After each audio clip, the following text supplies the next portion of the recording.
issues that are before us. I'm past co-chair and current member of the Air Transport and Urban Development Committees.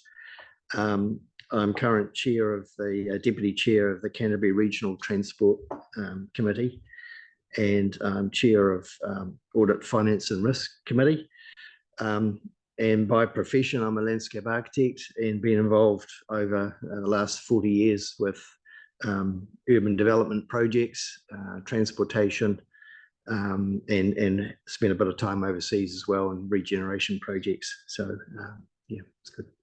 Thank you, Grant. Robbie? Robbie Ryan, 8-term Waimakariri District Councillor.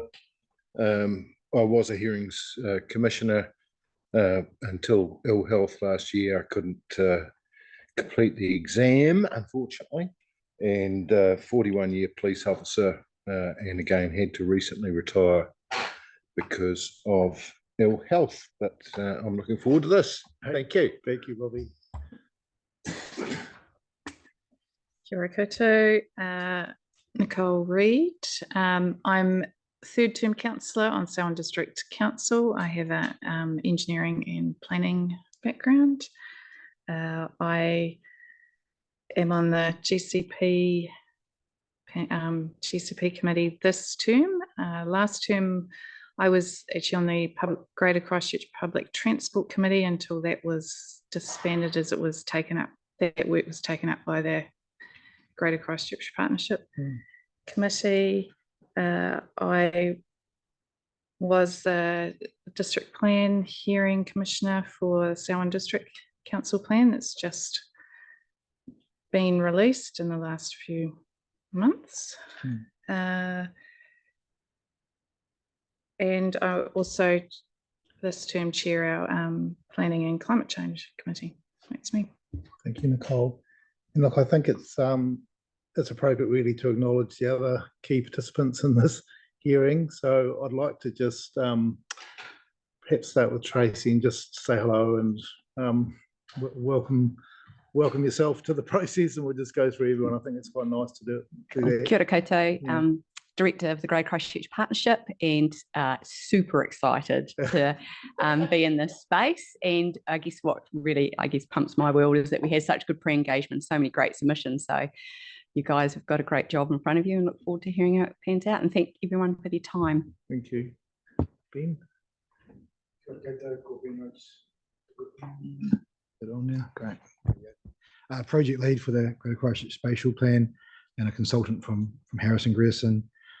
Previously 15 years at Selwyn District Council, and then moved into the consultancy space and straight back into the GCP field. So yeah, and one of the reporting officers as well with the report that's in front of you. Thank you, Ben. Good morning, I'm Janice Carter. I'm a planning consultant with Barker and Associates. Christchurch City Council have given me the great privilege of representing them on this panel as a result of some staff resigning. So I'm really happy to be sort of like co-opted onto this. I wasn't involved in the early parts of the project, but I've certainly enjoyed the involvement that I had looking at the submissions. Thank you, Janice. Kia ora koutou, called Tammy Phillips toku whenua. I'm a Senior Strategy Advisor at Environment Canterbury with a background in planning, and I'm also one of the reporting officers that worked on the officer's report for this. Atamarie, called George Sariak, toku whenua. I work at Selwyn District Council as a Senior Strategy Planner. Been at Selwyn for about 3 years now. Got a background in spatial planning and urban design. Ngā mihi. Thank you, Ben. There's a song today, isn't there? Yeah, so I was put an apology in for Rachel McClung from Waimakariri District Council, also a reporting officer. Unfortunately, she's been cropped for the last week. You might hopefully see her tomorrow for the remaining hearing days, but she wasn't available today. Thanks for that, Ben. Perhaps Liz, please. Kia ora koutou. My name's Liz White. I'm a planner, and my role here is to provide technical support to the hearings panel. My background is in planning. I'm a consultant planner, and in that role I've undertaken some work for various of the partner councils and organisations. But yeah, my involvement is really to assist the hearings panel. Thank you, Liz. Kathy? Yeah. Yeah. Kia ora koutou katoa, ko Kathy Takuingua. Sorry, I'm shouting because I've got no microphone. I'm the Democratic advisor that's supporting the hearings panel. So any questions in relation to things that you need support on, please come and ask. Called Jenny Toku Inwa, Program Relationship Advisor at the Greater Christchurch Partnership, and supporting Kathy and everybody. Thank you, Jenny. And I'd just like to acknowledge the incredible work that's gone into this hearing from everyone, preparation, and really looking forward to a very productive couple of weeks. But I do want to welcome people also. I know someone from the press might be here, so super welcome. Great to see you here. Just want to stand up and say hello, and yeah. I wish I had an impressive CV. Yes. I'm Sinead Gilmer with press. Okay, welcome, Sinead. Anyone else like to say hello in the audience? No? Lucy over there. Yeah, thank you. Look, I think you'll see that I run quite a mixture between quite an informal process. Like I use people's first names. It's just my style. So don't be shocked or sort of wondering why I do that. It's just, I think these hearings are quite a personal process for everyone.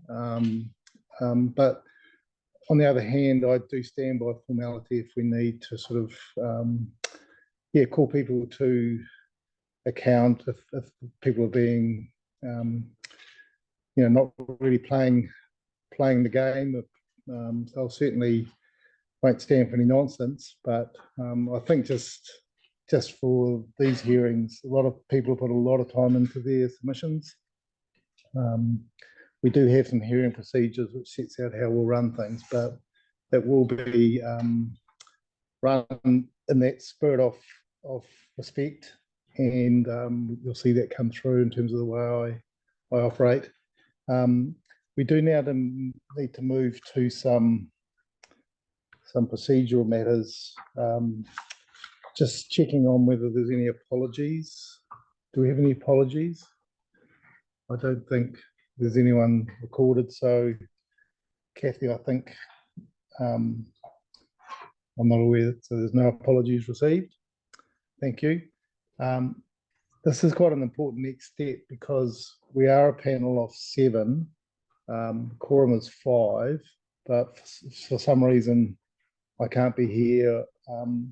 It's prudent to appoint a deputy chair, so I'd like to move that the Greater Christchurch Hearing Panel appoint Councillor Reid as our deputy chairperson. Do I have a seconder for that? Thank you, Robbie. I'll put that to the panel. Is everyone or anyone not in agreement, please speak up. Thank you. Thank you, Nicole, you're our deputy chairperson. And so that's the second item on our agenda to work through. The third item is, as set out on our hearing procedures, which are on the Greater Christchurch website, I've asked that there be a declaration of interest in terms of each of the panel members and any potential issue or conflict of interest which might be raised by any party in these hearings. So we've gone through that process.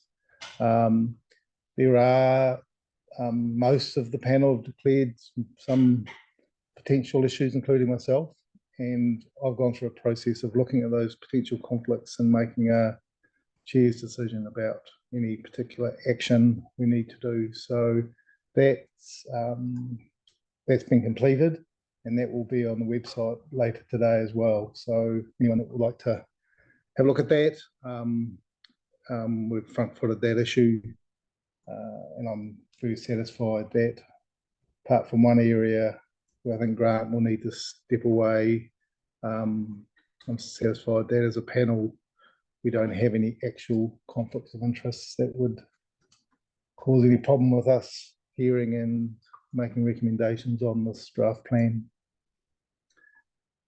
Right, so that's just FYI.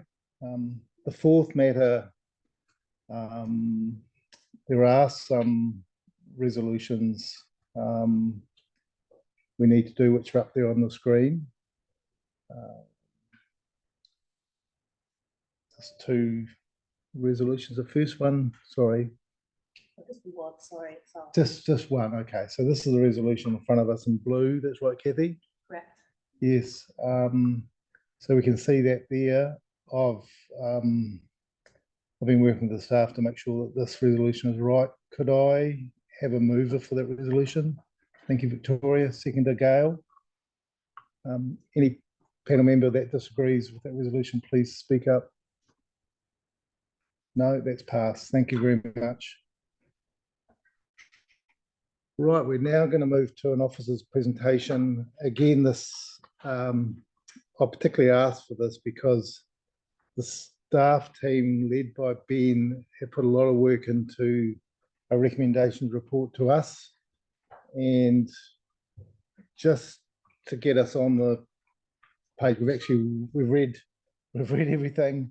There's a lot of material, but I think it's really useful for the team to give us a presentation on how they've assessed the submissions and what their key recommendations to us are in terms of changes to the draft spatial plan for us to consider alongside the submissions from all of the submitters that we've received and will be talking to us. And just to clarify the process, the officer's report is an input to us. It's a professional input where the team, as we've heard, has got a wide background, expert in planning matters, representatives of the 4 councils, and we really value their advice. But at the end of the day, in terms of our role as a panel, it's just that, it's advice. We can decide to accept it or not, and sometimes matters will come up through submissions where we'll be asking some questions of clarification for the staff maybe, and so it's a very important process, but again, for the record and just so everyone's aware that the staff are acting as advisors to the panel, and we'll take their advice with the same open mind that we'll take submitters' advice to us as well. So it's very important that from a good, fair, democratic process, that's the case. But on that summary, Ben, welcome, and team, welcome. I think you might have a PowerPoint for us, or we just got this behind us. Okay, here we go. Reporting officer summary. I've got to get used to the system. I don't have to turn around. I can see it in front of me. Okay, so the floor is yours, Ben. Yes, thank you very much, and kia ora to the hearings panel. We've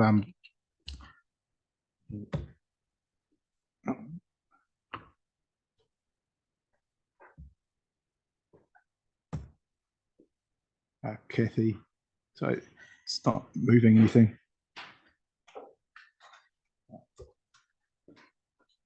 Yes, we'll start again. Kia ora, thank you very much. Yes, Stephen was a good opening there to what this presentation was about. We've introduced the reporting officers previously, with Rachel unfortunately being away. It is a collective, just to touch on it, the officer report is a collective view of the 5 officers. It is informed by a lot of information and does not necessarily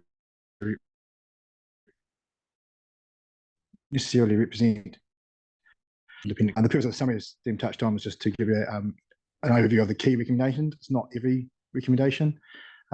It's still quite a long presentation, even though we have tried to truncate it, but there's plenty in the report, but this is just the key matters. Just as a reminder of context, that there are 2 components to the spatial plan, being the urban growth partnership aspect, and it is an urban growth partnership spatial plan, joint spatial plan between GCP, the partnership, and the Crown, leading to a joint work program. And it's quite a broad, it actually covers a lot of different aspects and looks out quite long term, out to what 1 million people might look like for Greater Christchurch. The other component is delivering a future development strategy under the MPS for urban development. More of a technical aspect in ensuring that post the housing and business capacity assessments, there's a plan forward for ensuring there is sufficient development capacity for residential and business in Greater Christchurch. And that component, I guess, is the next step from the previous one, which was our space. But it's all in one document, but those are the two components. We'll touch more on some of that later through the presentation. Through the process, so the development's been in the background for a number of years, but the actual drafting of the coming together of the actual spatial plan began with a hui mai engagement through February and March. There were 7,000 responses to that, and a range of approaches, including survey, workshops, drop-ins, webinars, activations, and high foot traffic to get people to respond to that.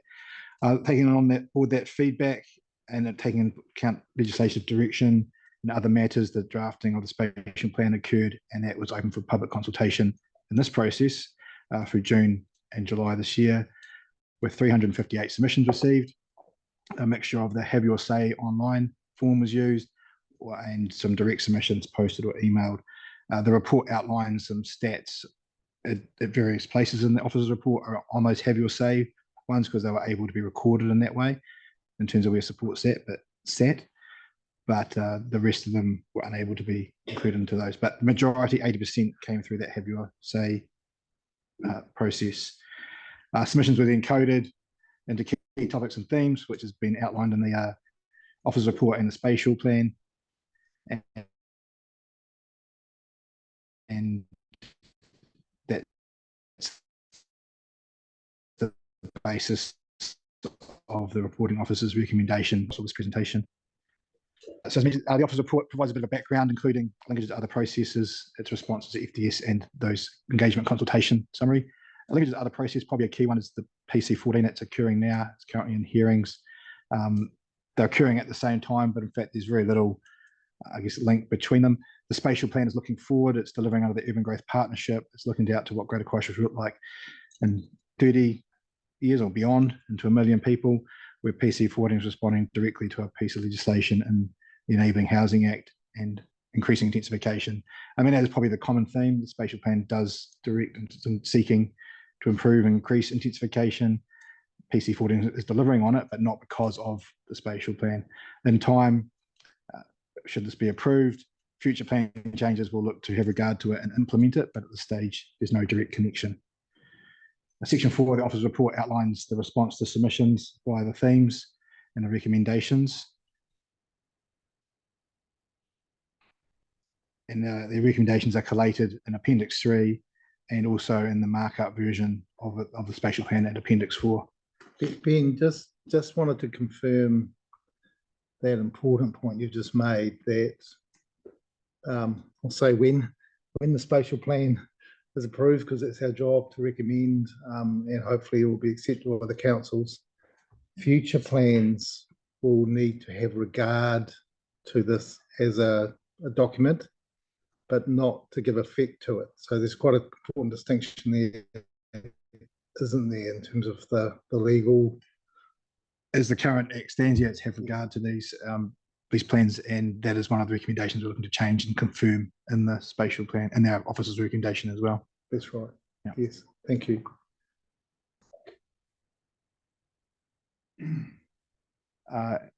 So the comments reversed a range of issues from submitters. The key issues are listed there. I won't go through them. We'll talk to some of these through the presentation.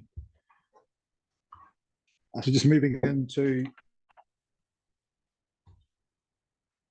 the response, just the spatial plan was set out in a way that had the context up front, background, the spatial strategy, which is a high-level maps and directions. Then it moved into the opportunities and talk from there. A key part of the spatial plan bit was the key moves listed up there. They just to get it confirmed, there would be no changes recommended to those. There's been some really minor wording change here and there, but nothing significant. The key moves from the officer's point of view are recommended to remain. Moving into opportunity 1 around protect, restore, enhance historic heritage and sites and areas of significance to Māori. Key theme here there was a range of comments that actually supported this opportunity. However, a key theme came through around the lack of direction for the historic heritage. So there's been a recommendation to add an additional direction under that opportunity and some corresponding text, which is 1.3, I believe, protect, recognise and restore historic heritage of Greater Christchurch. I should also say under the headings and at different points that this presentation outlines where in the report you can see them more detail. So this one's section 4.2 of the officer's report. The opportunity one has covered two directions, one around avoid urban development of Waihe Tapu and protect, restore, enhance Waihe Tonga and Ngā Wai. So this addition is just bringing that historic heritage aspect into it. The opportunity does talk to enhancing historic heritage, protect and restore historic heritage, but it hadn't been a clear direction for it. And given the number of submissions raising that, we've recommended that be included. It also reflects the historic heritage as a matter of national importance under the RMA. Moving to opportunity two, which is around reducing and managing risks so that people and communities are resilient. That's natural hazards. A number of key themes came through. There was a lot of support for focusing growth away from natural hazards. However, some submitters challenge the existence of climate change and disagree with the inclusion of high-end sea level rise scenarios in the technical flooding.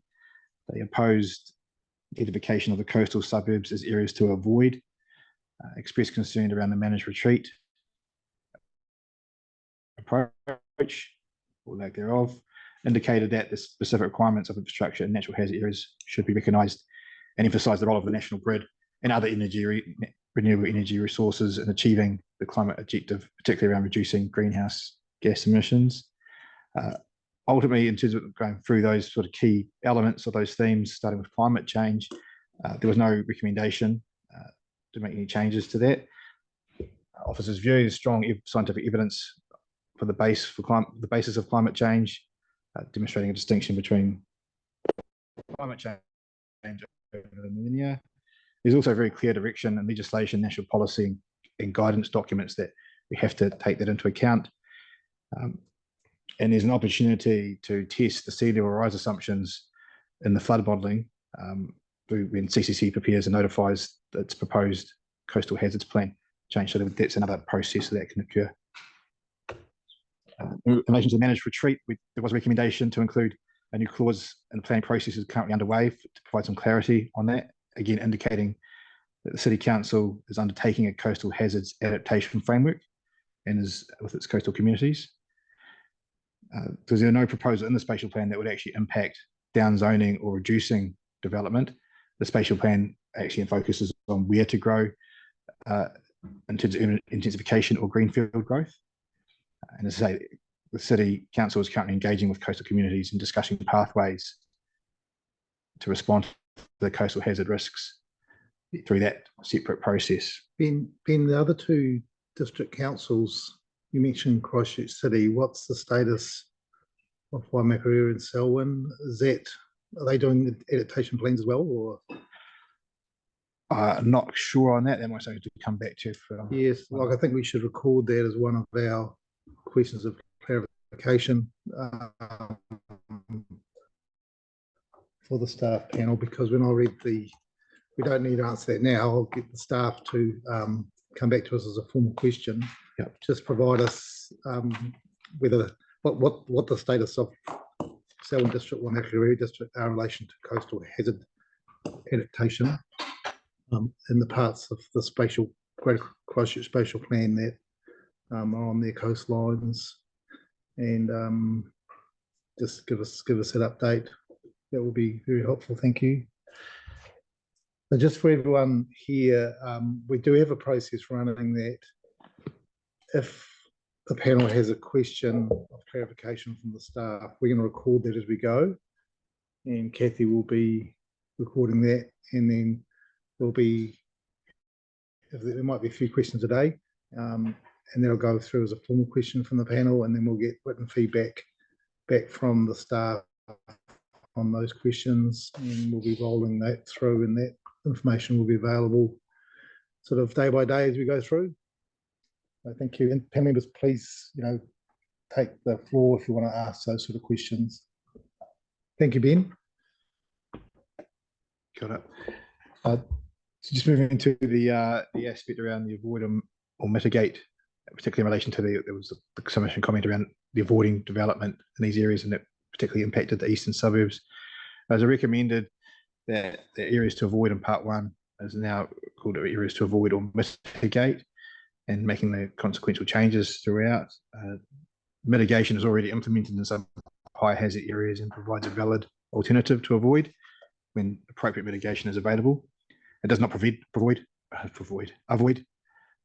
response. I'll start that again. Does not prevent and avoid response in future policy development. What we were quite conscious of is avoid, when you get into an RMA document, has quite a strong meaning. We didn't necessarily want to be that narrow. We didn't think it was necessarily appropriate to be that narrow. So recommended that mitigate be added. And in other aspects throughout the plan where avoid has been used, we've looked to change that, maybe use protect, just to give it a bit more flexibility, that when there's more detail in the policy delivery, those considerations can be made as to whether it should be avoided or not.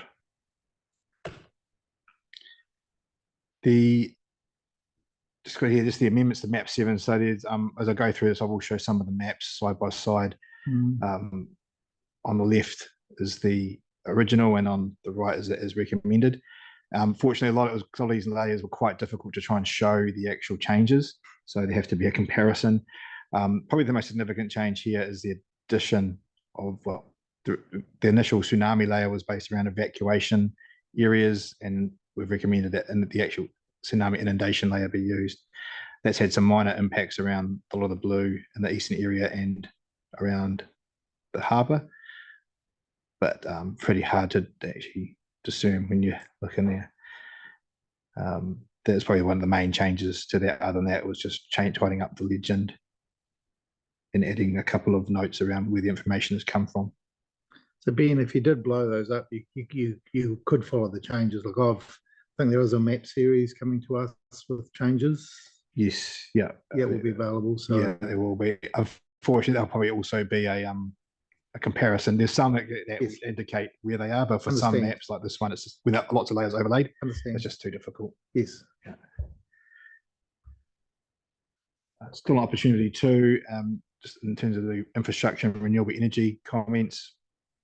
So amendments are recommended to recognise the interrelatedness of infrastructure and natural hazard events, and that sometimes they need to locate in natural hazard areas. In addition, clauses in relation to renewable energy and achieving a low carbon future, and the need to protect the national grid, which there's a map later on around infrastructure which we can talk to and show some of the changes there. The additional wording recognises the importance of renewable energy and then seeking that low carbon future. The spatial plan currently doesn't explicitly reference a role for renewable energy, so bringing that forward to make it clear. It's agreed that it is appropriate to recognise in the spatial plan that the infrastructure does have to locate in natural hazard areas, whether it's transmission lines going over them, the roads, port. There is a need to recognise that.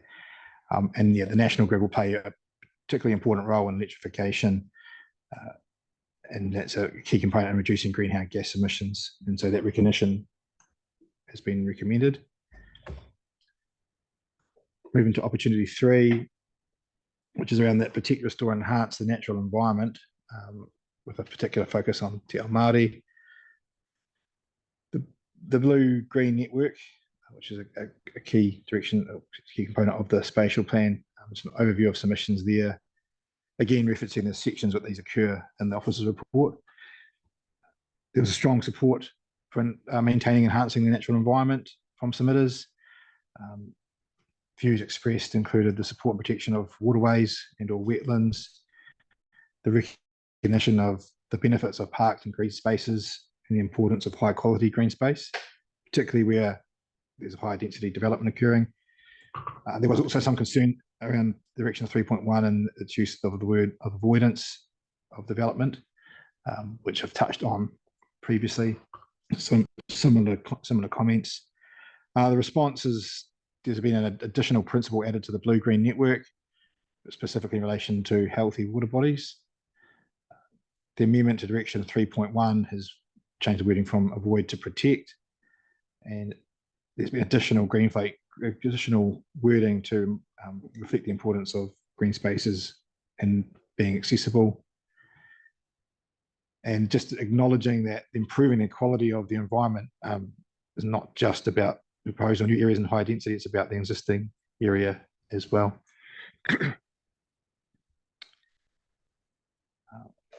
Just move on from that. I think I touched on the whys there. In relation to highly productive land, a wide spectrum of views came through on this, from the support to protect the soils and maintain for farming, growing food production, through to citing the impacts on development, the availability of productive soils and factors that impact on the productivity of land. So fragmentation, irrigation, ownership can all actually impact whether something is highly productive, not necessarily just the soils. Just to provide some clarity on this, officers have recommended some changes to the map trail title to improve clarity. So it makes clear that the map shown on the right there is land use capability 1 to 3 and not the highly productive land, as per the NPS definition, and explains the process that is underway by ECAN in mapping highly productive land as part of its regional policy statement review. So it's probably appropriate to recognise that in the context of the NPS for highly productive land, that the final determination of what is highly productive will be determined through the ECAN's mapping of the National Policy Statement on Highly Productive Land, that the Regional Council does that mapping. In the interim, LUC 1 to 3R is recognised as needing to be protected, but it's ultimately not, particularly when you're looking at long term, it's not going to be necessarily the entirety of what is highly productive land. Ben, I do have a question on this. Can you tell the panel whether there's reviews going on with the highly productive land? Are you aware of any reviews? I've certainly heard through the MFE grapevine that there are.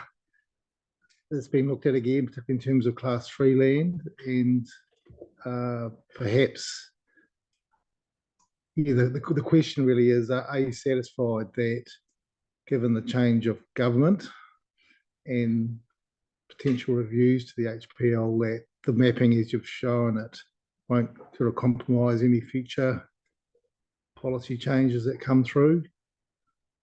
I wouldn't know the speculative. It'd be speculative to say where there's changes.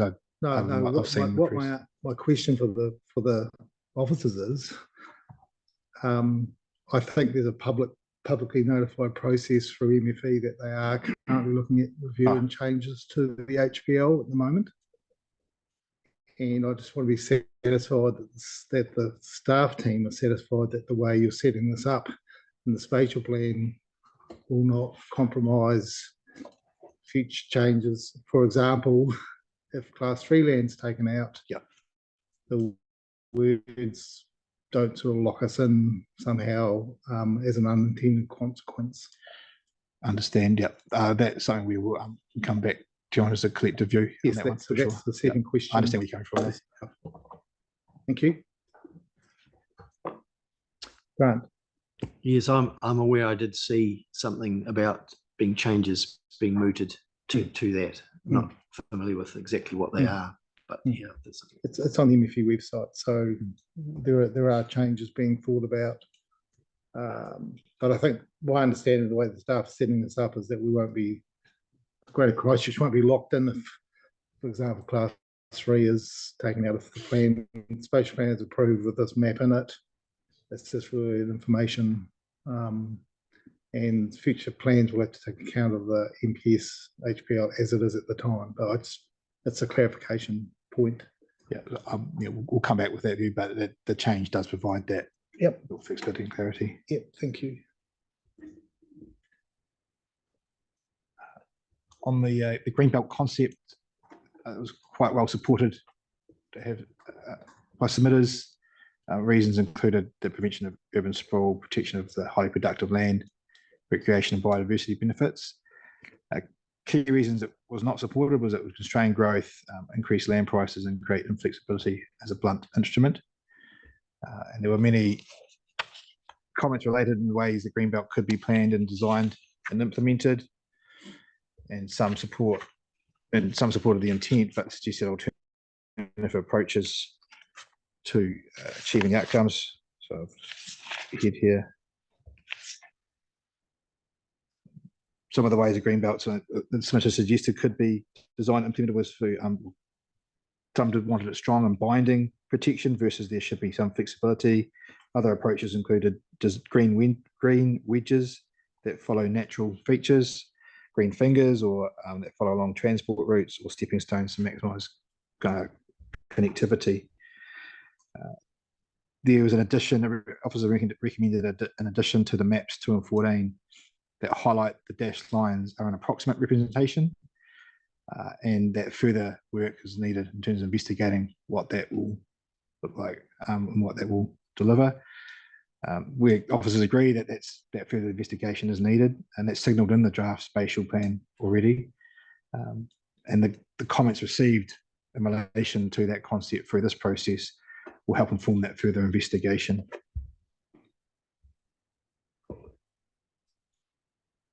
Moving to opportunity 4, around the housing, enable diverse and affordable housing in locations that support thriving neighbourhoods. Moving first to intensification and quality housing. So submitters often cited, even regardless of their overall position, that the aspects of design and quality to be achieved in order to meet the needs of people and provide for sufficient livability. The submissions largely mirrored what we received through the Hui Mai engagement, that people aren't opposed or they're open to living in higher densities if planned and well designed. Our officer's response in this is to amend the wording of opportunity 4, direction 4.5, and the purpose of the joint housing action plan in the joint work program to ensure that housing quality is considered against those other objectives for the desired future state. So quality will come up in the wording of those directions. There's also some commentary recommended to be included around what that is and the importance of it, as well as quality development as well. Our key reasons, quality housing is a priority for the Whakapanaake Kāinga Committee. It's identified as part of community aspirations, and it's emerged quite strongly through submissions as well. So the changes really try to reflect that that's not lost going forward. In Greenfield, there were a number of submitters that put forward sites or areas for future urban development. It's quite site-specific locations for either over long term or beyond. These are basically same packing sites saying we'd like them to be rezoned or considered for that future development. They considered the desired pattern in the spatial plan did not appropriately recognise the role for Greenfield development in providing additional capacity, housing choice and affordability. The consideration of Greenfield in the spatial plan, including the assertion that additional Greenfield will be assessed through other statutory processes, is still considered appropriate by the officers, and given the existing development capacity and the focus for intensification. The capacity is near sufficient for the long term across Greater Christchurch, so it's not necessarily a need to identify additional Greenfield or future urban areas. There's also a considerable plan-enabled capacity as well for the long term. The report outlines there is a shortfall, spatial plan and the report outlines there is a shortfall within the Selwyn district, but the response to that is could be delivered through increases in existing Greenfield densities or future urban areas identified, or through increasing and improving the feasibility of brownfield development or intensification over that 30-year time frame. So not determined there wasn't a need to identify new Greenfield or further future urban areas. Aligned with that, submitters considered spatial plan did not appropriately provide for future direction of growth, particularly given its role in looking out towards that 1 million people. So it's beyond that 30 years. Where does it grow?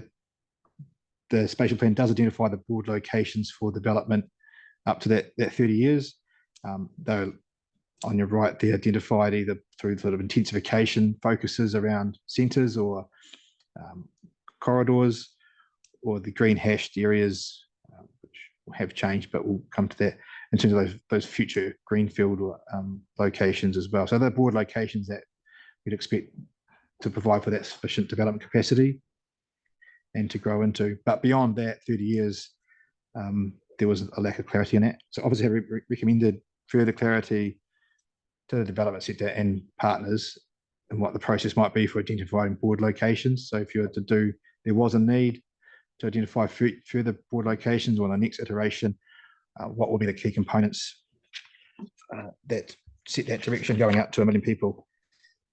Recognising that greenfield will play a part, and that's probably some point I should have raised before. It's not that there's no need for greenfield, there's sufficient capacity, but it will play a part still going forward. Ben, you say you're going to come back to that, but are there additional areas mapped over and above what the notified draft? No. Okay. So I'll come to some changes within the maps, but there's no additional areas. But there's no additional areas taking account of that post 30-year period. Yeah, officers recommended that there's enough shown, and the focus to improve that capacity also is on improving feasibility for intensification going forward. And there's a number of recommendations around that, and including through the joint work program as well. The key components to where future other board locations could be located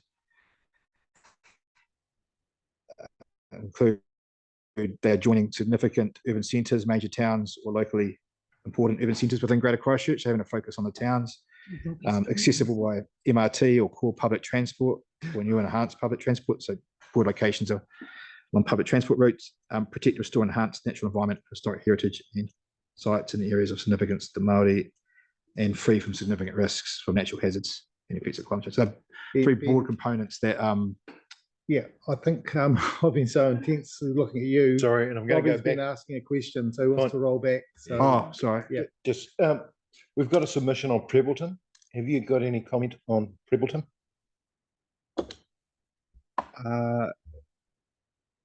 In what context the submission for growth? That they want it. Yeah, the submitter wants an area for growth, and the spatial plan saying no. So they want that reconsidered.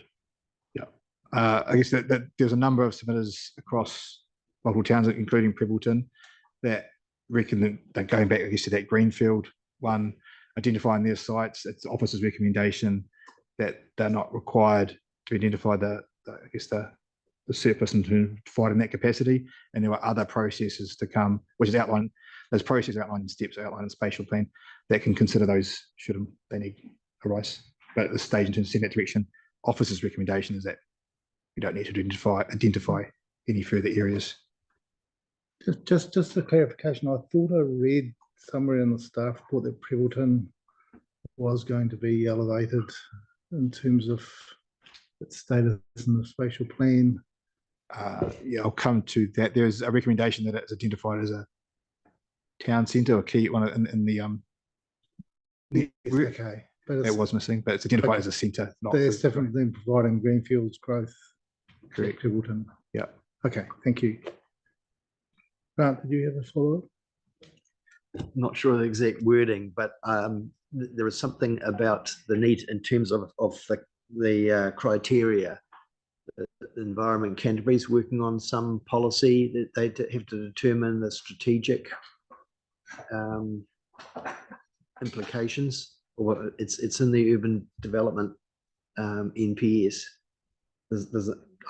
Do you know what the words are? Sorry. Significance criteria. Yeah, significance criteria. So I think that's still to be worked out. Okay, so that's okay.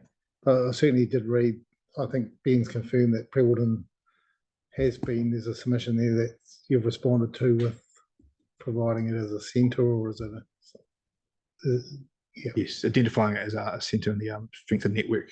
Okay. Okay. So you come to that. Yeah.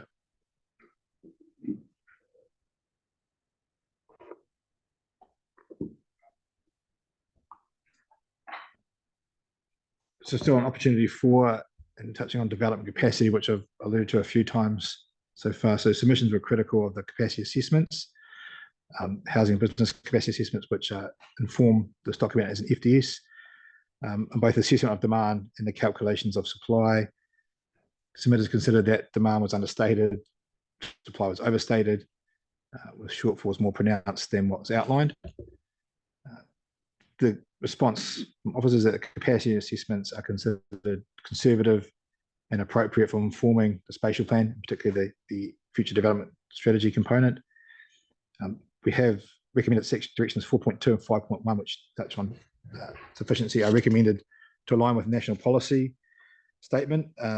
That's a change just to say at least sufficient as development capacity is provided rather than sufficient development capacity to provide, just indicate that more could be provided. It's not just having to be just sufficient. The partnership and recommendations around partnership being encouraged to pursue greater collaboration with the development sector and ambitious with changes to the methodology for assessing capacity. It's an ongoing work in progress each time we do it. And it's recommended that monitoring required under the NPS is included alongside monitoring progress in achieving the opportunity directions and the key moves of the spatial plan.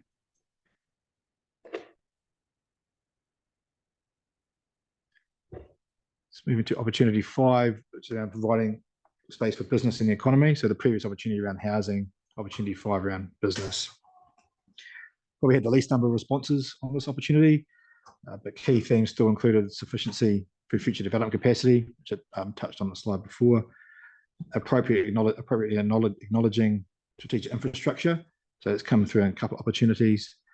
That strengthened network of urban and town centres, and recognising the role of research and primary production. Towards the end, I'll come back to that. I'll indicate that Pebbleton aspect will change when we get towards the end around that strengthened network of urban and town centres. So out of those, the key themes, there were significant points. One was around the key transport, energy and employment node. That was a K10. This is submitted as being appropriate protection for the Christchurch Airport and to facilitate its development and Greater Christchurch South Island prosperous development. However, officers recommended no additional centres be added to that network of urban and town centres. It's recognised, the airport is recognised in the draft spatial plan as a key business area already, which touches on some of those components, particularly around transport. The airport is an important aspect to Greater Christchurch, but there are other areas that could arguably be classified as a K10 in terms of their energy and employment and transport aspects. So it was not considered clear as to the need to create a bespoke centre at this point in time. There were a number of submissions relating to the recognising research and primary production activities, recognising their role of those, including quarries within Greater Christchurch, while also protecting people from adverse effects. Officers' response here was to add 2 new directions, 5.4 and 5.3. The 5.4 around ensuring that urban growth does not compromise the ability of primary production activities to expand and change, including adapting to a lower emissions economy. And 5.5, urban growth occurs in locations and patterns that protect strategic, regionally and nationally important tertiary institutes. There's a need for the greenfield development to be located to minimise its impact on existing permitted and consented primary production activities. It's one of the key components of delivering good greenfield. So that's reflected in those principles. So it's thought appropriate to bring that forward to directions as well. The importance of research and primary production, including quarries, is important to the Greater Christchurch economy, and that needs to be recognised. And opportunity 5 does highlight the need to provide space for business and the economy to prosper into that low carbon future. But opportunity 5 and supporting directions did not address those issues raised by submitters. So officers have recommended those 2 additional directions.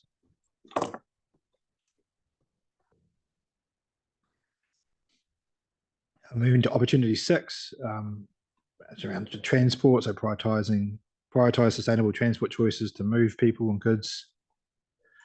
This is very much transport focus. Quite a few submissions on this particular one, particularly around the mass rapid transit, MRT, aspects of the spatial plan. So a number of points covered those. The key topics included the preferred mode for mass rapid transit, whether it should be heavy rail, trams, buses, light rail, or the alternative and additional options for the route. Most commonly requesting a service being extended to districts, Ringa or Rolleston, also the eastern Christchurch as well, and suggesting that heavy rail would be a better option to save costs, given that's already exists. Officers did not recommend any changes based on the comments relating to MRT. There's a MRT indicative business case which has been completed in parallel to the spatial plan, and that's covered a lot of the issues addressed already, and why that particular route and those discussions on roads have been brought forward into the spatial plan.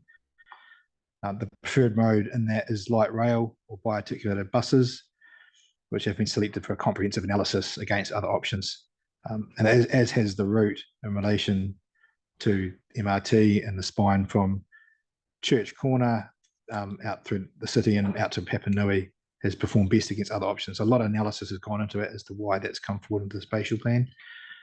There are many reasons why heavy rail corridor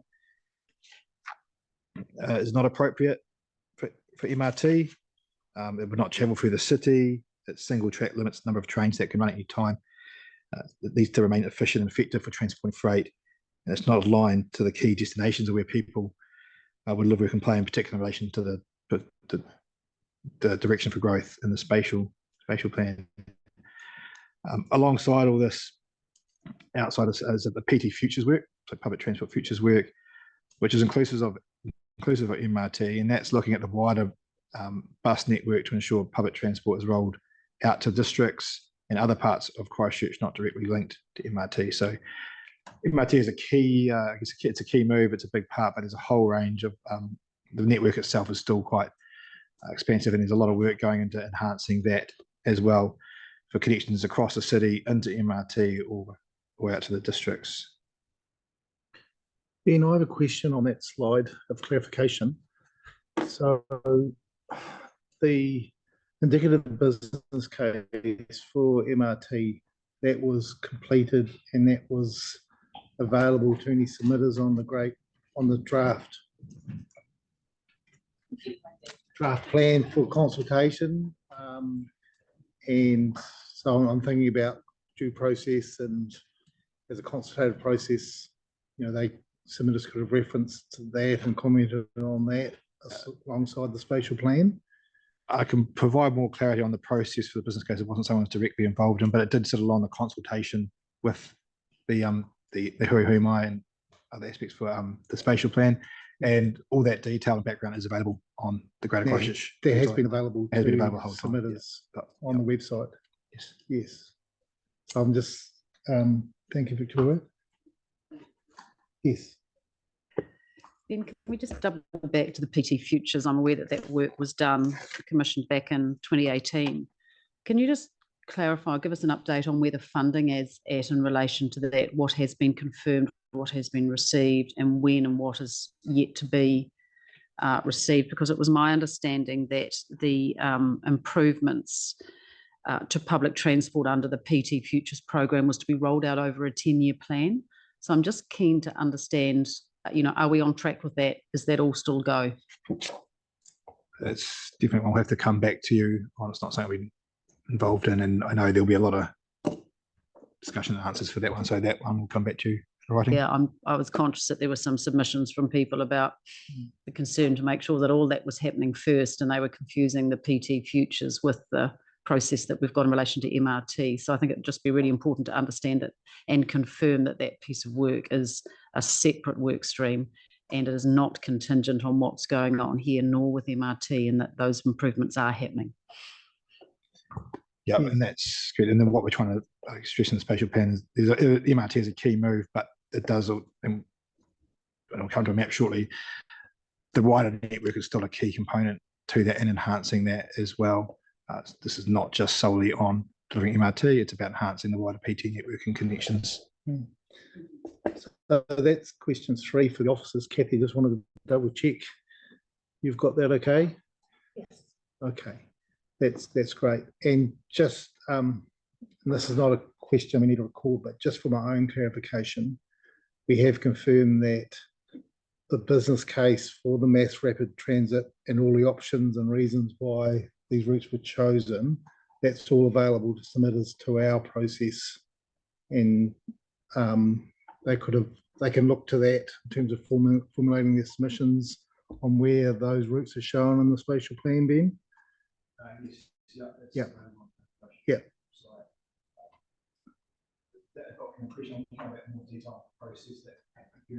That's fine. I just want, from my own decision-making perspective, to understand that there's nothing that the submitters wouldn't have had available to them in commenting on the mesh rapid transit, including the indicative business case. That was all available publicly during the submission period. Yeah, I just want to say really quickly, my recollection from reading some of the submissions, a lot of them cited the indicative business case and the previous iteration of that as part of their submission.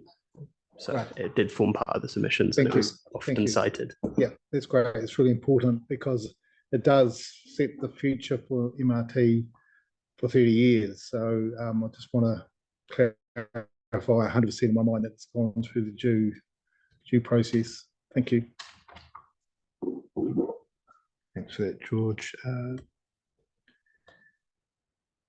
Enhanced access in public transport is a key thing. So various submitters did comment on the need to focus on existing public transport, ensuring that's reliable and accessible routes for everyone before focusing on the MRT system. Many points focused on the access for districts, specifically seeking better quality and more frequent buses, and questioning why MRT couldn't extend to Rolleston and Rangiora. Again, that's covered in the business case.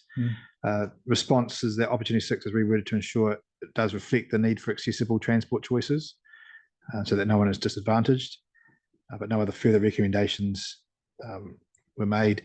The map on the left there shows the map 15 transport network. It does show that that's not every route either with public transport, it's just those key ones, and the MRTs there in black. I'll come to a map shortly. There are some changes in response to other submissions as well to that. So yeah, accessibility is of high importance. It's recognised as an enabler and provides opportunities, social, economic and cultural. And the transport system does not prioritise accessibility may lead to worse outcomes. The existing work on PT Futures does cover that whole of network improvements, which are touched on, and in delivering greater choices and achieve broader outcomes. And we'll come back with more detail in response to that question. And connections from Rangiora to Rolleston, including improved express and direct services, will be a key feature of that future transport network, ensuring residents in the districts are not disadvantaged. Again, that will come back as part of the response to Victoria's question. Another key component came through was around the transporting freight. The importance of the freight network was raised to ensure that freight can move effectively through the region. A response here has been to identify the key freight routes on map 15. Bounce here, yeah, it comes up, great. Well, most of those follow state highways, but there are areas that do not. The road freight network is added to reflect the key movements, do not always follow the state highways, and transporting freight is also given quite high weighting through a direction 6.5 to protect the effective operation of the freight network. So just a comparative map here. The original on the left, the recommended version on the right. You can see in the legend there that it does identify the items added, which is helpful for this map. Primarily, that's the freight network, which is the grey dotted line that does follow, for the most part, the state highway. But you can see some areas out towards Rolleston that do not. Identifies the ports and inland ports, and the strategic cycle networks has been added for Selwyn as well. Just get back to that clarification. I can see the airport as a key freight hub on the plan, but it's not in the legend. Is that? I would have thought freight wise, it was one of the most important freight elements. To the point that it's not on the legend, it is. It It's why is the, on it's the why the legend, is airplane's it? on there, but yeah, we should probably have it in the legend, to be fair. Yeah. So can you just come back question 4, Yeah. whether the updated map 15 should include the airport in the legend? We'll come back to you on that, but Thank you.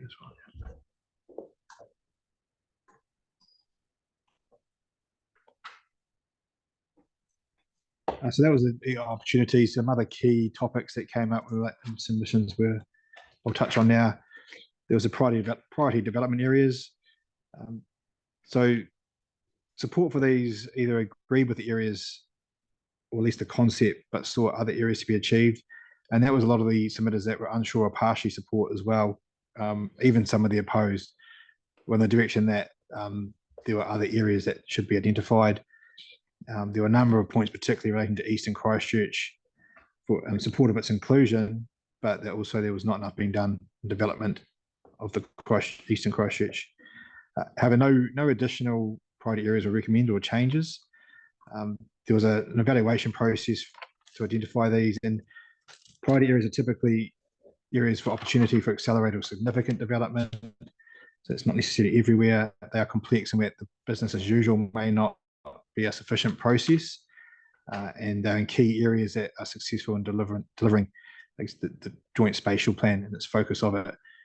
Hence why a lot of them have been focused around that key transport route through to Rolleston, through to the city and out to Rangiora, and the eastern area for a number of reasons around resilience and natural hazards, and then the Māori reserve areas for the prosperous development of Kāinga Nohonga, and that includes within the urban area as well. So because our mechanism for progressing complex or significant development opportunities, those sites have been recommended to remain. It's important to note that those areas are not intended to be the sole focus for development. They're just those complex, significant areas that might need that greater partnership and resource through being identified as a priority area. Development will continue across the urban area, just in the business as usual processes. In time, the list of development areas, priority development areas can change as areas can come off once they're completed, or they no longer need that process, or other areas come on that are significant and need to be brought forward. So it can change over time.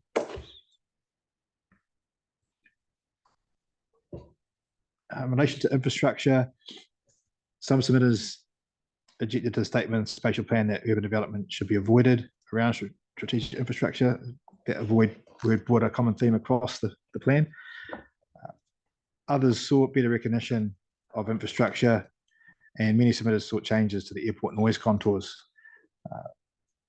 But the views on which contours should be used were differed across a lot of them, recognising that there is a I'll come to that. So in terms of response, officers did recommended changes, including recognising that urban development should be carefully managed rather than avoided around strategic infrastructure, and added additional map notations, which I'll come to, showing the national grid assets, prisons, ports and military bases as significant infrastructure. No changes were recommended to the airport noise contours, but an explanatory process. There has been explanation of the process to incorporate the updated contours, and how the updated contours will go into the regional policy statement has been added. There are existing contours identified in the regional policy statement. They identified as a key constraint to development. There are in the background though updates or technical reviews of new contours. Have no statutory weight. They're been through a process, a technical review, but how they're delivered is being recommended left to that regional policy statement process, because there are a number of contours. There's not just one. There are various ones, and it's difficult at this stage to say which one is appropriate. Also, what the impact under those contours will be in terms of a policy framework. So, the regional policy statement is the appropriate place to determine that. Can you just give me a time frame for that, Ben? we've already established that once the Greater Christchurch Spatial Plan is confirmed by the councils and the partnership, that future plans, including the regional policy statement, shall have regard to the spatial plan. Yes. So when you say it doesn't have any statutory weight, it still has to have regard to, doesn't it? Or the future policy will have to have regard to the spatial plan. I was referring to the actual contours themselves. Contours, the technical contours that have been reviewed in 2023 have no. Okay, but they're shown on the plans here, aren't they? They're shown on the plan. So the top one, at least in that on the presentation here, the top one's the existing contours which are in the RPS. Yes. And the bottom there is the technically reviewed ones in 2023, and you can see there's a variant number. There's some change examples. There. That's not. Yes. Yeah. So those lines could represent different examples of the contours. But the bottom revised technical contours, they do appear in the spatial plan? No. They don't? No. Okay. Sorry, Grant. Yes. Just looking at the wording there, I'm just wondering if those contours should be proposed, because they won't be definite, will they, until the Canterbury Regional Policy Statement review has been undertaken? Yeah. Is that just to be clear, there were the draft spatial plan just is the existing contours as a constraint. Submitters, there've been a number of submitters saying will include the new ones that have gone through that technical review. It's the office's recommendation that they are not included in the spatial plan,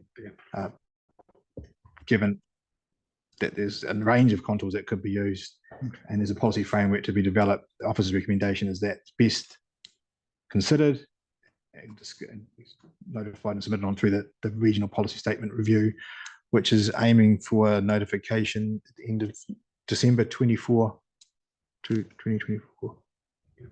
Okay, that's good for that clarification, Robbie. So where does that leave a hearings commissioner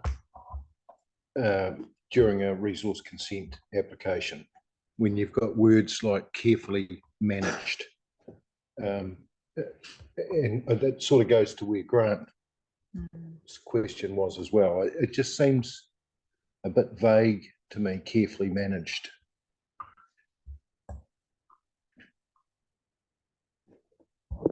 I want to come back to respond a bit more collectively on that wording. So I guess one thing to note that this will inform future policy, and that's potentially the process that will be developed and that the commissioners will hear. But no, I think we'll come back with more clarity on that. Fair question.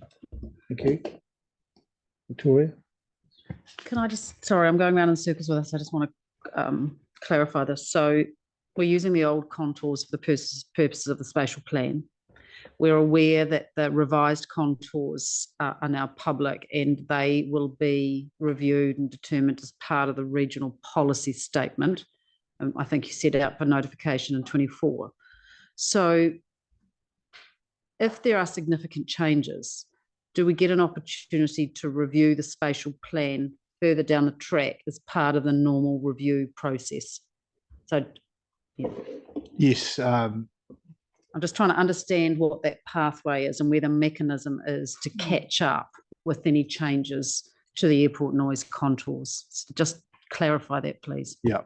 Yeah, I mean, that is rather messy with everything occurring at the same time, but as an FDS, it has to be reviewed at least every 3 years. That will occur, and probably it has to be, as a spatial plan, and an FDS has to be redone every at least 6 years. So we can review and make changes when necessary, and that would probably be a key one if that does land in the interim. Yep, understood. Thank you.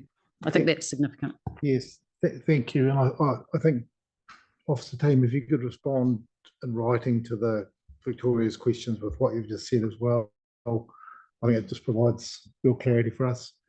I just think it's important for the number of submitters who have made the comments about yes, about the revised plan. Yes, yeah. Thank you, Victoria. Contours.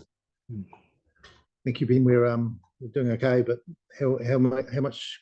Here we go. Here's this next map 9. Yep.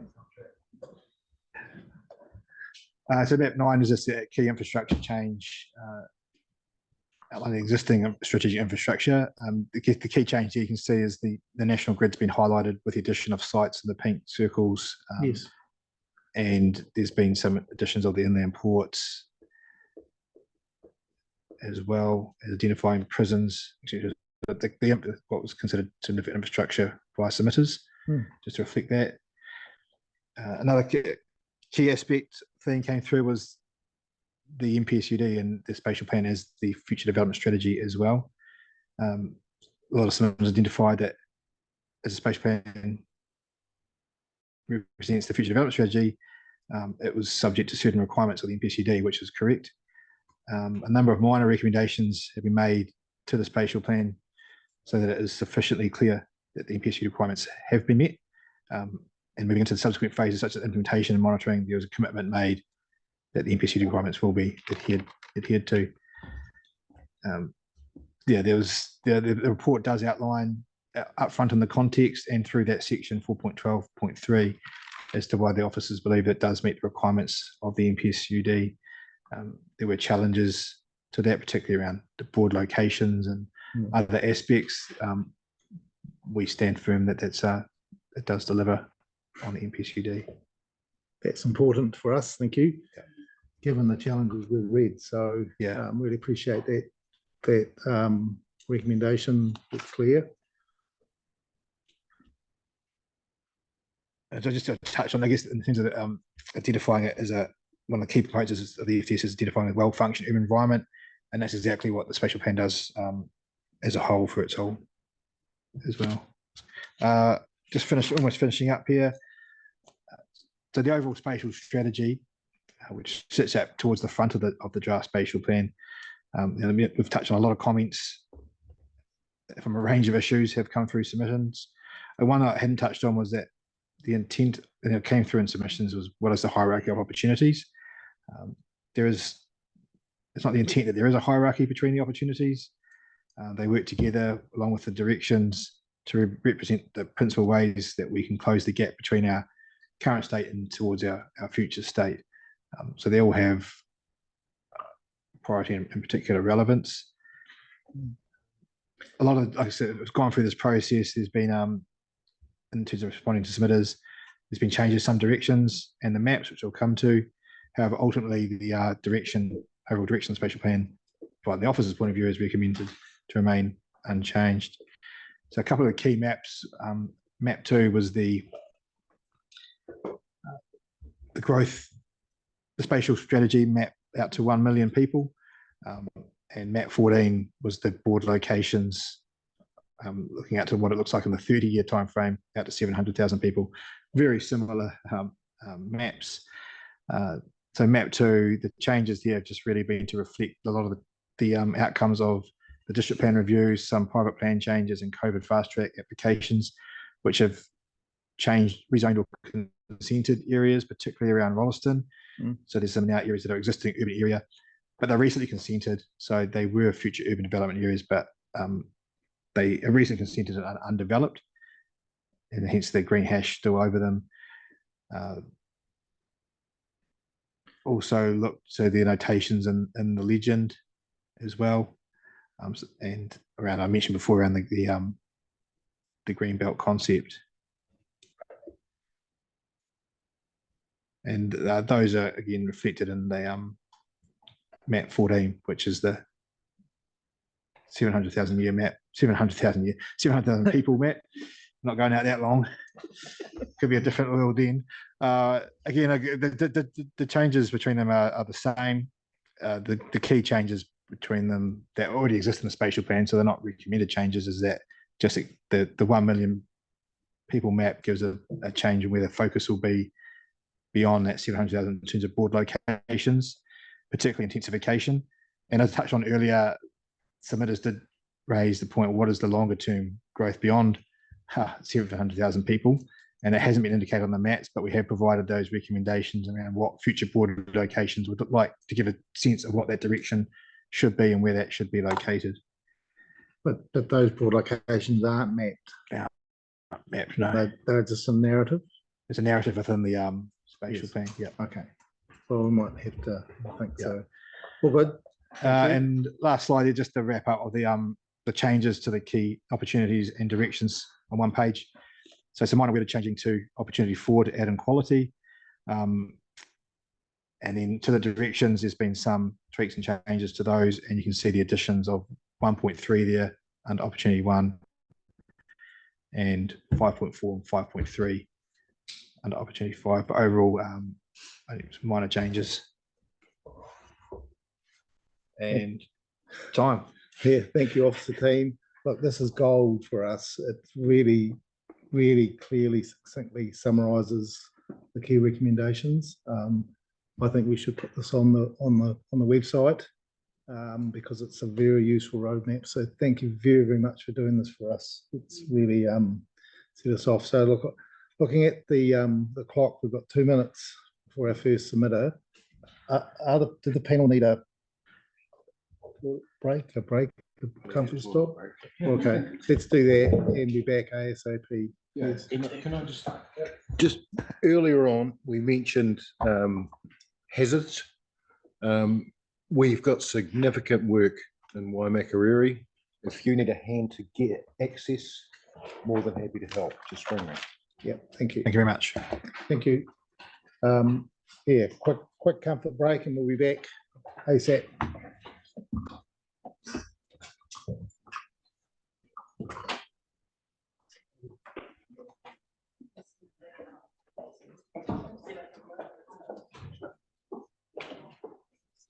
Yeah.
Just so people know, we do have the recording left running. Okay.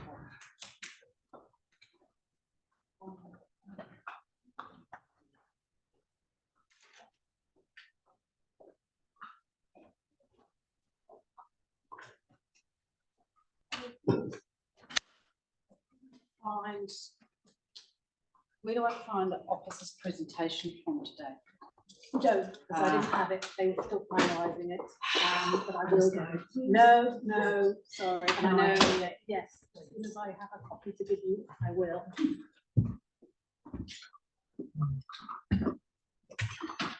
Okay, I have a clock ticking down here, but then it went away. So you had what? Sorry, the clock was sort of ticking down, but then it went away. So when someone's presenting, there will be. Yes. Hello. Hi, I just want to say Kia ora. and give you this. If I end up writing in the meeting, you're like, wow, that was incredibly correct. Okay.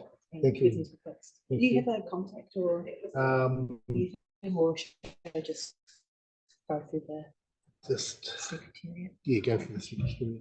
Yeah, I probably won't be commenting publicly while the hearings are going on, but fantastic you're here. And if there's any clarification in terms of information, we'll awesome. through Tracy, but yeah, great. Thank you. Good, thank you. Yes.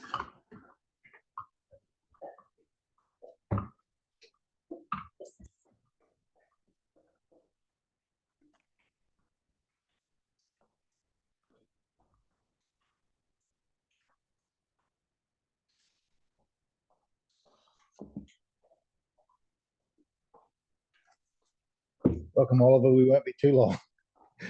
So the first cab off the rank. Yeah.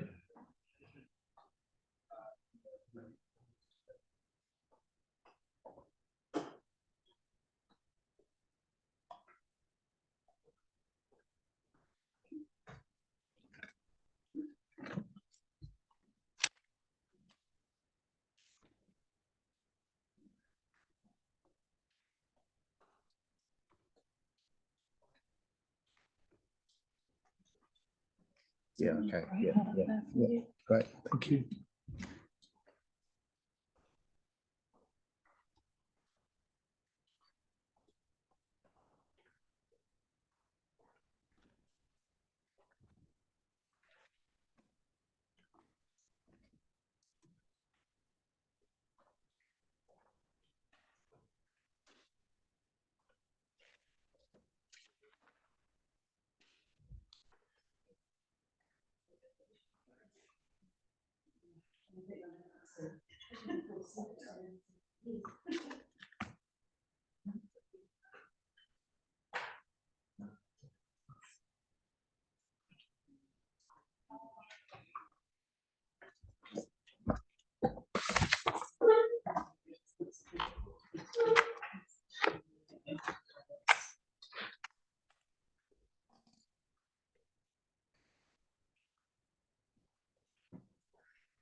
Okay, so we've got 10. That's all right, I'll flick it over. Okay. I've got multiple. All right, thank you, panel, and thank you very much, Oliver, for attending. We've read your submission with interest, so you have 15 minutes, and give it your best shot. It's over to you if you want to just talk and present and give us new information, or leave time for questions at the end. So you're underway.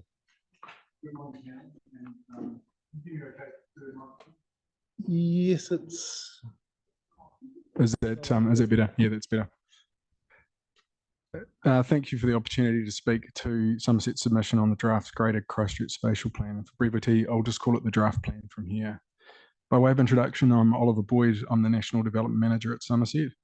And in my role, I have operational oversight for all of our new villages, from before we buy the land through to the start of construction on site. I appreciate that you have many submissions and other submitters to hear from, so I'll keep my presentation brief. And I'll take, and as you've just mentioned, you've read our submission. I'd like to introduce Somerset and explain what we do and why it's important to the spatial plan. Somerset is New Zealand's second largest developer and operator of retirement villages, which makes us one of New Zealand's largest home builders. In fact, in March 2023, we were ranked the second largest residential builder by value behind Fletcher's. Somerset have a proven track record over 30 years in building and operating high quality comprehensive care retirement villages. I'd like to draw your attention to the distinction between a comprehensive care retirement village and lifestyle villages, as it's relevant to the context of a spatial plan. Somerset build new comprehensive care retirement villages, which mean we provide a continuum of care within the site, as opposed to a lifestyle village where there may be a minimal or no care offering.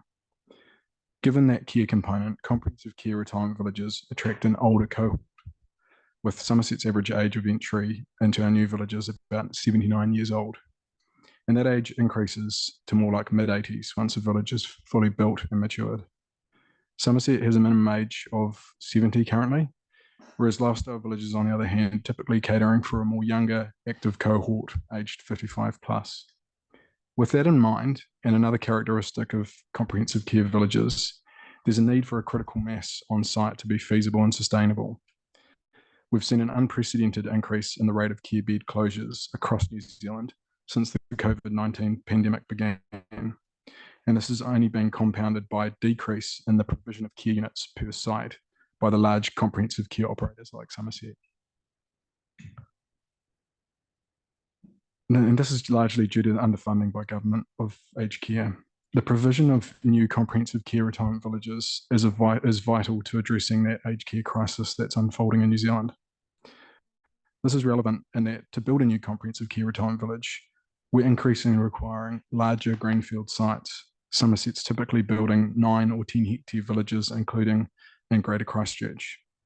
Our Rangiora and Rolleston purchases, our most recent purchases in Greater Christchurch, are examples of that scale. We also know that New Zealand's population aged over 70 is predicted to significantly increase, both in absolute terms and as a relative percentage of the population in the coming decades, and Canterbury is not immune from that statistic. There's going to be an ever-growing need in the next 30 plus years for retirement villages and aged care to cater for that rapidly growing elderly cohort. At the same time, largely through the lack of planned capacity of zoned and serviced land, and due to the impact of new national policy statements and standards, it's becoming even more difficult to acquire suitable land for our villages. This has meant that we've often had to acquire or resort to acquiring land that's not currently suitably zoned for retirement villages and seek to rezone that land through private plan changes. Those processes delay the provision of homes and care for our elderly and ultimately increase the cost of developing a village. So turning to the draft plan, firstly, I'd like to thank George Sariak of Selwyn District Council on behalf of the partnership for taking the time back in March this year to sit down with me and the team and take us through the draft plan as it was back then, and to hear from us on those key points that are important to Somerset. It was a collaborative process and we felt like we were actually listened to. So I certainly appreciate that, George. The draft plan and its role as a future development strategy to guide the implementation of growth through the RPS and other plans is a key high order document. The draft plan needs to appropriately recognise and provide for diversity of housing choice, including retirement villages within Greater Christchurch. We do not consider the plan as drafted adequately addresses our concerns for the following reasons. There's a stated lack of background monitoring on retirement villages and the housing and business development capacity background documents for the plan, meaning there's insufficient understanding of the issues. The stated exclusion of retirement villages from the capacity assessment density calculation is also concerning.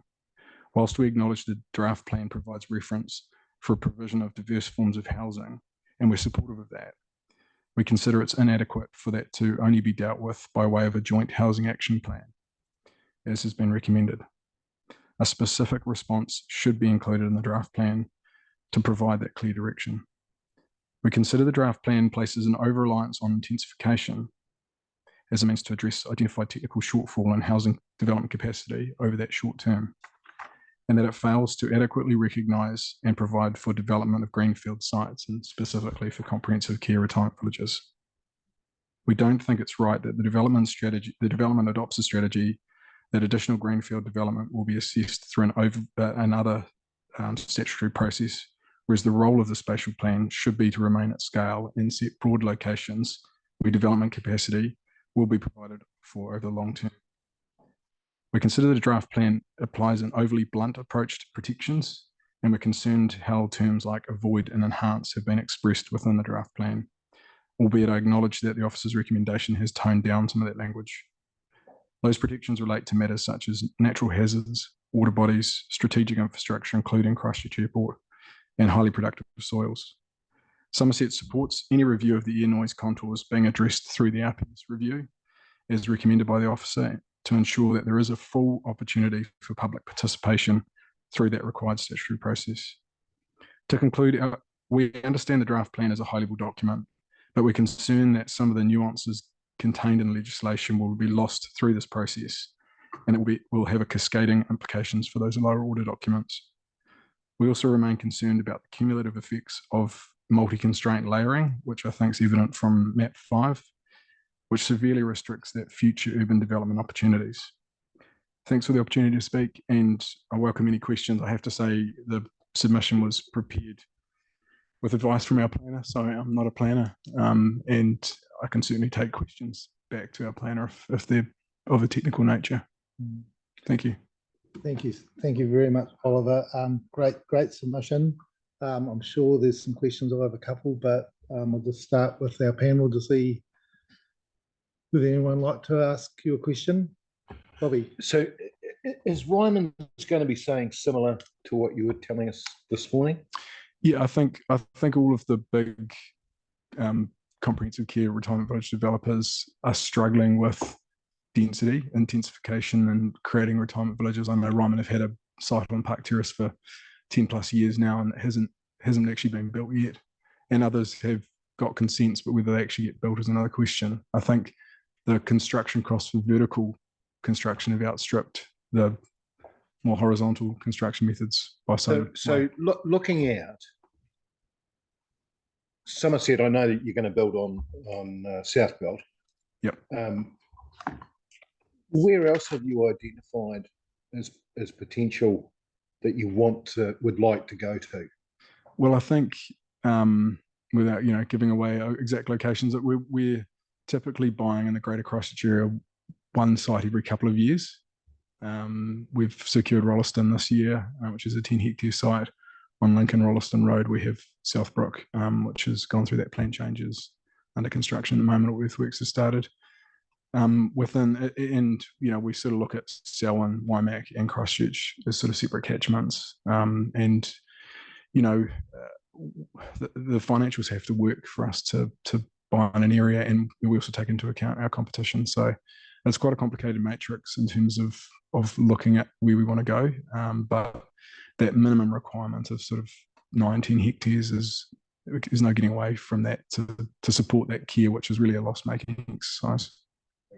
Thank you. Kate.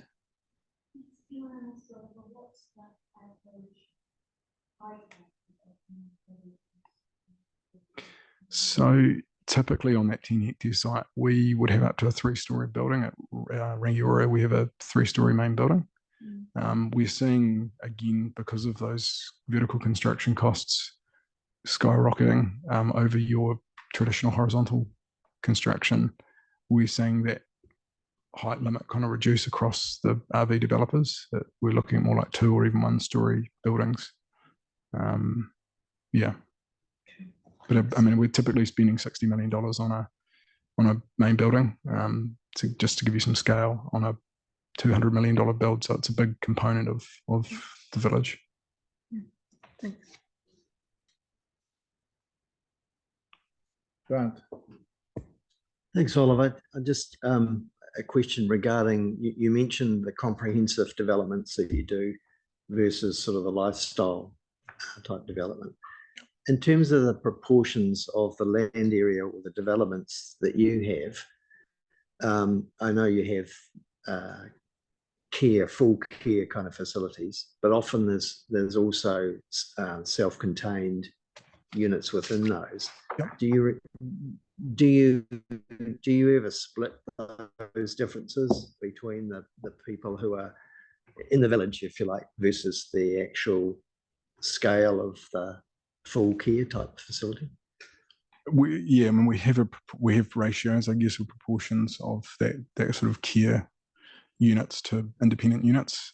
Does that answer your question, or is it? Yeah, sort of. I suppose I was relating. Do you not classify the independent units as a lifestyle unit?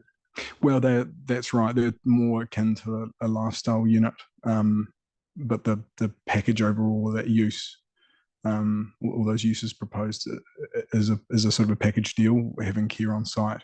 If you took the care off, then it's more akin to a lifestyle village. But because we have that care and all of those amenities provided on site, it attracts an older resident. The residents stayed in their home as long as they possibly can, and usually some health incident, or they've found the house is too big to look after, and that's driven that change. Whereas a lifestyle village, people may be downsizing and wanting to free up capital and go travelling and have an RV parked up in their drive and things. So we're catering for the oldest kind of cohort of society, really. Thank you. Thank you, Grant. Time for one more question. Okay, I have a question, Oliver. It's your paragraph 18 of the submission. You are recommending that further priority areas be added to provide sufficient greenfield areas, but did you put forward any specific area, or can you help us, because this is a chance. We're going to be recommending a final spatial plan to the councils. Yeah, I mean, I think we'd probably turn back to the technical officers and ask them to look at opportunities for, I mean, it's going to be on the fringe of the existing areas identified. So if there's no hazard and there's no, other constraint that they think is reasonable, then why can't that be rezoned now or enabled now? Yes. So I think the officers have confirmed to us this morning, I think you're listening in, that they're not recommending any additional greenfield growth areas. But there wasn't any particular, like it was just a more general comment. Yeah, I think it's more general comment, Chair. I think it's really, this is the opportunity. You know, we don't often review these growth strategies, and I think because of our land requirement, yes, we're looking at the relief sorted, your paragraph 32, that they are quite general requests. So there's nothing specific in terms of wording or mapping or changes that you're advocating we take on board. Yeah, you're correct. I mean, we're across 15 or 16 submissions and across New Zealand. So we have a limit to our resource in terms of doing the actual technical work and identifying those. But yeah, I mean, the themes are there, and as you say, they are general. But we'd be happy to work with council officers if they wanted to engage, in the detail through this process. Okay, thanks for that, and certainly appreciate you attending in person. Nice to meet you. Thanks. And thank you for a really, really good submission. Thank you, panel. Okay, so Alex, are you here? Here we go. You've got 2 submissions you're covering for us. Foodstuffs, South Island Properties Limited's first up. And you have a colleague? Thank you. I've got Miss Rebecca Parrish with me from Foodstuffs. Hey, Rebecca. Good morning. Welcome. Thank you. Kia ora koutou. Kia ora. So, yes, the floor is yours for 15 minutes. Thank you. I have pre-circulated some submissions that I intend to speak to, as well as a submission that was presented on the draft Greater Christchurch Spatial Plan. Those. So nā te mihi kei te mana whenua, nā hui te mihi kia koutou katoa.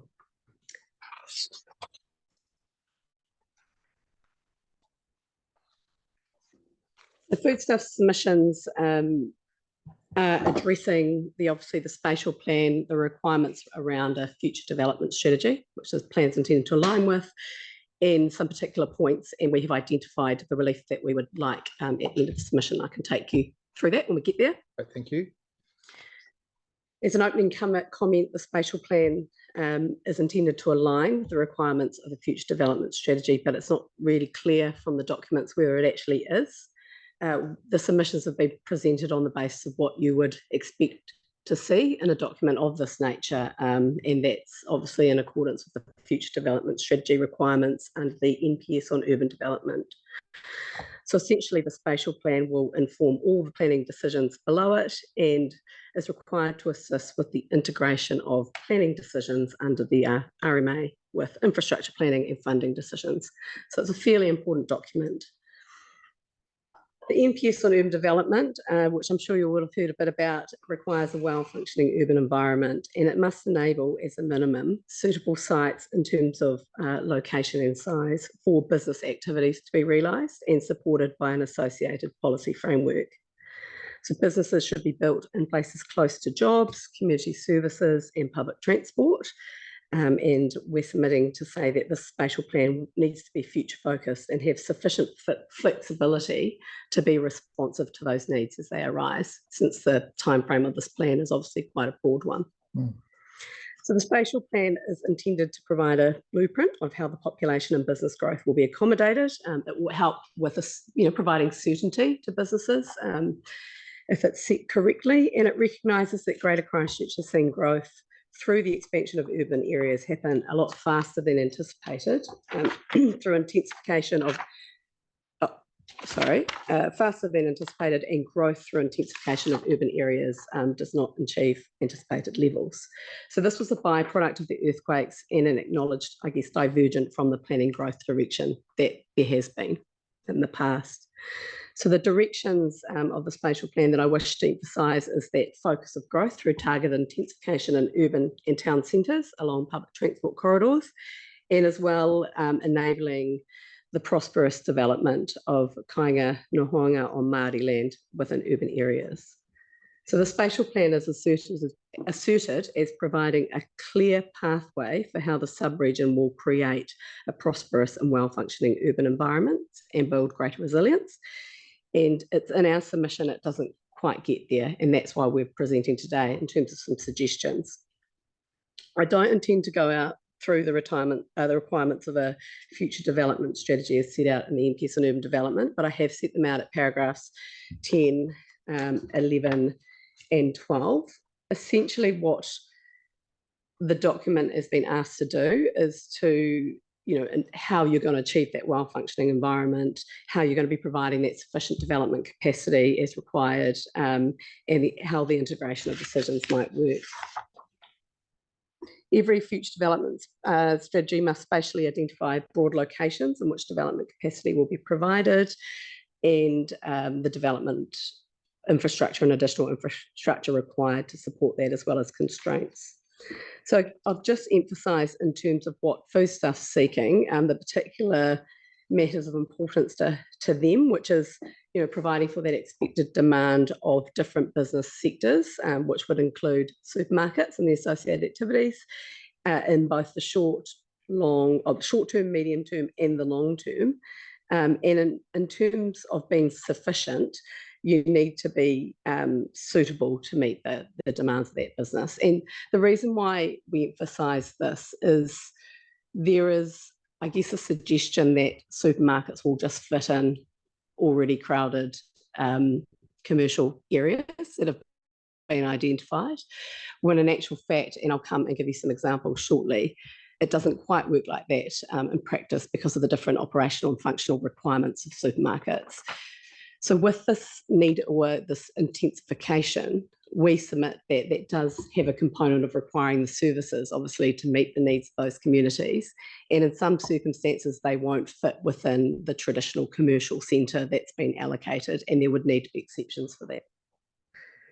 So specifically on Foodstuff's activities in Greater Christchurch, they range from small retail stores to mid-sized stores and shopping centres to large format retailing, industrial wholesaling. So, and there's a host of ancillary activities that will operate with that. The submission focuses particularly on Opportunity 5, which seeks to provide space for business and the economy to prosper. And it gives effect, a Direction 5.1 gives effect to Opportunity 5, but is confined to providing sufficient commercial and industrial uses that are well integrated with the transport links and the existing centres network. Of note, I've identified at paragraph 16 about the commentary behind that direction. It's really interesting that there is a shortfall of 110 hectares for commercial activity in Christchurch that's acknowledged, and a 20 hectare shortfall in Selwyn, looking over 30 years. Shortfalls are said to be expected to meet through intensification in significant urban centres and major towns, but for reasons which I'll address, that doesn't accommodate supermarkets. So I say at paragraph 17, the assessment of capacity of commercial land in the spatial plan does not accurately reflect the market reality for Foodstuff's activities or the flexibility required to accommodate growth in the near future. And I've just given an example here because I think examples are really helpful to understand how that might practically play out. So Foodstuffs has very recently gone through the proposed Selwyn District Plan process. And during that hearing, the economists representing both Foodstuffs and the council both agreed that there was a demand for several additional district supermarkets and that there was insufficient space to accommodate them within the existing centres. And through that process, there was also no scope to provide for rezoned commercial land for supermarkets.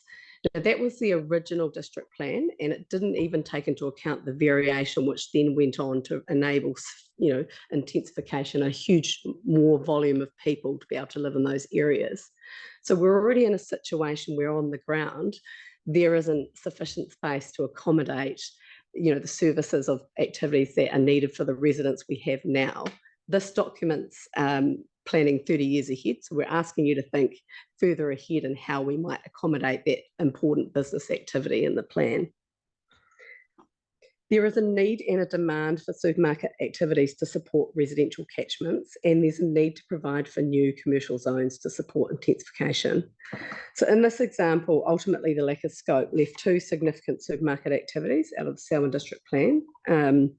One of these locations was an extension to the New World in Lincoln, which we are seeking to go through a consenting process. And that's actually already covered in the way the maps drafted. It enables sort of the growth of the centre beyond the existing extent.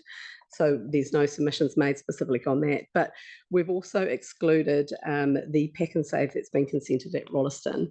So we submit that that needs to be included as part of that acknowledgement of that centre for Rolleston. And I've provided a map at the end of the submission which points to where that should extend to be able to cover that. It's probably quite hard to see, but if you look at page 8, there's a little sort of a triangle that comes out. There's essentially a grey area between the existing sort of growth area and the new residential area, but that's a site that has got a significant consented supermarket on it. So in addition, supermarket functional and operational needs often see them located within residential urban areas as a direct response to market need. For example, the growth of an existing or a new residential catchment. The provision of new supermarkets to meet the increased demand from intensification will essentially require new areas for development, such as outside those centres, and that could be within urban areas, brownfields or greenfield sites. And this need is not provided for in the spatial plan. This is also a need that's very difficult to identify now until we see where that demand for residential is taken up. So while the plan's very enabling of intensification across Christchurch, we're not sure exactly how that will play out in terms of where that demand might come up and where there might be a subsequent need for a supermarket to service that. The Officer report has considered those requests for some flexibility around the directions and the commercial, and they consider that the district plan has already enabled policies which appropriately recognise that format activities such as supermarkets may occur outside the centres and within a walkable distance to those centres subject to criteria, and so they don't need to be considered further. And that was a real significant achievement. So the reference there would be as Plan Change 5, which Christchurch City Council advanced. We appeared on behalf of Foodstuffs and talked about this real challenge of providing for supermarkets in otherwise a really strong sort of centres hierarchy type policy framework. The council acknowledged that, and they acknowledged that supermarkets as standalone supermarkets don't cause retail distribution impacts on centres if they are located within residential activities.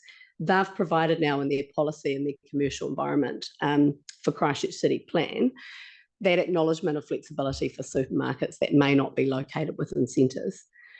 My submission to you all is, while that's provided in the lower level document, I don't think that forgoes the need that it should also be recognised in this plan, which is the longer thinking future plan. It's sort of the approach taken by the officer is saying that, well, it's already kind of acknowledged in the RPS and the City Council plan, so we don't need to talk about flexibility at this higher level. My suggestion and my submission is that it's actually critical. In fact, it's very, very important. It is included at this high level, and you can know and be confident that what we're asking you to do is not inconsistent with what the policy documents in the district already are and what we've been working really hard at trying to achieve. So I've just set out 22 exactly what we've asked for. We acknowledge the amendment made by the officers to putting at least sufficient land being available for business in direction 5.1, and that's supported. We've requested that we encourage that commercial and industrial uses be integrated with transport links and centres, but have also sought that we ensure sufficient land is provided for commercial and industrial users with functional operational needs, including outside centres network where needed. Now, I think there's enough qualifiers on there to ensure that it's not an open gate of being able to provide activities outside centres. You've got to demonstrate you have an operational and functional need to be where you are, and you've got to demonstrate that there's a need to be outside of that centre. The classic example for a supermarket would be there's an increased growth of a residential catchment of, I'm not sure what your limit is for a supermarket, say 30,000 people, and there's no supermarket servicing. I would say that that would be a need to be outside that centre and creating an opportunity. And other than that, I'm noticing my time's up, so I'd be happy to take any questions, essentially. Yeah, look, so grateful that you've put this summary together. Alex, is really, really helpful. And the fact that you know the game, if you want something, you need to specifically ask for it so we can focus on that relief. So, questions from the panel? Grant. Thanks very much. Just a query regarding, well, I'm just referring to clause 17. And you talk about a need for demand for supermarket activities to support residential catchments. If in the spatial plan there is a concentration on in terms of map 2, for example, along key transport corridors, which you refer to as being important as well, how do you see foodstuffs operating within a denser corridor kind of approach? Do you see that as something that's achievable? So do you mean a denser land area or a denser commercial area?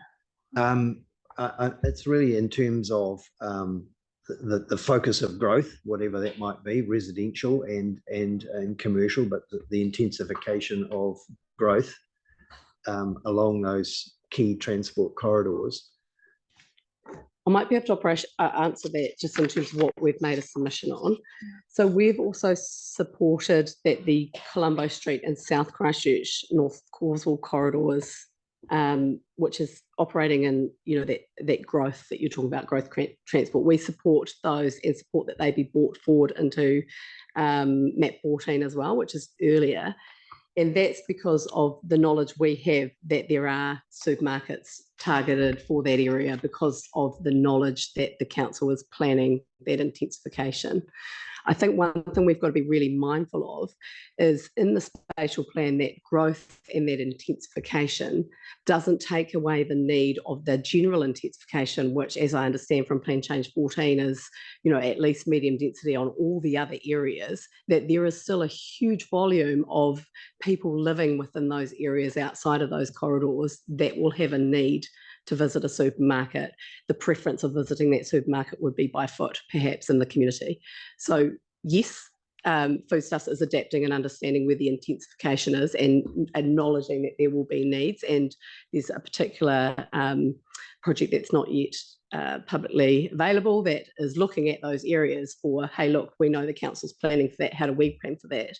And I don't think there's any lack of support in that space. We're supporting that. We're supporting that North Causewell corridor and the Colombo Street, South Christchurch corridor, which we know has already experienced a lot of growth, actually be pulled forward and acknowledged in the earlier map too, so that potentially that supermarket activity can come on a bit earlier. But where that doesn't take away from the need in my submission for the broader population as well, who may not live in the, I guess what we would say, the higher building corridors, as opposed to the general medium density across the Greater Christchurch.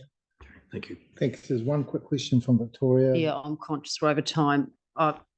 In some of the larger cities with high density in a city, we see a model of Metro Mart type supermarkets.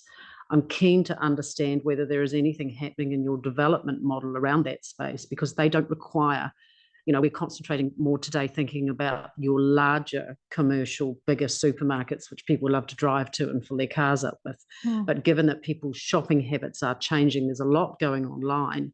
And I'm just keen to understand, does your model cater for that? And is that something that you are looking at to perhaps meet the needs of the residents in the more intensified areas?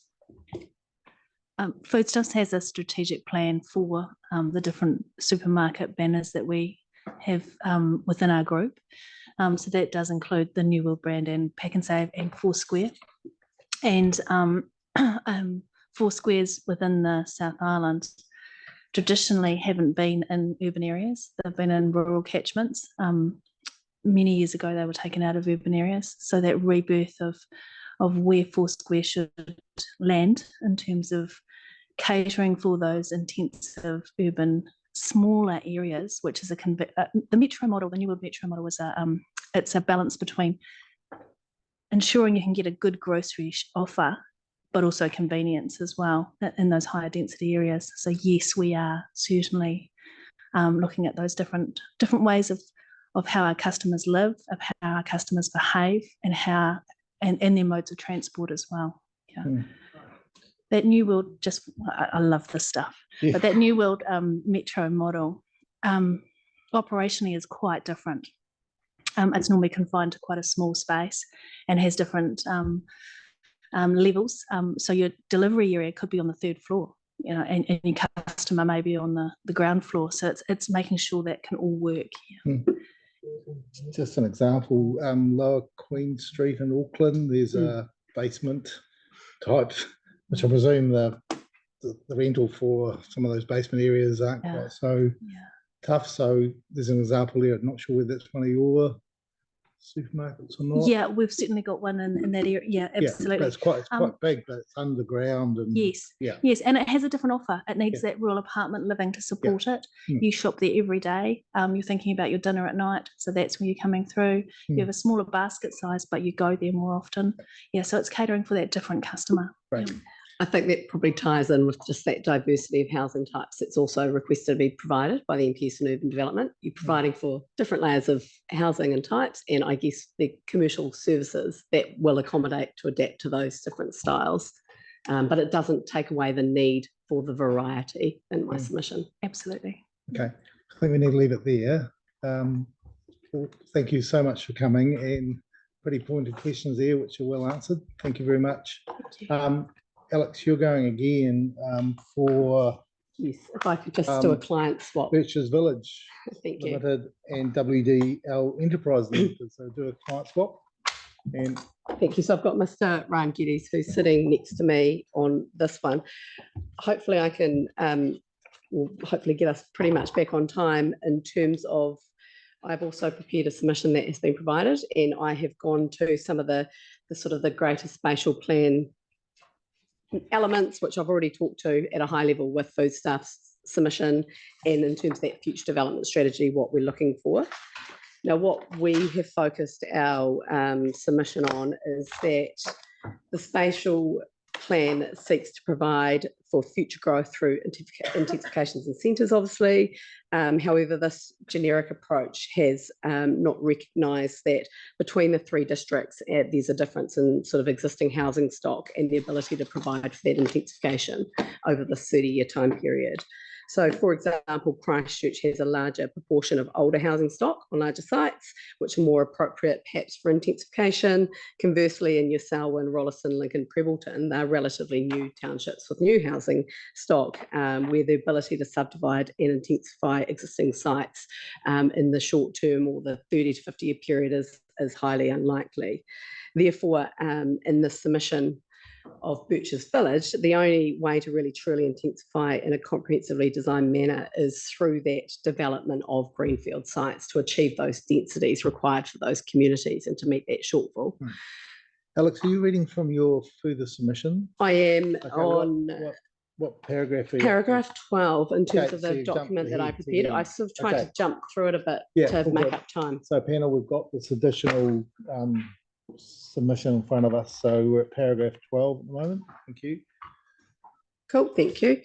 So really this focus by Birches is on that sort of that greenfield site element, and that there hasn't been any additional greenfield sites identified in this 30-year growth plan. Rather, it's just taken what the district plans have done, which was, in my submission, they were catching up on growth that they hadn't done prior to that because of the restrictions on a map A.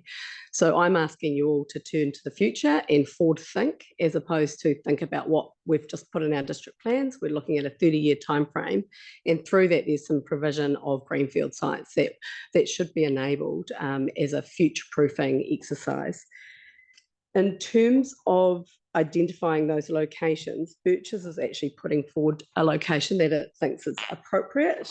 We say that the housing business assessments have vastly underestimated the development capacity, and And I've said that the figure 9 of the spatial plan shows the demand for housing capacity in Selwyn is outstripping supply, and yet there's been no future areas actually identified out there.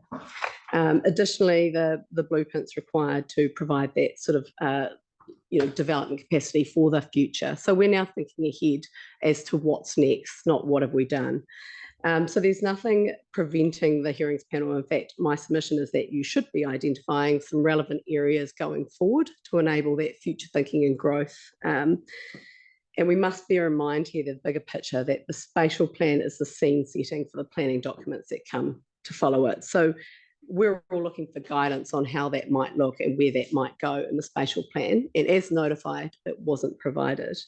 Now, I just want to acknowledge here that the officer report has, since this plan's been notified, has recommended some changes. So instead of recommending areas, which we would submit on an area today, they've also recommended essentially a change to policy, or page 69 of the spatial plan. I'm now jumping ahead to paragraph 19. 19, yes, gotcha.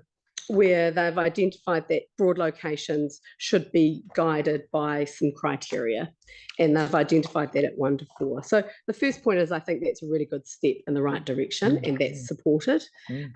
We have some concerns over the wording of the first paragraph, which is adjoins to or within an area. So you're already, obviously your township's already developed out, they've already been at capacity. So if you are adjoining to, by legal definition, that means that if you're across the road, which my client's site is, you're not actually adjoining that site. So we're asking for the wording change at paragraph 22, which is adjacent or near to. So the use of that word is entirely consistent with what the RPS uses. And I think that's on or near to is the RPS wording. We're just asking for some flexibility because, and you'll be aware that the NPS and urban development, and in particular policy 8, actually allows that out of sequence development and that responsiveness to a need. And this policy, while a step in the right direction, doesn't quite get there in terms of that enabling the different areas. So a minor wording change, I think it would be sort of heading in the right direction. Just to interpose there, Alex, those terms are out, adjacent, beside. They're quite tricky legal terms. They are. They're quite often tested to a silly extent through Correct. Interpretation, aren't they? So correct. So adjacent, by legal definition, just for your understanding of how that might be interpreted, is really site specific and circumstantial. Yes. And I think that's the right word for a future flexible document. Adjoining directly is directly a boundary adjoining, whereas adjacent is interpreted based on your site specific circumstance. For example, in the NPS urban development intensification planning processes we're going through, when they talk about adjacent areas to centres, they might be talking about a walkable catchment. Whereas if you're in a site-specific plan change type environment, it might be adjacent, might be within a stone's throw of the centre. So it is circumstantially in terms of that connection, and it's considered in the circumstances at the time. That's why I think adjacent is the appropriate word. And words matter because this is key policy interpretation. Well, they do in that particular policy, because I think you'll find that you'll run into a lot of trouble. So while it looks like you're giving some direction, it would be taken away pretty quickly with the use of that restrictive word. Thank you. So the other focus here for my client is on Prebbleton. And again, we really swing in behind and support that the officers' reports acknowledge that they've missed Prebbleton, that Prebbleton is a really significant area of growth. There's obviously a huge demand to live there. It's very close to employment, and that is now being recognised, and we support that wholeheartedly. The one additional point we would like to make is that Prebbleton should also have a priority development area. So the NPS and urban development requires that more people should be enabled to live in areas of urban environment where there's a high demand, and that is clearly the case for Prebbleton. There's been significant evidence that's been presented on the various plan changes out there. There's a huge amount of growth. Now, in terms of the case that we're asking you to consider today for a future priority area, I'm not sure how familiar you all are, but there's a new Te Kaha Park out in Prebbleton. It's a significant investment in the district, and there is a site which adjoins the commercial area to the north and is across the road from the park, which is our client's site, that we're asking to be considered as a future area for development. The submitter, and I've put the details of where that is, it's the area south of Hamptons Road. I had put a picture up, but I'm not sure if that's able to be pulled up as part of the submission that we said, so you can have a look at where that site is. That's in the pack, isn't it? So Yeah, it is. I think I was under the impression it might be able to be pulled up on the screen, so we can have a look. some additional information that Alex has given us. It's got some. It's just figures showing attached the to work bottom. that's been done. Yeah. I might just talk about it while you pull it out. Talk it through. So tell us in terms of your figures. Give us a reference to where the plan is. Yeah, so I'm at paragraph 25 and I'll talk to the picture when it comes up. Okay. So there's a site there that's across the road from a new district park, and it would provide a very unique opportunity for a medium density development. Now that's quite different to what Prebbleton can otherwise provide due to the newness of most of that development out there. It's in a strategic location. It's on obviously the main transport route, cycle bus road as identified in the spatial plan, and it adjoins a significant regional park, Kakaha Park, as well as the existing residential zoned land, but I've talked about that being across the road as opposed to directly adjoining. So I've put in some references in the submission about all the information supporting that, but the key highlights of this was a partnership with Ngāi Tahu, where the provision of urban development, where Māori values were going to be incorporated into the process, design and layout. And that's what I've just showed you in the background. This is what we're putting together for development. There will be a prioritisation of Māori ownership of homes, providing first opportunities to people. Is this the figure, Alex, we want to look at, or? Sorry? Is this the figure you wanted to refer to? Yeah, that's a good one. Yep. So we've got Prebbleton Township to the north, and then we've got the new Kakaha Park, which has got a dog area and rugby fields and a whole lot of other things. And then the development across is one that's been worked through with Ngāi Tahu in terms of providing a sort of a Māori value appropriate development that would work in with the park. So I've set out there that there'll be provision of land for housing and community facilities, and the margins are going back to Ngāi Tahu property as a charitable trust distributed. But what we are trying to demonstrate here is that there is an ability to target genuine medium density residential because of the nature of it. In fact, it's greenfield, but it's not, because it's actually a bunch of lifestyle blocks that range between sizes 5,000 metres squared up to 4 hectares. So it's fragmented, but there is a collective agreement with all but I think one landowner to be able to implement this outline plan. So it's a great opportunity in terms of a tangible area that as a future target would be beneficial to Prebbleton and to what the spatial plan's otherwise achieving, and could be identified as a priority area. Ngāi Tahu obviously confirmed the feasibility in the business case, So despite ticking all the boxes, and it also ticks the amended greenfield significance criteria, if that word's changed to adjacent, it's not identified, and our submission is that this should be identified, this particular site, as a priority area for the future growth. We acknowledge that would require a subsequent rezoning, and we're going through that process. But what we're not wanting to be doing is missing out on this through the future development process. So we had applied for this land to be rezoned in the decisions of the proposed Selwyn District Plan, but it was declined on the basis of it being outside the urban growth overlay, which we've now appealed and sought that to be included, and that the land comprise LUC 1 and 2 soils, which requires urban zoning to be avoided unless the exemptions in clause 3.6. So the reason it was declined is because the highly productive land requires you to consider whether there's a need right now for that land, and whether there's any other alternatives. And the council elected to rezone the other area they'd set aside for priority development. So while it wasn't appropriate for the life of that short-term plan, our submission is this is the land that should be next off the block, and because of the growth and the demand in Prebbleton, it should be identified in the future long-term plan. In terms of Papa Nui, we're also supportive of the identification of Papa Nui as a significant urban centre, and we consider that's appropriate. And I think we're in alignment with the officer's report there, so there's no need to otherwise address that. Specifically, in terms of relief sought, we're asking that the site be identified in the spatial plan, that the new Kakaha Park should also be included because that's been omitted. And it should be identified within Prebbleton as well, that Prebbleton should be included as a development area, which it has been identified as a major town, thank you, and that the strategic growth of Prebbleton needs to be identified. And then I've just provided some supporting document in that submission, hopefully. Oh, over time, sorry. Thank you. Any questions, panel?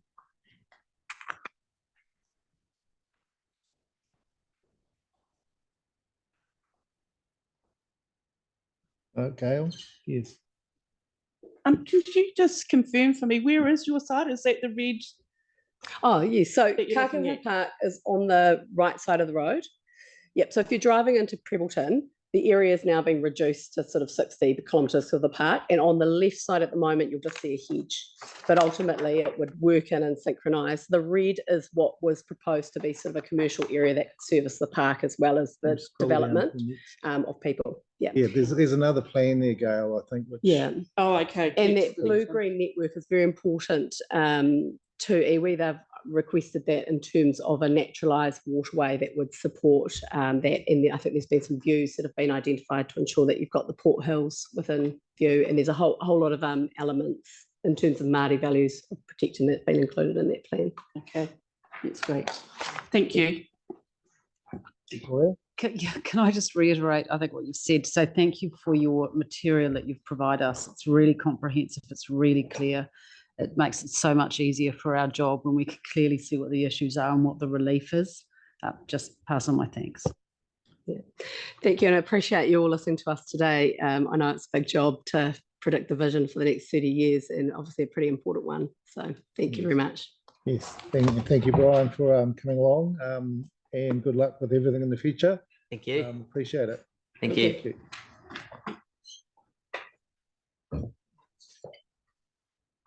Right, Graham. Morena. Nice to see you again, Graham. Indeed. I was, in a rush this morning, so I didn't circulate this. So feel free to pass it around, Graham. Yeah.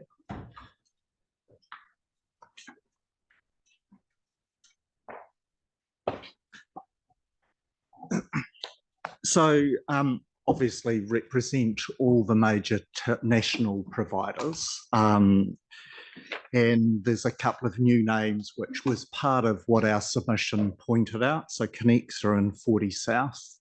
So those that were following the commercial stuff going on, we sold our poles, and one, which is former Vodafone, Spark, and 2 Degrees, have their operating network antennas and all the stuff that gives you services on those poles. And then Chorus providing fibre services outside of, well, also within Christchurch, but Enable is the main provider within the Christchurch area. Yeah. So there's been a bit of a change in the last year or two, hasn't there? Yep, there has. Some new names, so we'll get used to those. Yep. So this is the new future, and obviously within the Canterbury region, and that does touch on the Greater Christchurch area. There's some smaller telcos, a Murray Group providing digital services. So the regional operators that are now joining together to become national providers, which is useful for ourselves because we can piggyback off their network services as well. So what I wanted to say is just thank you to the staff in particular for providing us the opportunity for the various meetings, a workshop that we were able to talk through the future of telecommunications and so forth. In some initial draft wording just to explain it within the future spatial plan. So for us, we support the direction of where the plan's going and the fact that we've got 30 years. We're always keen to push it out to the 100 years if possible, but that is really hard for all of us to kind of start to comprehend. So And these are happening all over the place as an industry, as I've said here, that is essential to and critical to everything that we do. Relatively small in size compared to other infrastructure, but visually with our cell towers, which you'll be seeing lots of additional ones happening already within the greater city environment, and a lot more to come, I'm sorry to say, as we finalise the 5G requirements for denser environments.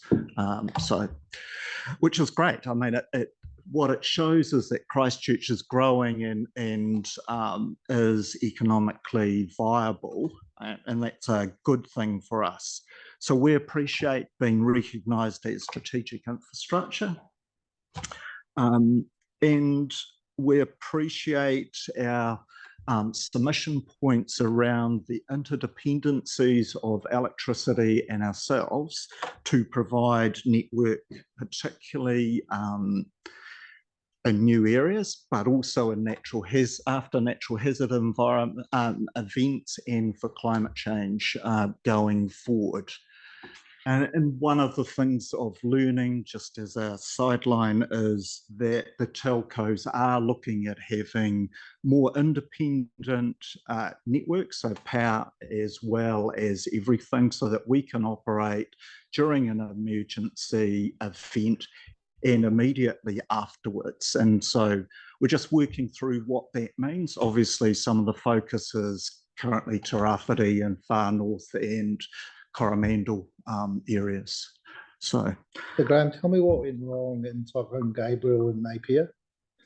Power. Okay, so the in bridges.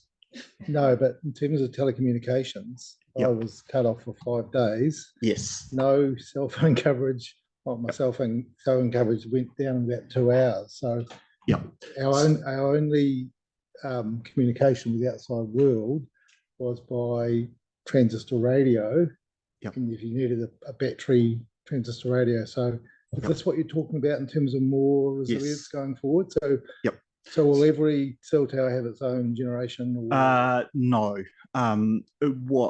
That'd be just too noisy. I mean, generators tend to be noisy, they're bulky. We have a lot of our network in the roads, but we are looking at strategic sites, so working with emergency services, all of them, including post-recovery, to make sure that the centres, we can support all of those, so that there is either us providing power to them or vice versa, or upgrading networks. And then in other communities where there might not be emergency centres, working maybe with the fire service or police to develop hub sites, basically, so that there is a minimum of telecommunications that can always happen for 111 emergency calls, texting and sort of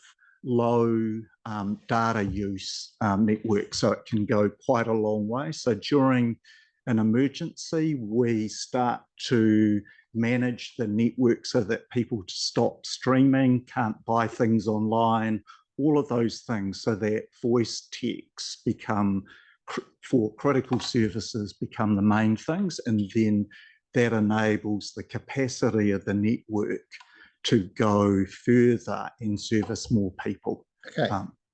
Thank you. Yeah. So I just know that it was pathetic. Cyclone Gabriel, and I know there's inquiries going on, but when you're saying you're working to provide a more resilient network in the case of an emergency like that, when whole cities are cut off for a week, that's the work in progress you're talking about. So with Cyclone Gabriel, just as an industry, so the industry comes together and operates together in those sorts of things. So we had organised 40 plus transformers to be flown in before and immediately after the event. So had helicopters booked to do that. to then be able to take them. A lot of those generators went to police and emergency services. Gisborne Airport got one so that they could pump fuel and so forth. One of our techs got the digital fuel management system up and running again for them. So all of those, so our network was deprioritised by everyone else, and that's been one of our key feedbacks to government in emergency services. So that sort of thing, like we missed we were not allowed to go on the service boat that went to Wairoa, the military one, because it's those sorts of things that we all have to kind of come together and learn, basically. So, and that's why, yeah, the importance of strategic infrastructure being identified in these and other spatial plans become really important. One of the things that we submitted on was being recognised as part of the well-functioning urban environment. So to enable and support the provision of critical infrastructure such as telecommunications. And I realise it is already a long list, but telecommunications, as we know, becomes as critical as power to all of our lives today, whether we like it or not. And people rely on it for just about everything. And my second point was really around, I know opportunity 6 is around transport, reducing carbon emissions, but the industry, and we put out quite a big report recently around how the telecommunications industry helps everyone else to reduce carbon emissions. And around transport, the obvious one is working and operating businesses from home, but also accessing other social services. So you might be aware the industry came together, has worked with MB around providing free data access for people that don't have data that can then access social services without any fear or being cut off from those critical services. So it's things like that that make it easy, so they don't have to travel in, that sort of thing. So that's where we are, and kind of interested in how we retain involvement going forward in terms of implementation actions and stuff. So thank you, Graham, for your presentation. We'll go to any questions from the panel.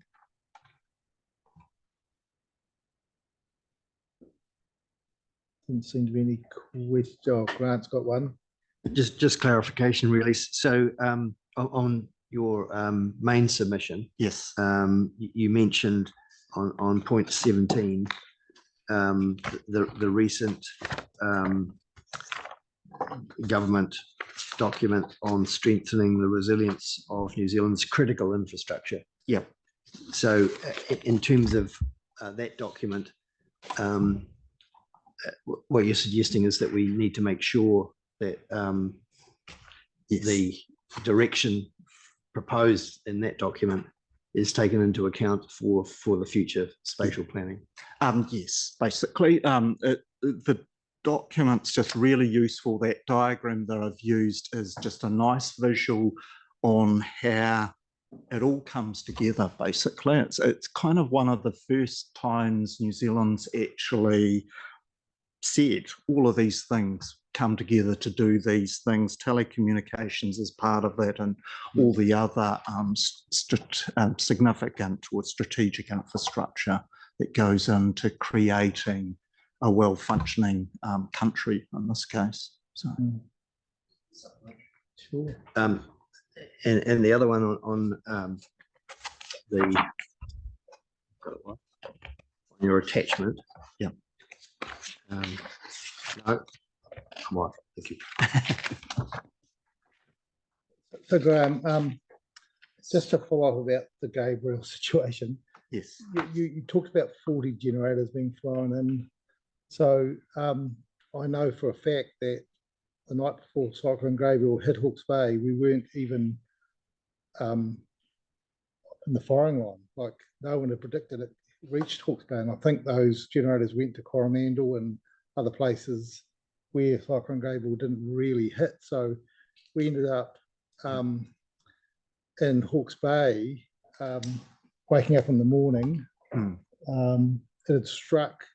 Whole communities have been trying to fight for their lives through the through that evening and night. Yes. And there was no communication. And it wasn't until 2 days later in Napier where people finally realised the only communication was through transistor radio, because we didn't have no cell phones, no power. And I'm trying to get to the bottom of, we didn't even know where to go, where there were 2 or 3 locations where we could walk to and get some comms to ring home or text someone. So is this what you're talking about in terms of preparedness? Yes. And so people in the community will know we have an earthquake, we have a major disaster like Cyclone Gabriel. These are the communication nodes where you need to go to so you can actually ring someone. Is that? Yep, that is the whole aim of it. Okay. So there was a helicopter that did go to Napier with some generators. Beforehand? After the event. Yes, that's right. Yeah. Yes, So, and that was the next day, but other people ended up using those generators for other things other than the key. So the key cell sites didn't come on. We had some generators in some of the stores, and so we were able to use those to enable people that could get into the CBT to actually start communicating. But yeah, it was shocking, basically. And it's, we've, as a country and an emergency services lifelines, we've got a lot to learn and make sure that learning happens across the whole of the country. Yes, appreciate that. Thank you very much, Graham, for your submission. And good luck with your future work. And always happy to follow up. Yes, and look, I really appreciate the acknowledgement of staff and the fact that it's been a pretty solid process from what you're telling us. So that's great to hear. That is. Thank you. Right, thank you, Hannah Marks and Richard Moylan for Orion Group. Come forward, please.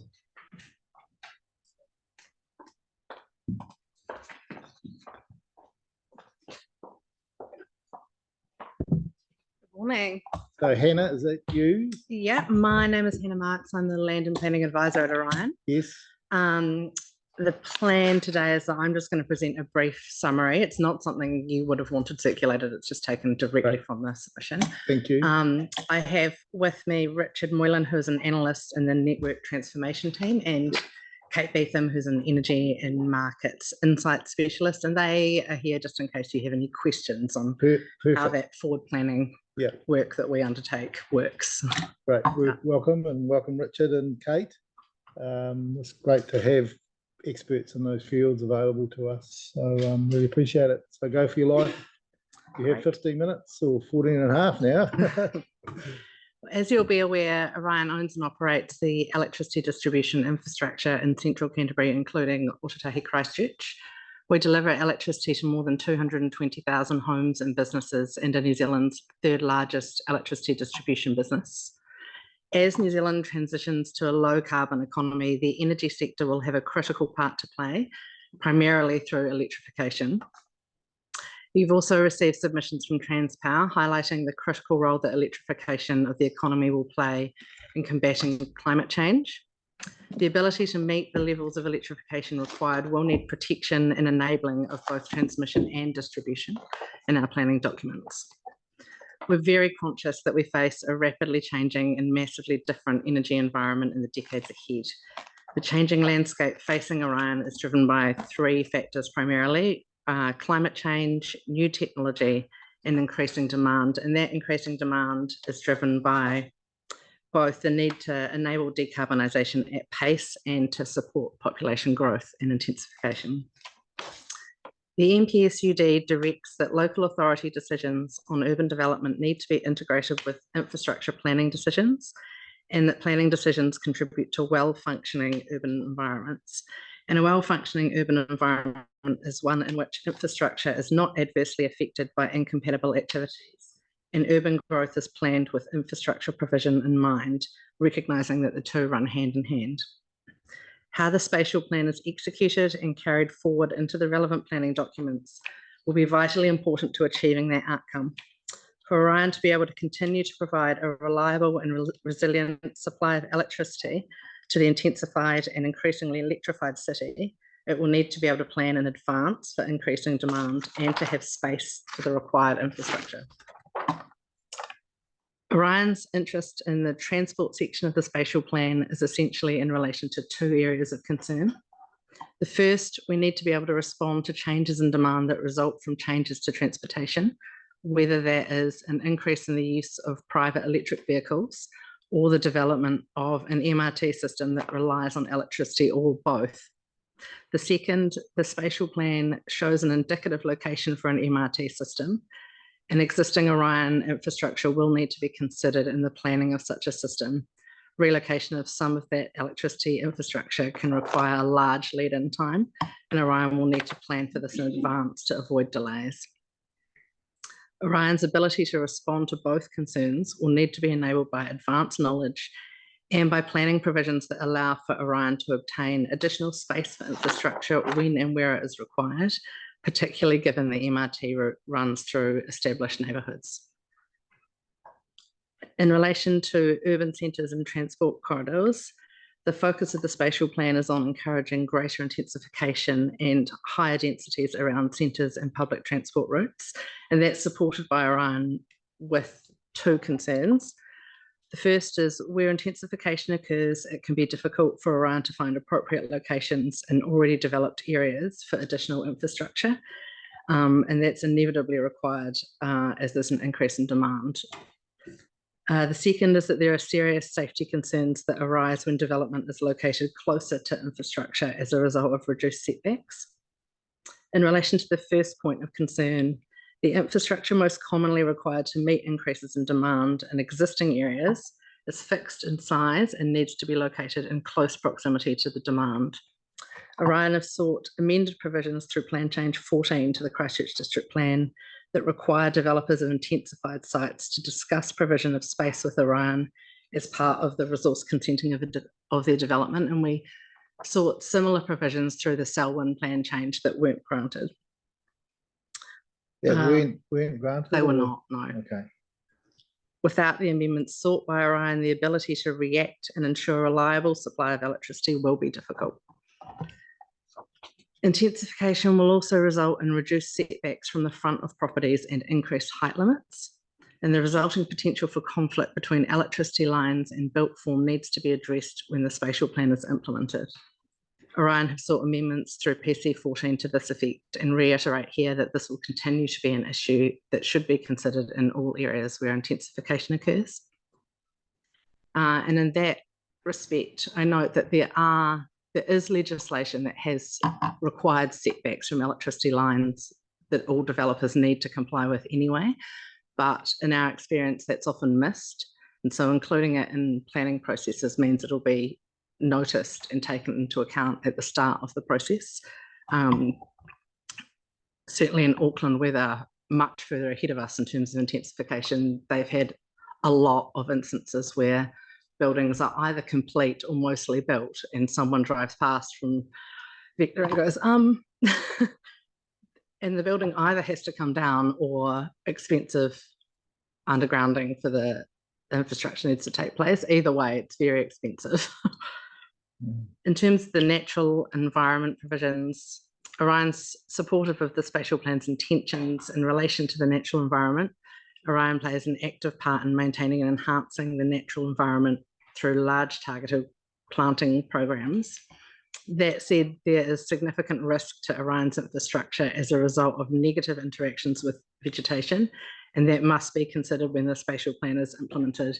And in relation to your previous conversation with the telcos, I understand that in the order of 90% of the power outages in Cyclone Gabriel were trees, the result of trees and lines, yeah. Plus also our main 220 kV switcher had been absolutely flooded out. It's not ideal. Based on a floodplain. So these, it's just I live for it. It's been pretty raw for us in Hawke's Bay, and the importance of this spatial planning, including communications, infrastructure, electricity supply, has to be so well planned for. So definitely, yes. Thanks, Hannah. Orion suggested amendments to the draft opportunities and directions set out in the plan. Those amendments sought are in order to strengthen the ability for Orion to provide a reliable and resilient supply of electricity throughout the time that the spatial plan relates to. And some of those amendments have been made in the updated version of the spatial plan. We continue to seek the remaining changes. The only additional matter that I wanted to raise today is that through the Transpower submission and the updated provisions, there's been a new paragraph included under direction 5.3, which is on page 75 of the track change version, which addresses the role that Transpower has to play in decarbonisation and the need for facilitation and support of that infrastructure. And that could equally apply to Orion, and I would further submit that an equivalent paragraph should be added to protect and enable the distribution of electricity as well as transmission. Could it just be a tweak to the existing suggestion? Potentially. Okay. Well, I think we would like you to supply some specific. I'm happy to do that. Because what happens with these processes is there's to and fro's between the submission to the staff to what you looked at. So yeah, I'm very happy to email something through today.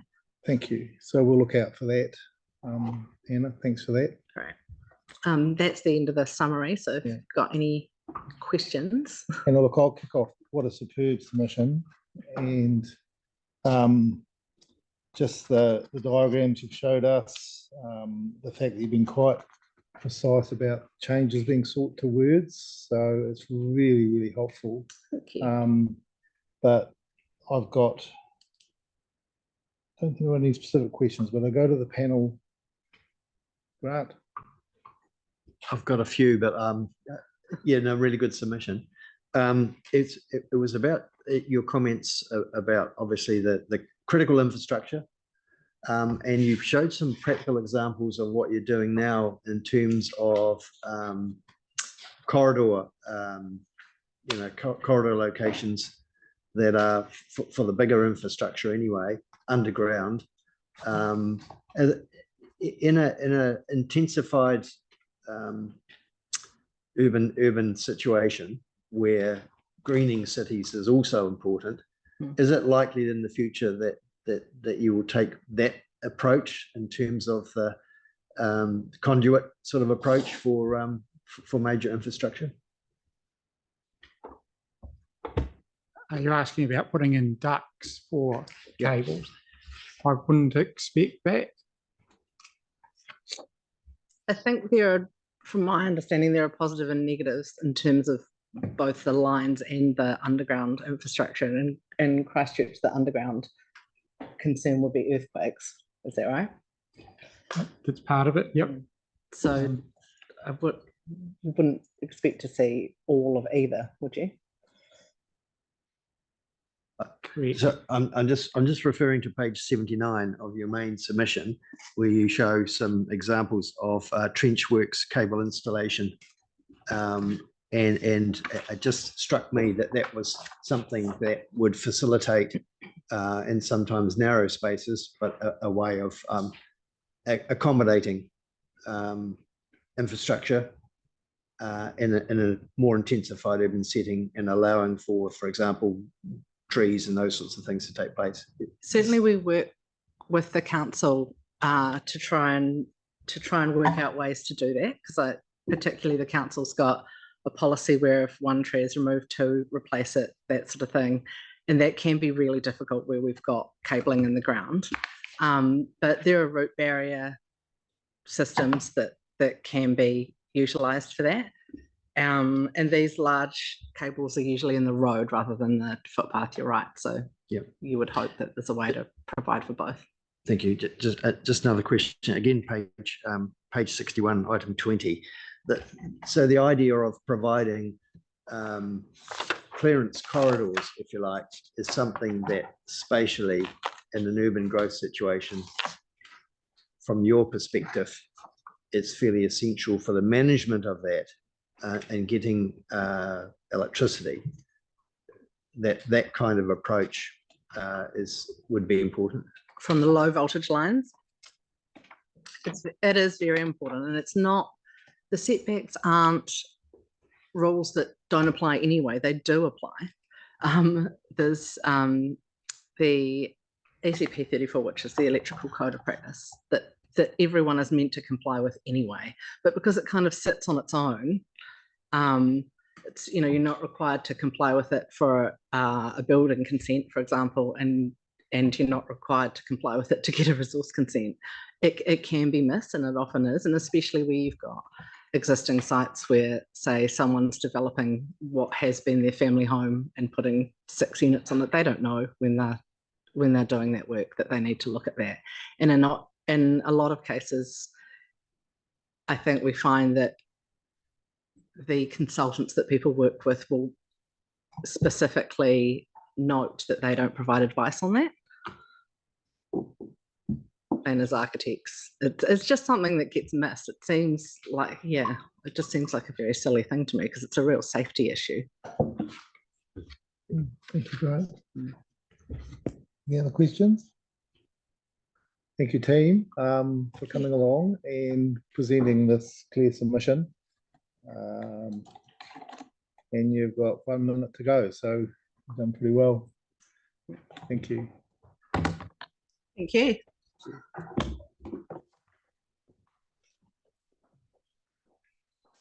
We're moving to Anne Scott.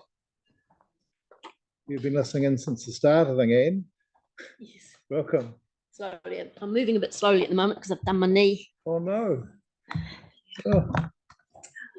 Is it being rehabilitated, or are you? Oh yes, getting physio. Thank goodness. Oh good. Well, welcome, and you've got two slots, so submission 351 and 175. So we'll start with the Spokes Canterbury submission. Thank you. Kia ora koutou, ko Anne Scott toku whenua. I'm speaking on behalf of Spokes Canterbury. Spokes Canterbury is as a cycle advocacy group.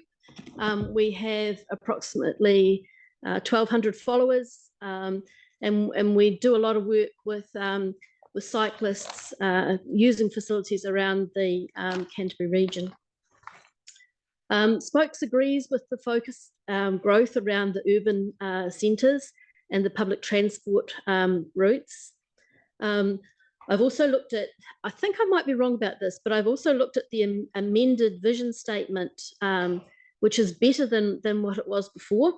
But I have one thing to say, and that is it should also include current generations. Some of the young people, some of the people that you talk to, they will be here in 2080.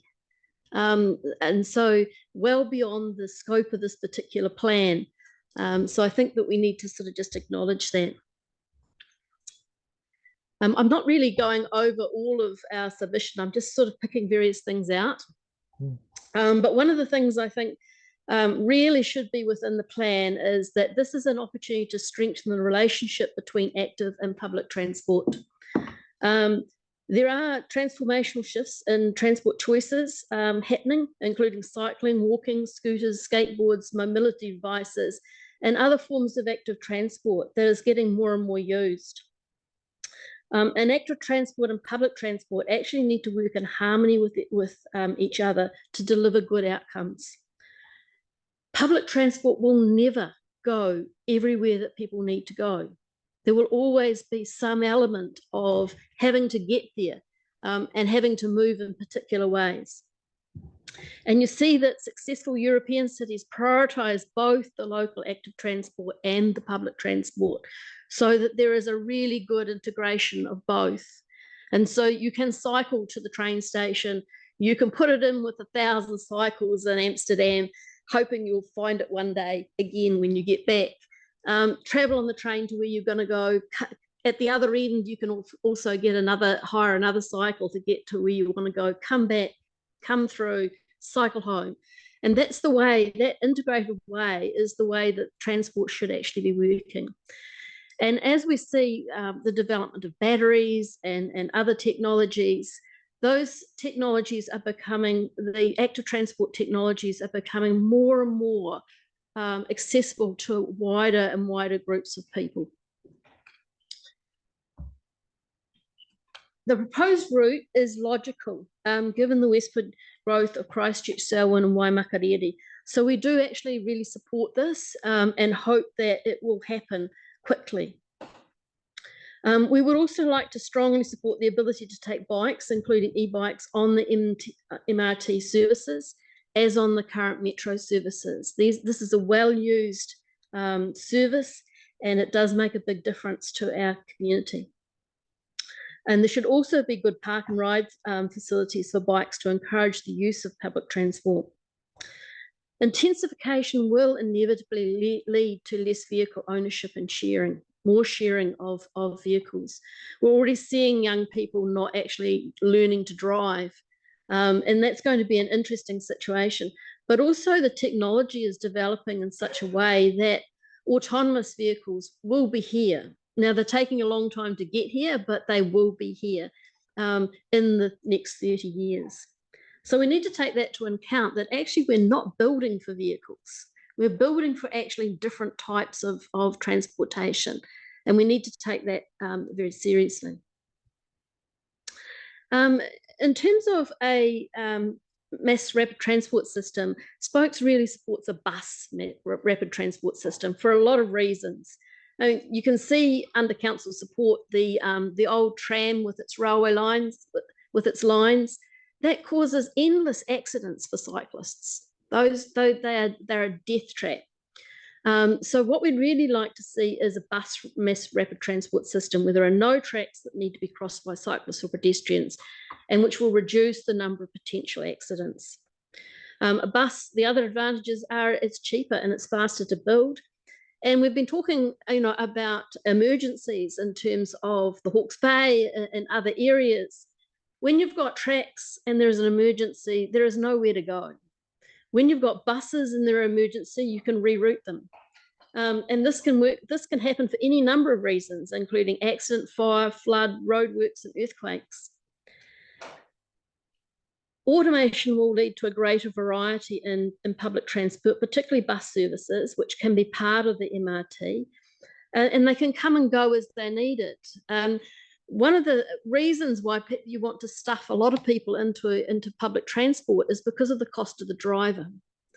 But actually, when automation comes in, you can have much smaller vehicles picking up 3-4 people and having them going to a point where they can actually catch a bigger mass rapid transport system. It's kind of an extension of what's happening at the moment within Timaru, for instance, with smaller buses picking up people and taking them to various services or taking them to points where they can get further other transport. So we need to what's the uptake for that? You're familiar with the Timaru? Sorry? You're familiar with Timaru, obviously. Is there a good uptake for that service? I understand that it's actually really popular. Yes. It's just been put in place in Hawke's Bay too. Yes, yes. Because it's a door-to-door service. Order up, and then there's a smaller van that drives around, and yeah. Yes, okay. And it's it's making a real difference to the more elderly community, because they are the ones that actually do use public transport quite a lot. Because you get to a point where, for various reasons, you have not had the accessibility to actually drive anymore, and there are a lot, and so it really is a game changer. It keeps people in their houses longer. It keeps people more engaged with the community that they are living in. Oops, am I going down? Yes. In terms of the natural environment, also, we support the protection of the blue-green spaces, corridors and green belt, and the red zone as well, with good active transport connections. There are significant health benefits in living in close proximity to the natural environment and having ways to actually move through them. It's well known that actually this reduces stress in our communities and leads to better public and mental health.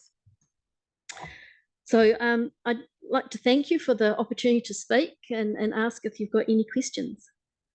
Thank you. So, panel members?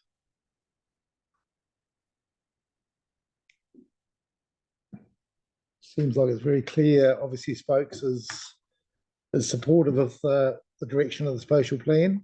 Yes. There's some details on implementation where you have a preference. I think the final form of the MRT is going to be decided, but the route is being sought to be locked in the spatial plan. So your preference here is noted.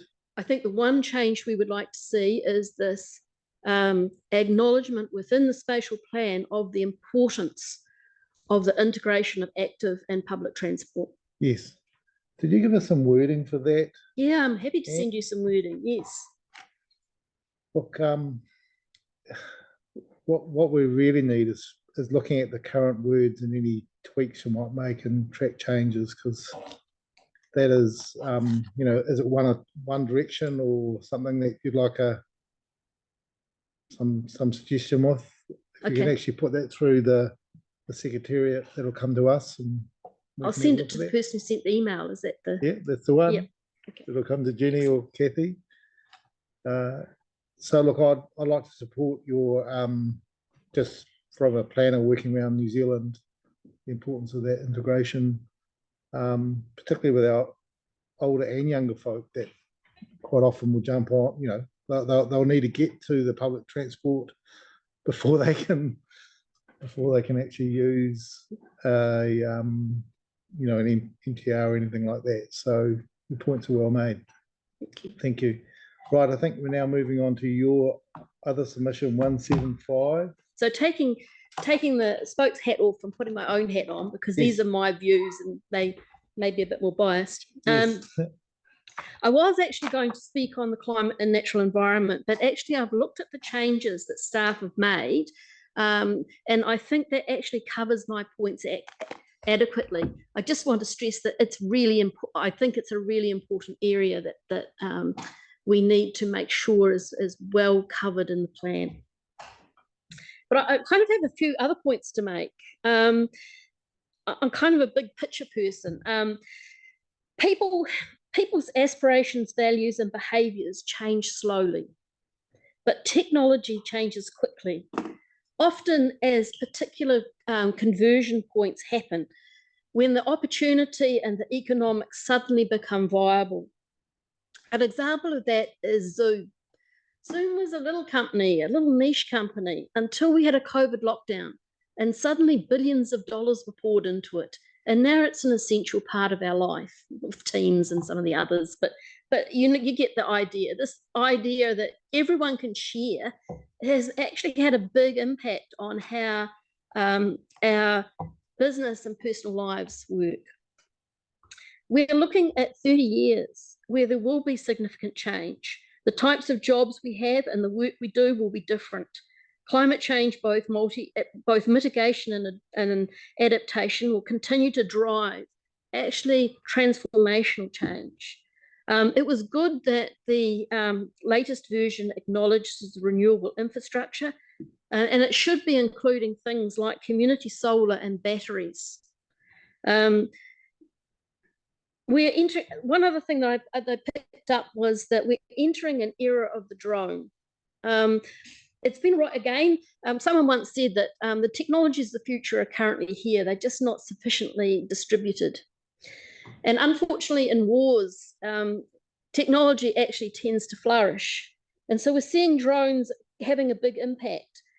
We should actually have a drone contour map for Christchurch, and we should be overlaying that on the contour map for the airport. At the moment, you can't do drone research at Canterbury University because they're under the Northwest runway, whatever it's called. So, you know, if we're thinking about drones, there will be there are drones growing for agriculture. There will be drone deliveries. There will be drone ways of, you know, I think medicines, for instance, will be delivered by drone. going forward, because it'll be really easy to do and it's fast. So just think about that in terms of what we're going to use. The other thing that's going to happen is currently our legislation kind of has vehicles as one group and it has active transport as another group. And what it doesn't have is this little middle section, which is going to blossom of automated vehicles and delivery that are small. You know, you'll have the automated little thing boxes that go around and deliver the vegetables to you. You're going to have small things like golf carts, for instance, food at the moment. So our infrastructure is such that we are limiting the kinds of technologies that we can use in the future, and we need to think about that. Small autonomous vehicles will make a difference, traveling around 20 kilometres an hour, and that can be transformational for accessibility for a whole lot of people. And I would also say that the New World Metro model suits active transport, just as an aside from the person who was talking before. So thank you very much for the time for me to rant a little bit. And if there have got any questions, I'll be happy to answer them. And it's been a real pleasure listening to you with your big picture hat on and your future thinking, because you're right, the world is changing so fast, and having people thinking about that and looking at plans and how they should be flexible and adaptive. So I'm wondering if there's any questions from the panel. Grant. Thanks for your visioning in your talks here. On page on your original submission, where it talks about urban centres, and you mentioned that cities work best as a series of villages. Yes. Is that something that we need to make sure that in terms of the development going forward, that we are still considering the village idea, the core, just outside the core? I think so, particularly on where you're getting high density, and when you're building on the route for the MRT, for instance, you know, each one of those little areas is actually a village and should be considered a village. So it should have certain amenities that are related to that particular group. I think less and less people will be going into town to do things, and the centre of our city will become a place to live, not a place to do business. And that's going to have a really big impact on how we build. But we should be building locally, because actually what you want to make sure is that you know, you're close to your school, you're close to your preschool, you know, you're close to your little supermarket, not big supermarket, that you can go to on a regular basis. It's those kinds of facilities that are actually needed. Thank you. Just one more question. You also mentioned in terms of the blue-green network, and you talked about a blue belt around our ocean coastlines, including marine reserves and careful placement of offshore wind farms. And you talked about the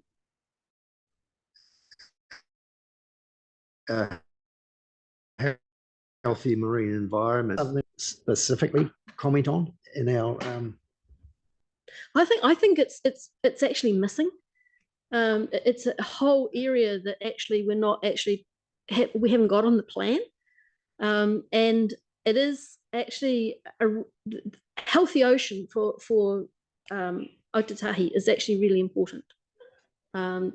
And there is a lot of research happening now about climate change and about the effects on the ocean, and the fact that we need to actually preserve some of these areas. In actual fact, is, you know, like ocean seagrass, for instance, and kelp and other things, and some of the the areas in the estuary and that actually absorb more CO2 than Pinus radiata. So it is actually going to make a difference. It also makes a difference when we actually have the pollutants coming down our rivers and going into those areas. We need to consider that in terms of healthy water, healthy living kind of environment. So I just thought that area, that specific area, was missing from the plan. And I think Environment Canterbury was starting to think about some of these things, and they're starting to have just a few documents that are moving in this kind of area. But actually, there's a whole lot of focus on rivers, but rivers flow into something. Thank you, Grant. Any other questions? I do have a question for staff to be recorded. This is really bouncing off Anne's idea that in terms of spatial planning, Greater Christchurch might be looking at these coastal spatial areas, but I'm presuming that that's outside of our scope.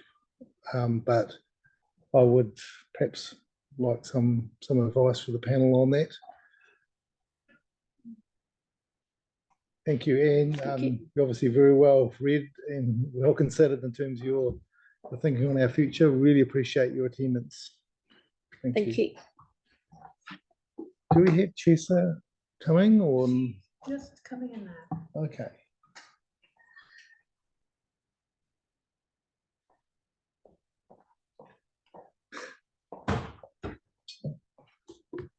I'm just going to grab a glass of water. Yeah.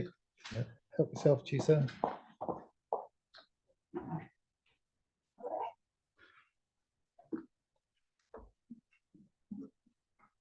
Yeah, while Chesa gets going, Ben's probably got a clarification for us. I just on could do the last question you wanted, if you could wasn't quite sure clear what you were asking. So I think the submitter raised the issue of spatial planning around the coastal areas, including locations for marine reserves. I think Grant picked up one of her submission points.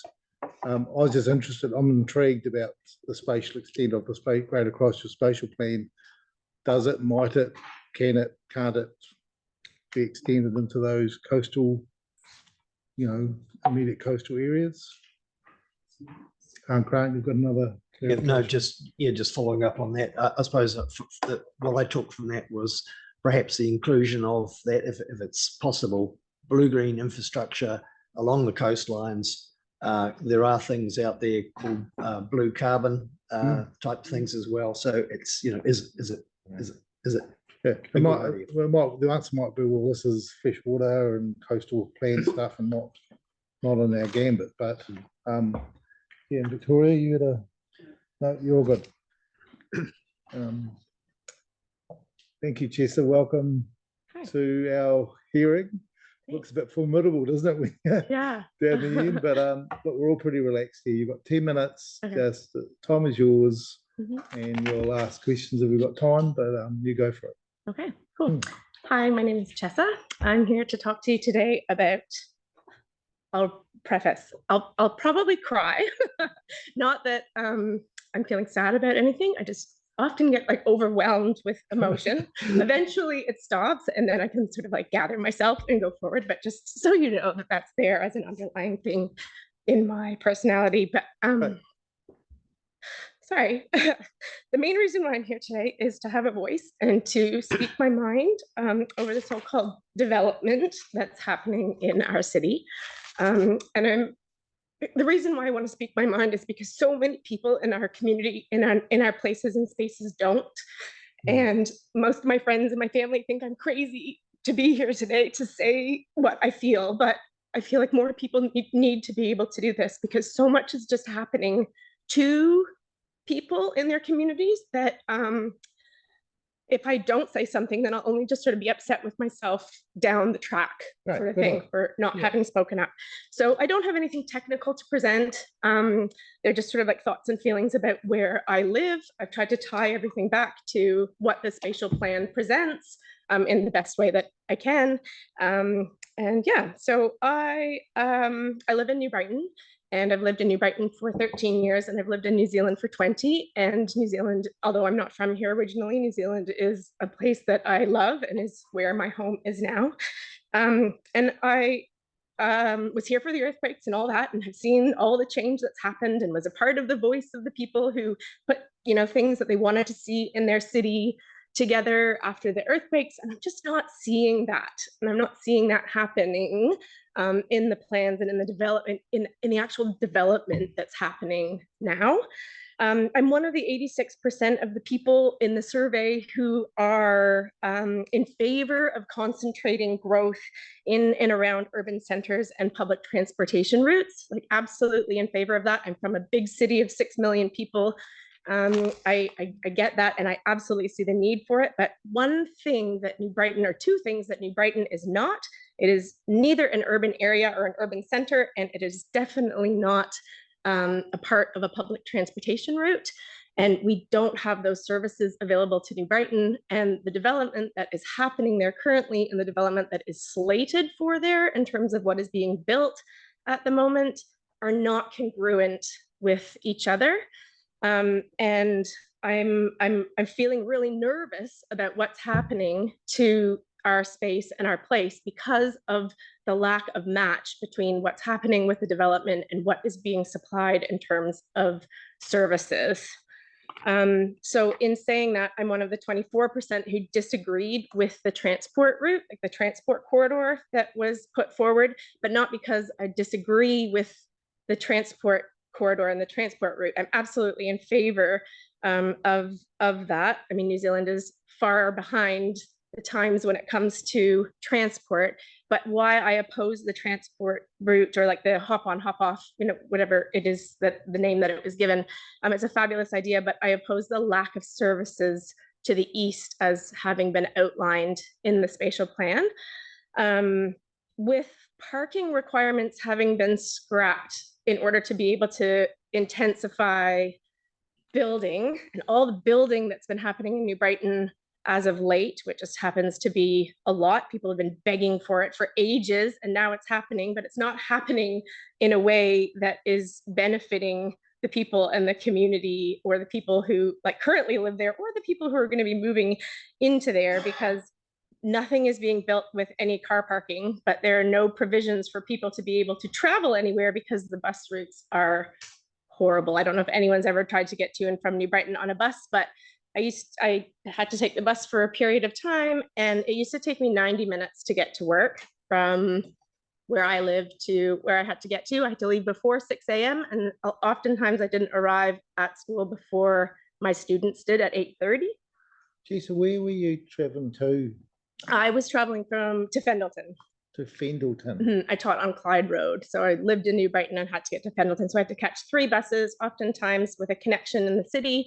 And I would be watching my other bus, needing to connect, and like watching it driving past. I'd be like, oh my God, there's my bus. Or I'd be standing on the side of the road and the bus would just drive past. And it put me, I still to this day, it was about 10 years ago at this point, but I still to this day have nightmares about it. And I just sort of joke. And like my daughter goes to school in Opawa and we live in New Brighton, and there's not a bus service that we could even consider taking to get from where we need to where we are to where we need to go.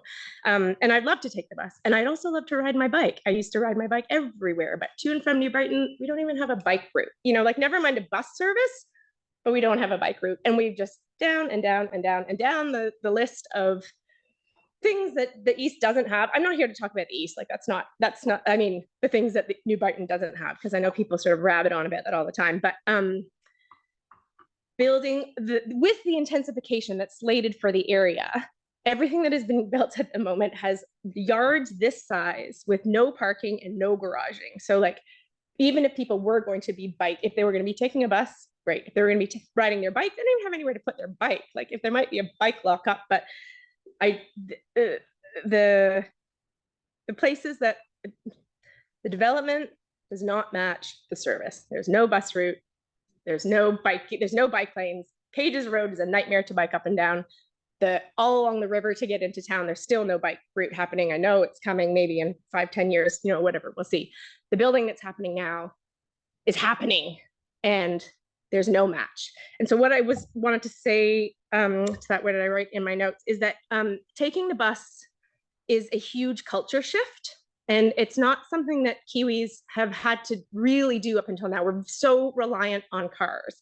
And if people, like, developments is happening, all these buildings are happening with no parking, everyone's just sort of expected to now exist with no cars, and then they're going to be forced onto buses and there's no service to the area, it's not going to happen. People aren't going to learn how to take the bus and to go places and to do that as they need. So yeah, that's what I wanted to say about that. But we're car reliant, building with no car system isn't going to work. If there's no transport system, without the transport system, I don't know how the city or people expect the shift to happen from people being car reliant to then taking on the bus if the transport options are so poor. And what I would preferably see in the East is that the townhouse building is like stopped or slowed at the moment and allows the services to catch up to where they need to be. Like, I know that the development rulings are here and they're mandated and it's what's happening, but I think things are like the cart is being put before the horse in so many aspects of what's going on, and that things need to be considered with more discretion in terms of what's being consented to be built prior to services being available, if that makes any sense. I just want to know, at what point in the spatial planning does the East get serviced with decent services like a bus route and like bike lanes and that sort of thing? Like, does all the building happen and then all the people are there and then the things get serviced, or do the services happen and then everything gets built? Well, New Brighton's been waiting for a really, really, really, really long time for all those things. We don't know if it's chicken or egg or chicken, but yeah, at this point in time, we're just sort of we're stymied. Moving on, because I don't really have a lot to say about the green spaces and whatever. I want to talk about the development areas, or the priority development areas, and the offer of accelerated or significant development. And that just like raises such alarm bells for me, because my worry is that when things get accelerated, or when things are allowed with significant development, I don't think there's enough consideration put into building of community and building enough to meet the needs of the people who already live in the community, or to build community, or to meet environmental needs, or to meet like aging population needs, or to meet people with mobility needs. Like all the townhomes that are being built in New Brighton at the moment are 2 and 3 stories. They all involve stairs. I don't know anyone with small children who could live sort of in and amongst them, anyone with mobility issues who could live in and amongst them. The investors or developers who are coming into the spaces don't have a vested interest in the people who live in the community itself, and they're just sort of like snapping up land and building within single family homes, and there's not a consideration for where and what is being built. I see my time is up. What I really want to finish with, because there's so much that I haven't said and I've just waffled on about other things, but what I really, really want to see from the spatial plan in order to underpin everything else is transparency, and to see that like what is being developed and where, and that being like public knowledge and like community knowledge, because speculation runs rampant in and amongst small communities about the next bit of land that's been bought up and what's been built, and the next bit of land and what developer has bought it and what's being constructed and how high it is, and is there parking or not, and that sort of thing. that a plan was created for New Brighton 8 years ago already. And it was developed and drawn up, and nothing's happened from that. And now all these other things are being built and being built and being built, but can we just stick to the plan? And the road plans have now come in, but then like everyone's just still building these houses, but like, can we stick to the New Brighton plan that was developed years ago? Can we stick to this roading plan that is now under consultation and will be rolled out? Can we like halt the building of all these townhomes and the developments until everything else just gets sorted? Please. Thank you, Chair. So we'll see if there's any questions. Robbie? So just with regard to New Brighton, because we're building at Waikiki Beach, and we are having to go up 2 meters. We've got no choice. It's the only way we could get resource consent. So are you aware of the rules with regard to New Brighton? I've spent a lot of time deep in council documents reading about what they are, and yeah, I'm aware that people have to go really high in order to be able to sort of like get above those levels. And I've been told by like a duty planner that like the general, like the area will change over time as buildings, like new buildings are built. And I guess that's progress or development, if that's what you want to call it. But the effect that it has on, I don't like the effect that it has on me personally. So yeah, that's, yeah. Victoria.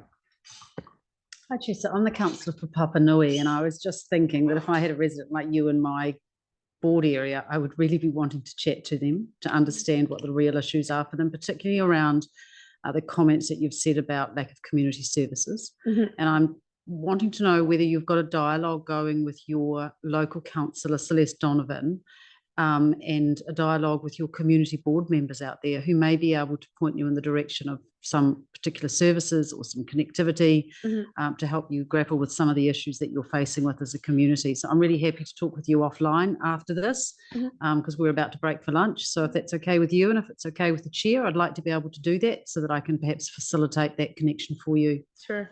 Celeste, just as Celeste and I have spoken several times, and there is a meeting on Monday that I'm going to for the New Brighton Residents Association, but we have opposing views on some things. But yeah, no, it's okay. Yeah. Thank you, Cheers. Chair, so I just have a couple of questions for clarification. You're from a big city of 6 million people. Where is that? I'm from Toronto. Toronto, okay. Gorgeous, yeah. So that works pretty well with transport and communities? Well, we operate on a grid system. We have a subway. Obviously, we can't have a subway here, so that's a totally different sort of thing. But overland, can work the same way. But subway runs east-west as far as it absolutely can, and the rest of the city runs north-south. And there's buses that run up and down north-south all the time. Every major street, sort of like that they can, and they connect with the subways everywhere. So I mean, it used to take me anywhere between 20 and 40 minutes to get to work on the subway, but it was like the subway runs so often that you can sort of walk the 5 minutes that you need to get to the bus, jump on a bus, be on the subway all within a really short period of time, and then you're on the transport. Like you're underway. Yeah. And have you made a submission on Plan Change 14? I have, yes. Okay, so a lot of the topics would be similar to what you're saying to that panel. Yes. I didn't get a speaking spot for that. I put in a thing for one, but then I missed all these emails. There's lots of emails that come from council about both things all the time. So I managed to book a spot for this, but not for that. So, but yeah, I've been very vocal. It's amazing to me about how many people in the community don't know about any of the changes or the building plans or the heights or the recession plans or the spatial plan, or that like can talk to people in my street and the direct neighbors, and people look at me like, what are you talking about? And then like months later, they'd be like, oh, did you hear? I'm like, did you not hear me talking about this 6 months ago? Like, come on. So yeah, there's a lot of those conversations happening. Or people say, oh, I'm too busy, I can't make a submission. So you're so welcome here to give us your views, and we've really listened hard. You've crammed quite a lot of thinking into messaging into quite a short time, which you've done really effectively. So thank you so much for coming. Thanks for having me. That's good. I won't cry anymore. I'm good now. So Good. thank you. Okay, so panel, I think our next person is not coming, Ella.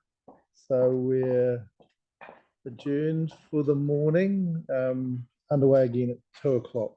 So thank you very much. Sinead, you're off. 2 o'clock, we're coming back. Yeah.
No problems.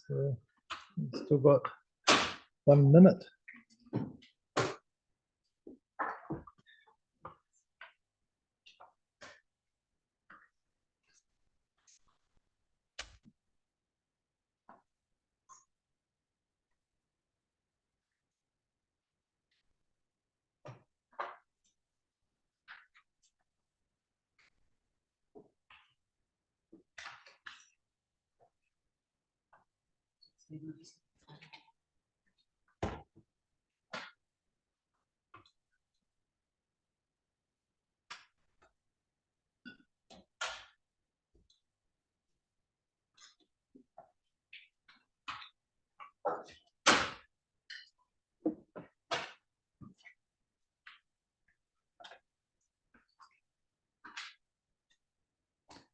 Okay, the clock has struck 2 o'clock, and welcome back to the draft Greater Christchurch Spatial Plan hearings, the middle session, and we're starting with Selena and Jackie from Sticks Living Laboratory Trust, and we're having you guys by Zoom. I think I can see you there on my screen. Welcome.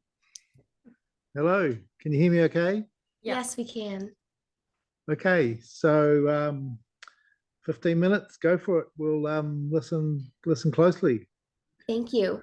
Kia ora koutou. I am Jackie Howard, the Community Coordinator for the Sticks Living Laboratory Trust, and I am joined by Selena Coombe, who is our lead volunteer for our environmental advocacy program. I just want to thank you again for your time and consideration in hearing our submission on the draft Greater Christchurch Spatial Plan. Sorry about that. And would also like to thank our environmental advocacy volunteers for preparing this submission. Just to give a bit of background on the trust. So we are a non-for-profit charitable trust that has been around since 2002. And we're a local river care group that is focused in the Puharakikinui Styx River catchment, which encompasses 7,000 hectares of land And the river itself is one of the 3 main rivers in Otutahi, going 24.8 kilometers from Nunweek Park all the way to Brooklands Lagoon. And we also do work on its 2 main tributaries of Kaputahi Creek and Smacks Creek. And the Styx River, unfortunately, is often known as the Forgotten River of Christchurch. So we are doing our best to raise awareness of the Awa, both with City Council as well as local residents, and really just showing what an amazing space it is. Next slide, please. So the Styx Living Laboratory Trust was founded on City Council's Styx Vision 2000 to 2040 document drafted by Council Planner Christine Haramaya. And there were 5 visions for the Styx River catchment encompassed in this document. 1, to create a viable spring-fed river ecosystem. 2, to create a source-to-sea experience. 3, to develop a living laboratory. 4, establish the Styx as the place to be. And 5, fostering partnerships. And the Styx Living Laboratory Trust itself was founded on Vision 3 of creating a living laboratory for research and learning. So much of the work that we do is very heavily focused on education-based initiatives and research initiatives, both volunteer-led and staff-led. I will now pass on to Selena. Could we go to the next slide, please? So thank you, Jackie. In general, the Styx Living Laboratory Trust supports the Greater Christchurch Spatial Plan. In addition, we strongly support the following goals: the inclusion of the Puhara Kikinui and its many streams as places to protect on Map 5, and the accompanying Goal 3.1 to avoid development in those areas. Protecting the entire river system down to the small feeder streams and channels is vital for the health of the river, and the catchment level management approach this plan champions. Goal 3.2 to prioritize waterway health. Goal 3.3 to enhance and expand the green spaces network, specifically along rivers. The Trust and the Council have worked together to develop and connect green spaces along the Puhara Kikinui for the Source to Sea project. And we feel like this goal is important to the long-term ecological and cultural health of Greater Christchurch. Lastly, Goal 1.2 to protect, restore, and enhance Nawai. The Puhara Kikinui has significant cultural values, and we support this plan, recognizing and aiming to enhance those values. The designation of the Kaputahi area as Wahitapu is similarly appreciated. Next slide, please. In terms of recommendations, we mainly have 1. We suggest that Council consider the following in relation to Goal 3.2. The Trust recommends that the examples given on page 63, such as supporting restoration and enhancement, setting developments back from waterways, daylighting, water-sensitive urban design, and developing riparian buffers, be codified along with similar practices into a clear list of healthy waterway development practices that should be required wherever reasonable. These practices are all straightforward and deliver long-term benefits. Codifying them will provide clarity for planners and developers around the plan and ensure waterway health opportunities are not missed. And last slide, please.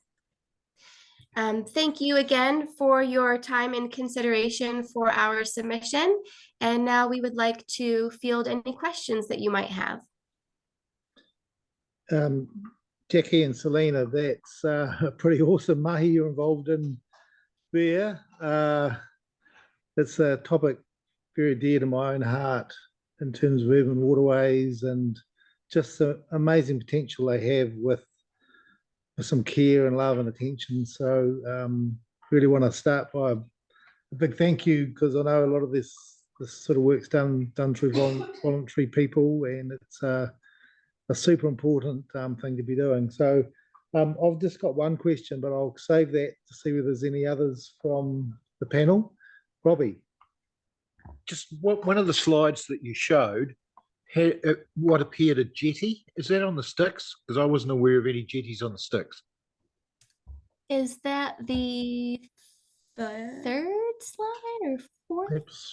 flick back the slides and we'll have a look. Yes. Is it that slide that you're talking about? Yes. Yes. Is that on the sticks? That is on the sticks. So I'm trying to figure out which reserve that is. There is a jetty in Spencerville, but I don't think it's that one. And there's also a very small boat ramp at Janet Stewart Reserve, but those are the only two kind of jetty boat ramps that I'm aware of along the Styx River. Thanks for that. Okay. Any questions, team? Grant. Thanks for that, and thanks for all your good work there. Just getting back to your suggested recommendation, I suppose in a way it's an expansion of what's on page 63.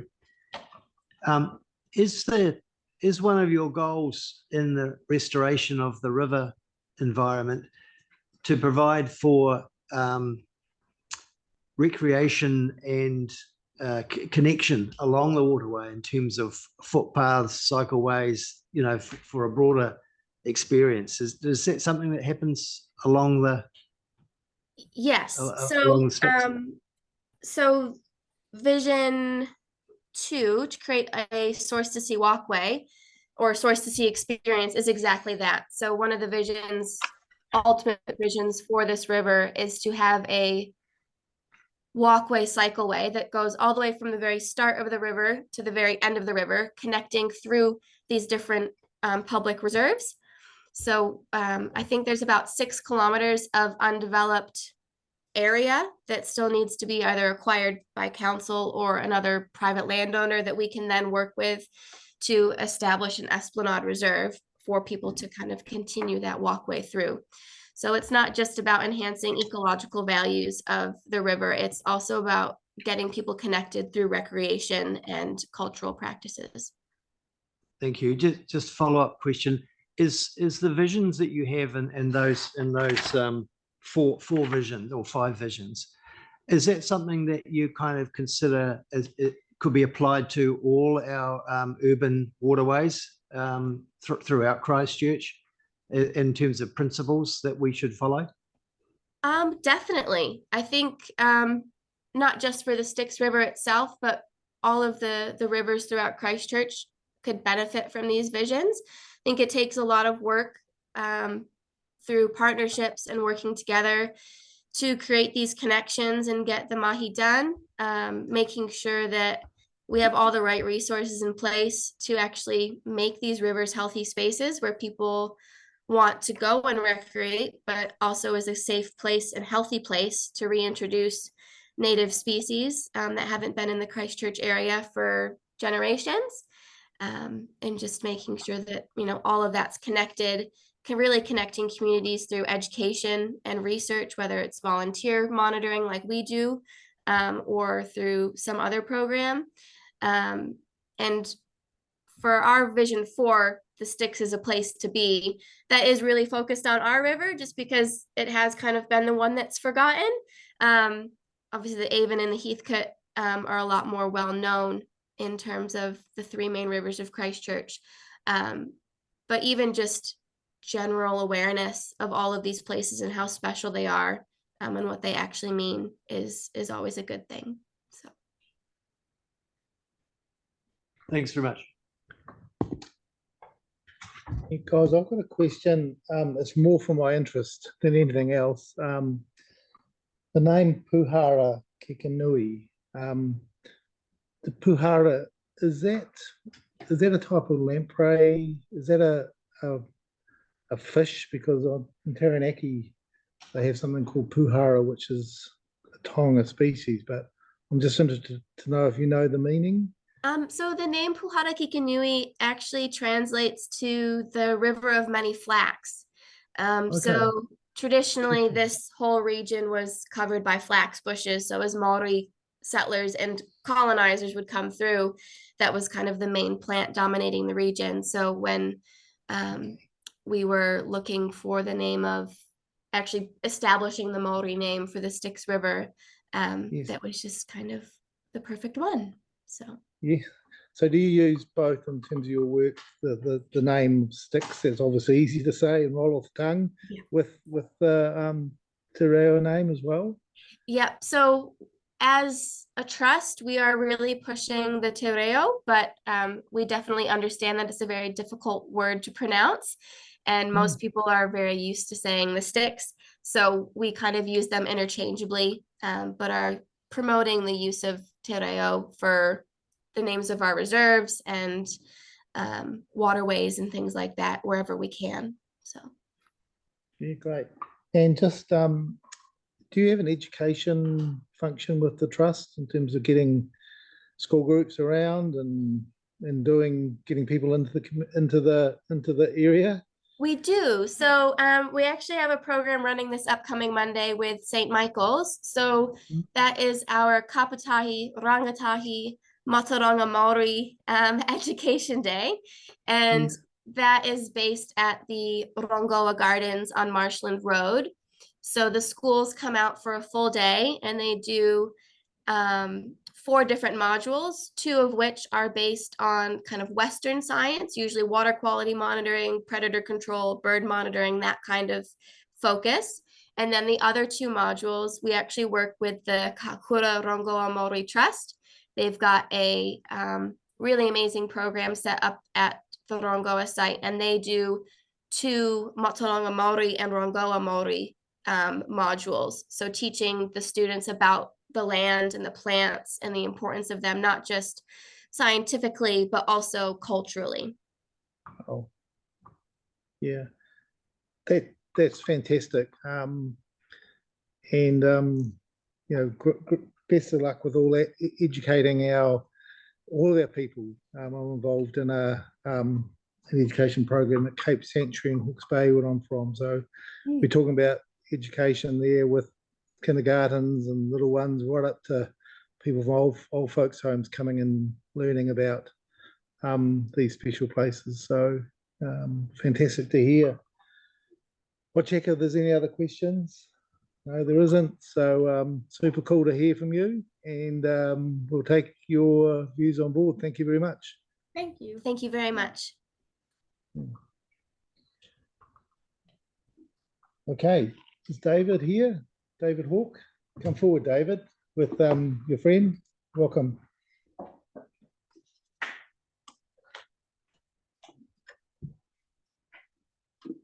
So you're number 301 submission number. So we've read the submissions and you've got 15 minutes to make the most of to highlight the main points, and we'll ask questions when if we can.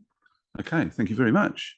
So tēnā koutou everyone. So I'm David Hawke, Secretary of Horsell Residents Association, and with me on my left is John Bennett, who's our chairman. So thanks for the opportunity to talk to you today. As you'll figure from our submission, our focus is on the public transport aspects of the draft plan, and we are particularly obviously focusing on Horsell. So as an association, we began about 25 years ago, and we've had right through that time a really strong interest in public transport, largely as a result of just getting people around, transport choice, and of strengthening communities. So far as we're concerned, we look at what's in the draft spatial plan, and its emphasis on public transport is fantastic. Just bring it on. In terms of Hallsville, I'd have to say things are in a bit of a state of flux. So since we put our submission in July, there have been new revelations in the provision of City Council's Plan Change 14, Housing and Business Choice, and it seems to be a moving landscape all of its own. We've also had ECAN come to talk to one of our meetings, our most recent meeting on the 2nd of October, and they gave us pretty up-to-date sort of approach to or version of how they see public transport playing out, particularly changes that are affecting Horsell.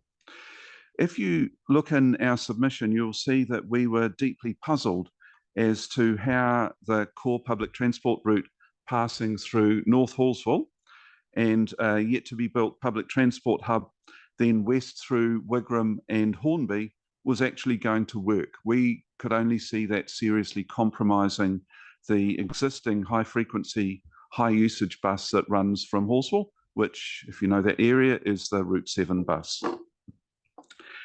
As it happens, Ross McFarlane from our committee and I spent quite a bit of time last night ploughing through resource consents for that North Horswell area. And that public transport hub for Horswell is actually consented. We didn't realise that. We had thought it was just a sort of hand-waving blob on the map. And actually that public transport hub is just a bus stop. It's just got room for 2 buses. It's a pullover at the side of the road within North Horswell, and that's it. So our concerns about having that Route 7 bus not derailed, that's probably not a good word at this particular setting, but sent off on an untimely but time-consuming diversion into North Horswell probably don't stack up. So those buses presumably are simply just going to use their existing route along State Highway 75. But something else in our submission, and that's the question of accessibility to both the actual bus connections from the surrounding area and accessibility to public transport in general, not just Horswell. We'll firstly go to the connections from the surrounding area, and this is Horswell related. So a lot of the present Christchurch City housing growth focus is on Horswell. So we've got our 15 homes per hectare new builds going at full speed around the east and south of Horswell. But with Plan Change 14 that I just referred to a moment ago, that focus is going to shift as those new builds finish off to the newly intensifying areas of Riccarton and Hornby and so on.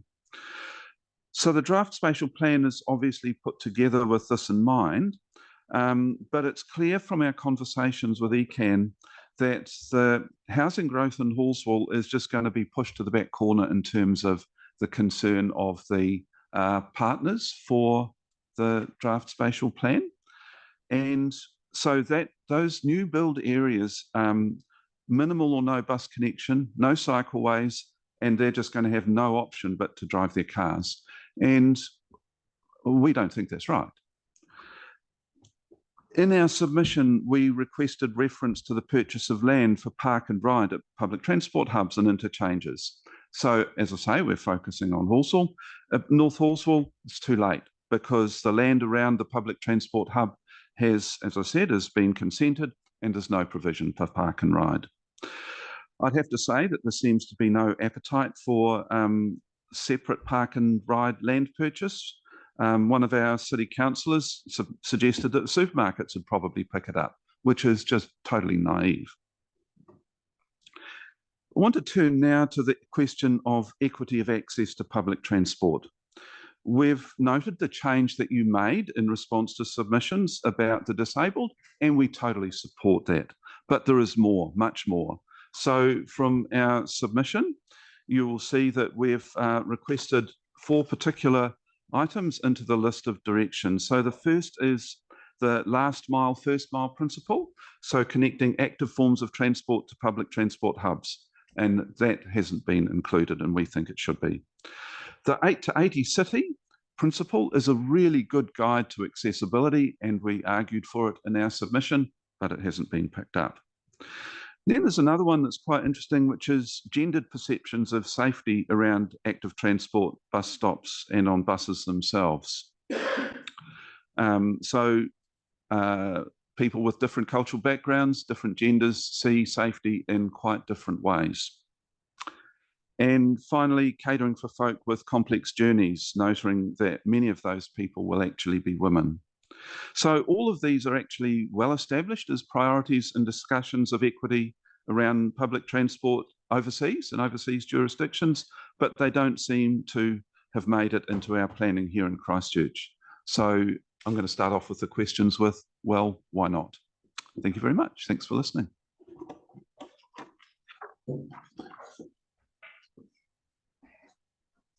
Thank you, David. And John, thank you for attending as well, and welcome to you. I was just looking around, there's a question from Robbie to kick off. So you made a comment about the partners being against development in Horswell. I'm really intrigued about. I'm a Waimakariri councillor. Right. Yeah. I've got a completely open mind about development. So just Yeah. intrigued where that came from.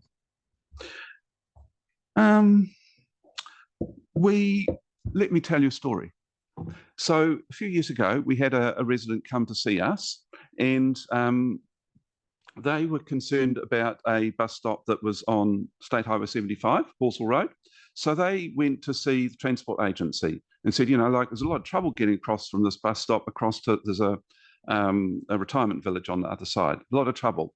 And so they went to Waimakariri. Waimakariri said, oh, no, it's not us. Buses aren't us. This is ECAN. So this person went off to see ECAN, and they said to ECAN, we've got this issue with this bus stop on Horsell Road, and we can't get across to our retirement home. And they said, oh, no, this isn't us. The bus stops, there's City Council. So the person was really persistent. They went to City Council and they said, you can probably see where this is going.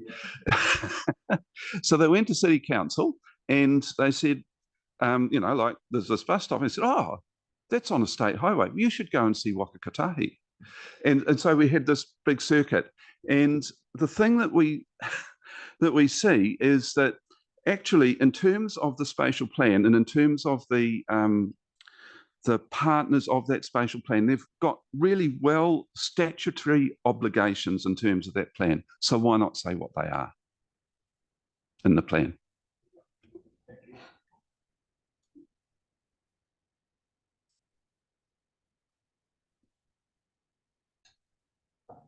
Do you have any other questions? Panel, I'm from Hawke's Bay, so slightly different context. So tell me about,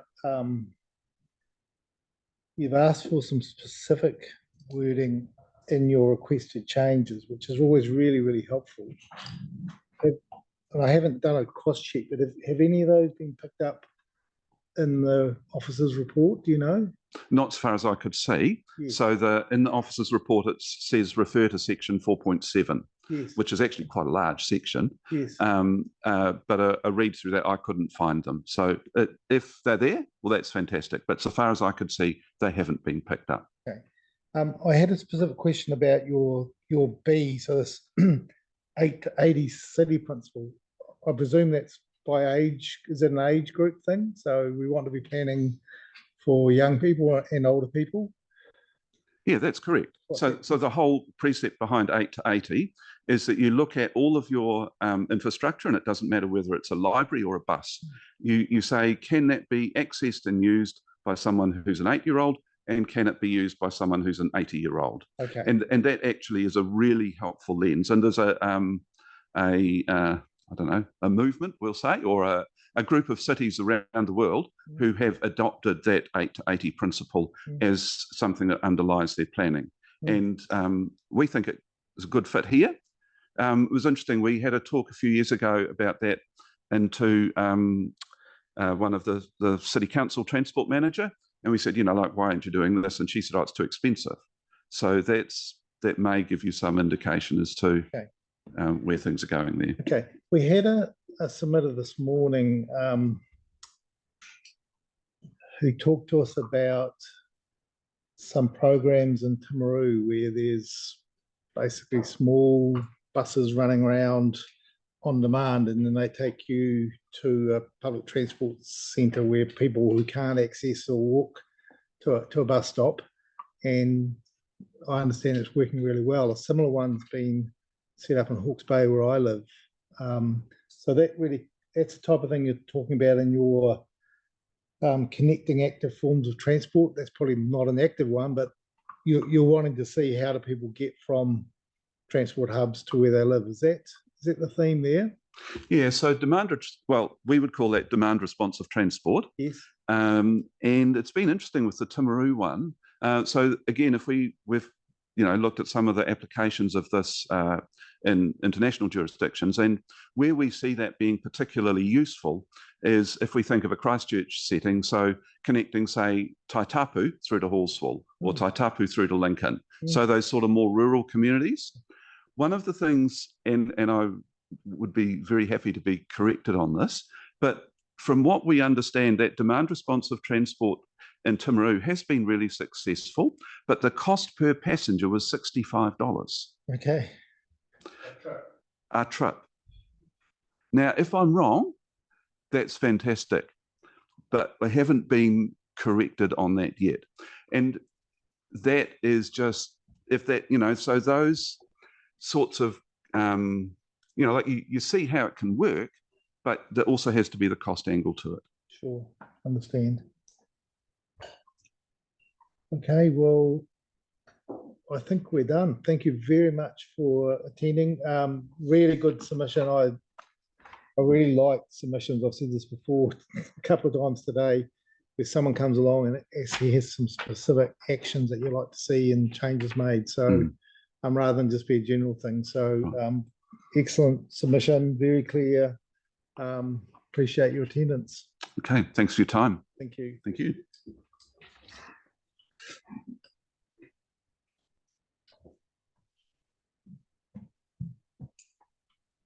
Patricia, is Patricia Hart here? Patricia is unable to come today. Okay, so she's okay, so she's not on my list. So is Humphrey here? Welcome. You've provided us some extra information, I think. Yes, I did. Yep, so I'll just find that. Thank you.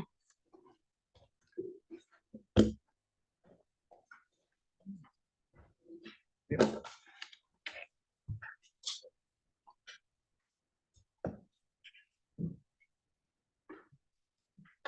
Right, thank you.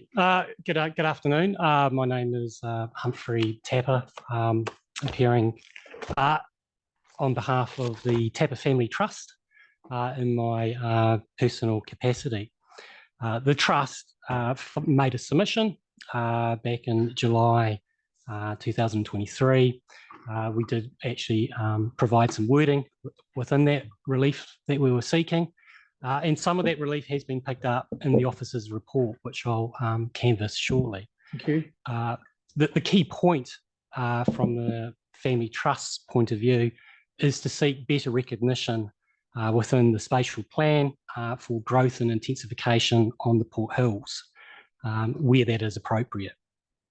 Currently, we don't believe it's near appropriate or reasonable in relation to what's been provided if you have a look at the heat map on map number 5. The framework that you're working under at the moment is in relation to spatial planning. There's actually no legislative framework in relation to that, albeit it does assist and help form judgments in relation to the other preparation of RMA documents further down the line.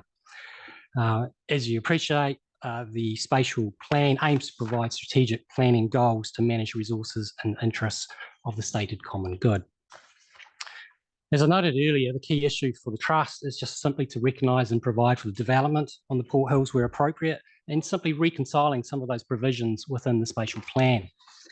If I look at paragraph 8 within the officer's report, the officer's report has gone some way in addressing some concerns. It just simply hasn't gone far enough.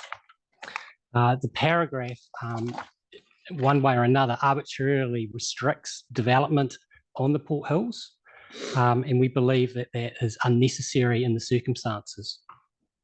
And we believe that for 3 reasons. 2 of them are regulatory, and 1 is in relation to effects.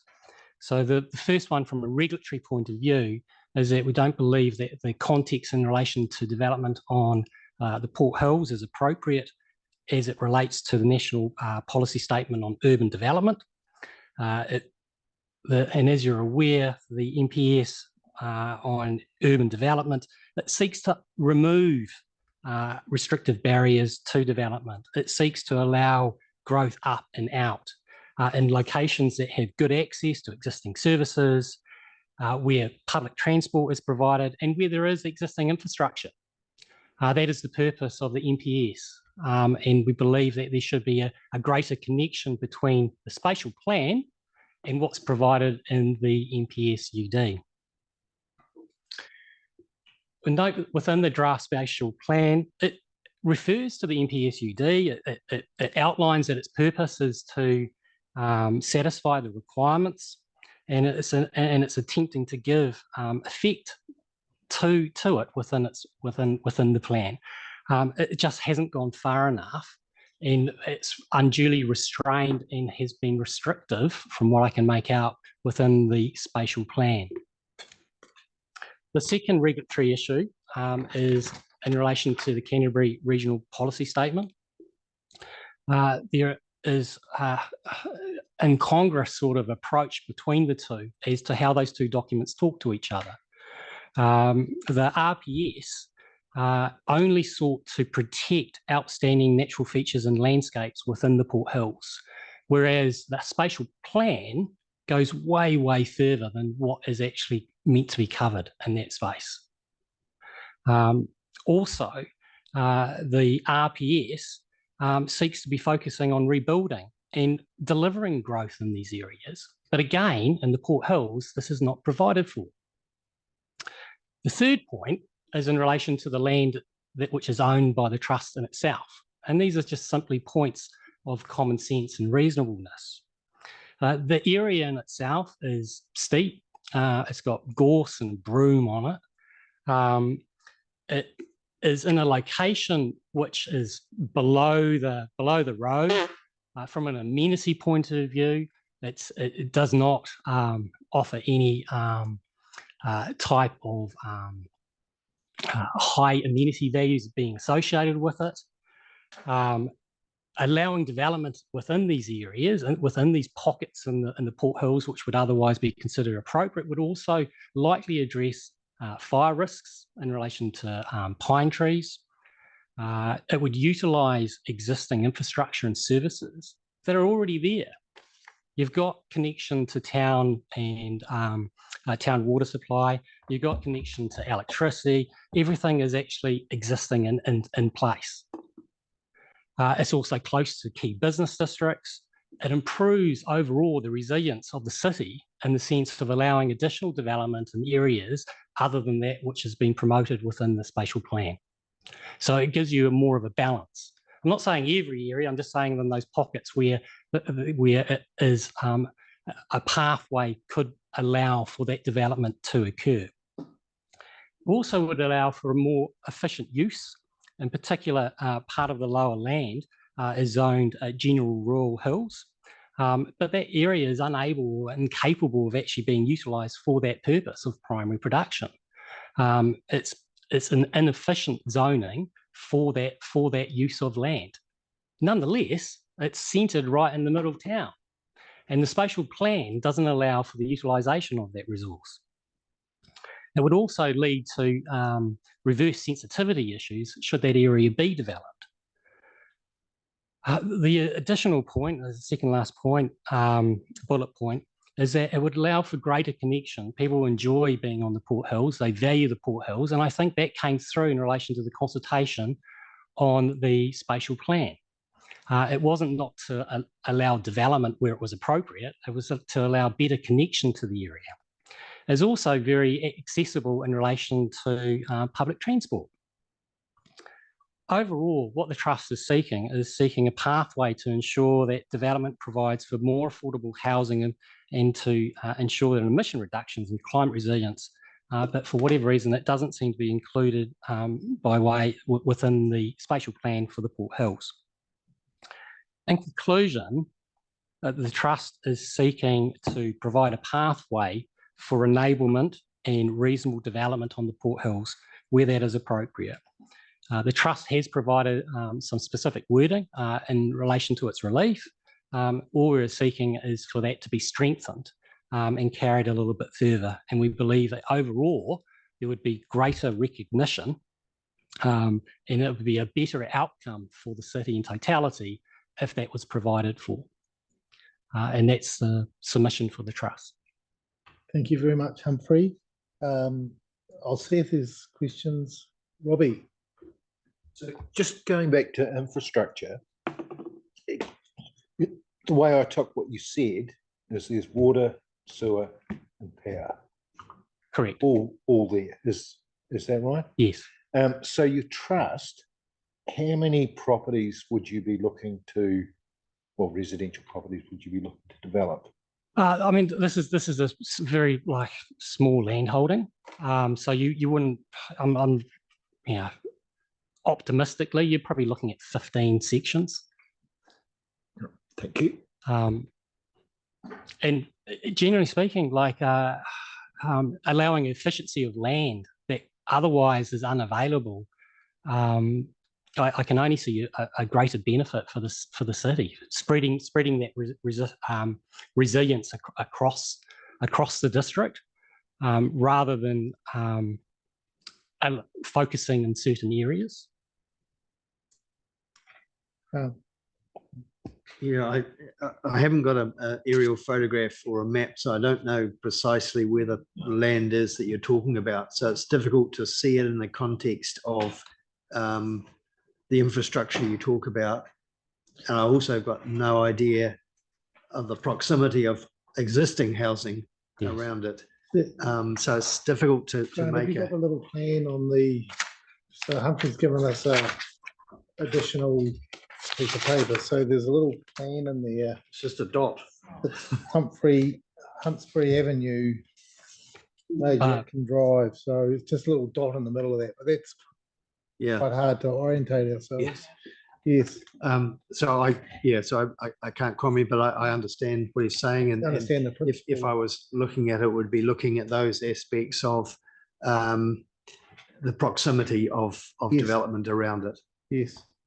Yeah, I mean that's exactly it. So if you can, it's not a particularly clear picture at paragraph 15, but if you can make out the number of houses. So on one side of the road, you have a whole heap of houses, and on the right-hand side, you don't. And in saying that, adjacent and opposite Vista Place, that's a reserve, which has been which people walk down, which is a great resource for the city. And then there are the two large blocks beside it. So where that red dot is, that's 137 Huntsbury, and then the one beside it is 133 Huntsbury.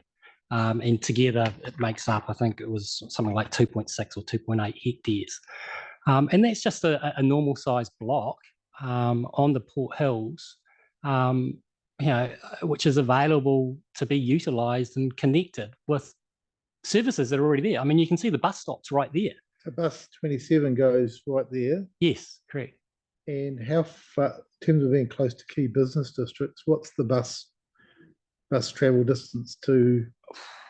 Oh, you're talking, when I get the bus into the bus exchange, it's like 15 minutes on the bus. So you're talking, if I drive in, you're talking 15 minutes in a car. It's a super close spot, but yet, and I don't think this was intended within the spatial plan to have this blanket arbitrary restriction on areas which are so close and so readily able to be utilised. And that's below the road? Yes, that's below the road. Yes. Yeah. So from a visual point of view, you're not going to have houses above the road, albeit they're already existing, because it carries along on Huntsbury miles above us. We're lots of houses above us and higher than us. It's not something that is going to create adverse visual effects or anything along those lines. Okay, Grant, do you have anything else? Yeah, just so on the introduction, item 2, am I correct that is the current view of the officers in terms of spatial plan, that growth and intensification on the Port Hills in pockets is appropriate where growth is readily able to be absorbed and that it creates well-functioning urban efficiencies? Is that the current? I can answer that. The answer to that is in paragraph 8. So paragraph 8 is from what the officers' report has provided, and they have provided some modification. I haven't included the words that I've included in there, but I've included the summary underneath, which says, and this is the officers' report verbatim. Overall, we do not consider the proposed amendment above appropriate, given the purpose of that section is to highlight the most constrained areas shown in the heat map on page 52. However, it may be appropriate to include a small amendment on page 57 to recognise that parts of the Port Hills are neither subject to rockfall, mass movement, cliff collapse, nor fall within protected places, landscapes and features, and that these areas have traditionally been considered appropriate and or safe to build on where appropriate geotechnical considerations occur.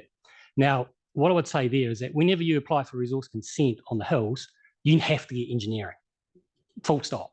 Like that is the number one thing to occur. So there's going to be no risk of that actually occurring.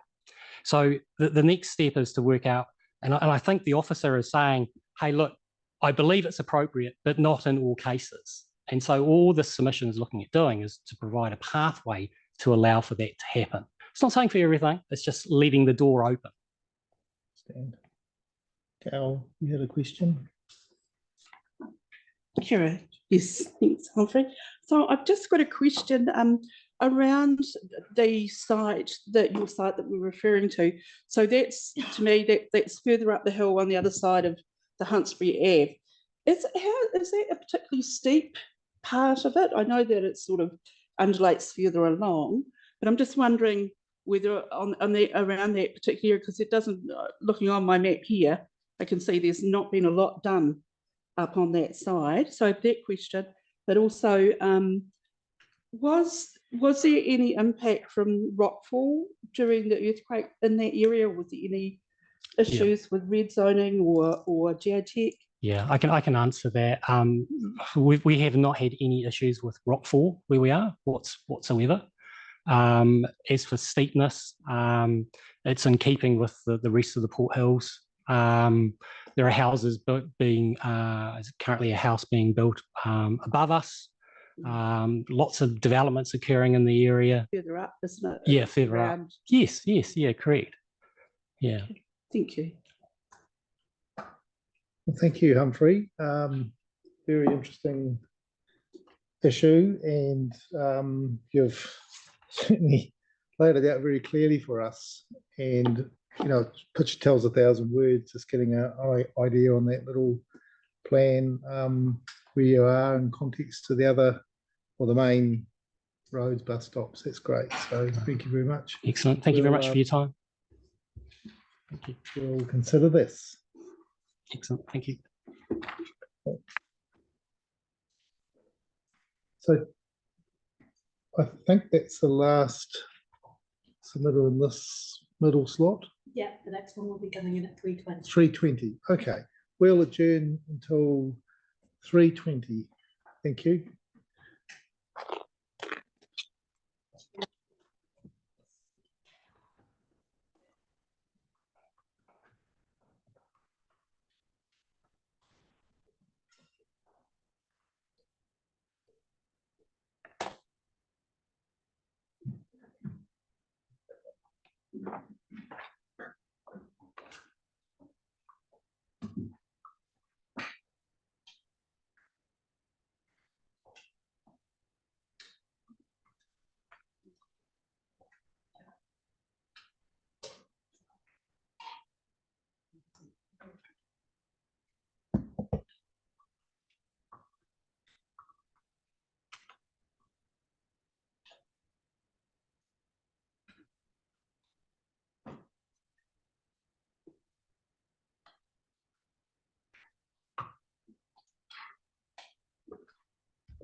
Is Benjamin here?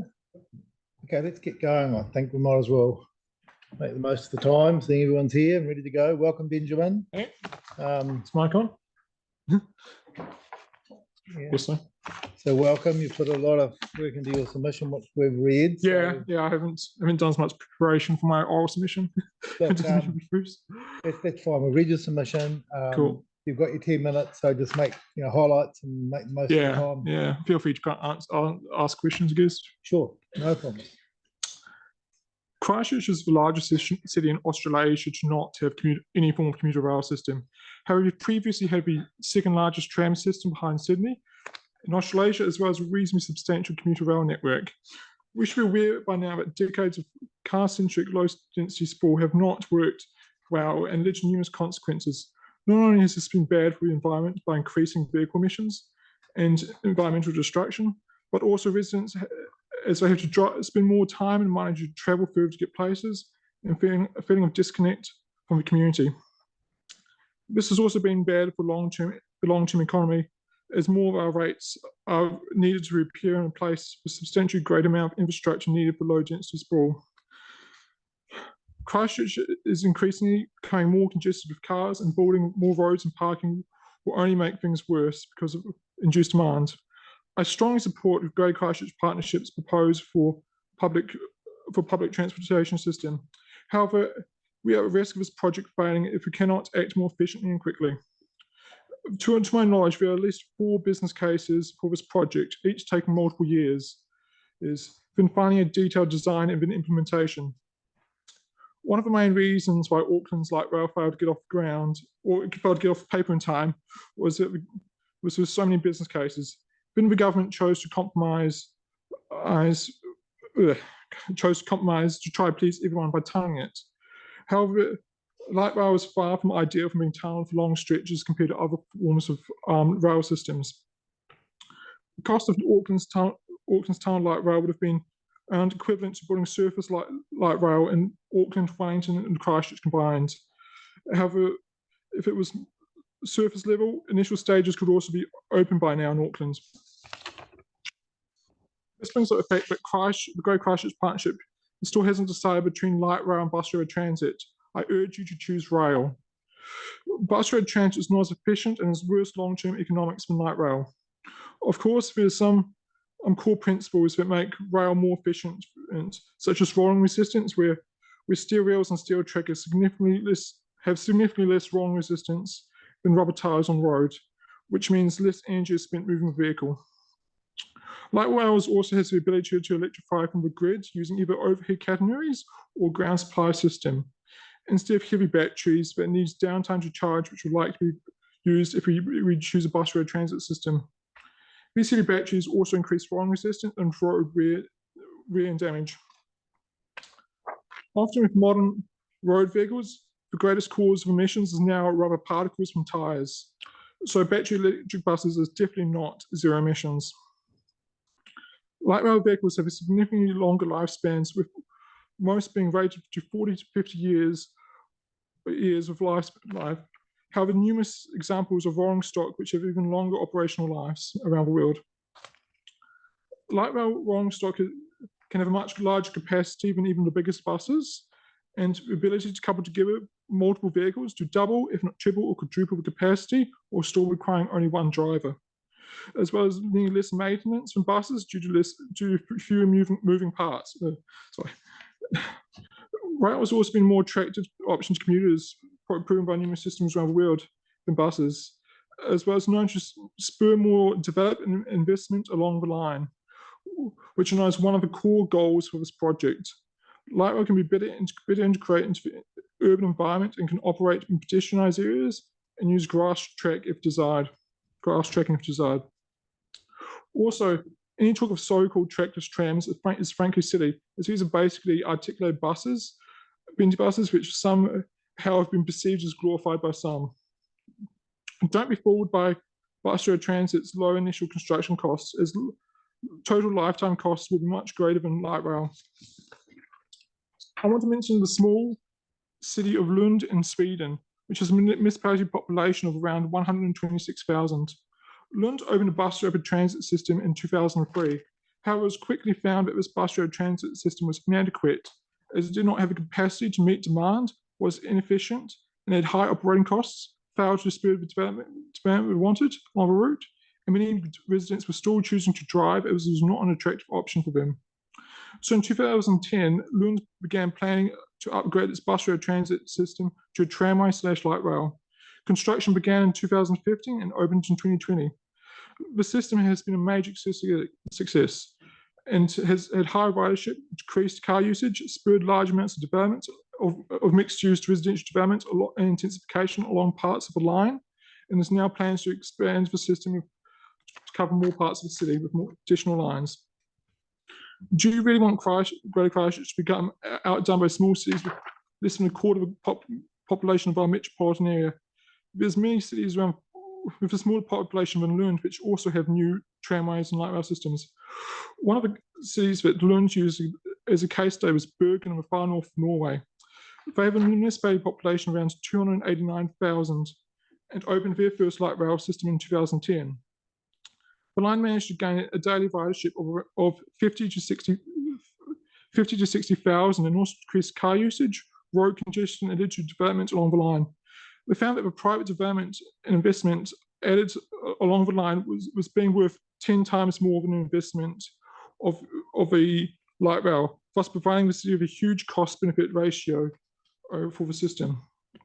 Of course, with this much success, Bergen expanded the network and opened a second line in 2022, which has so far been producing more of the same great results. The opportunity which light rail can provide Christchurch is substantial, but this cannot be done with bus road transit. By the time we need to implement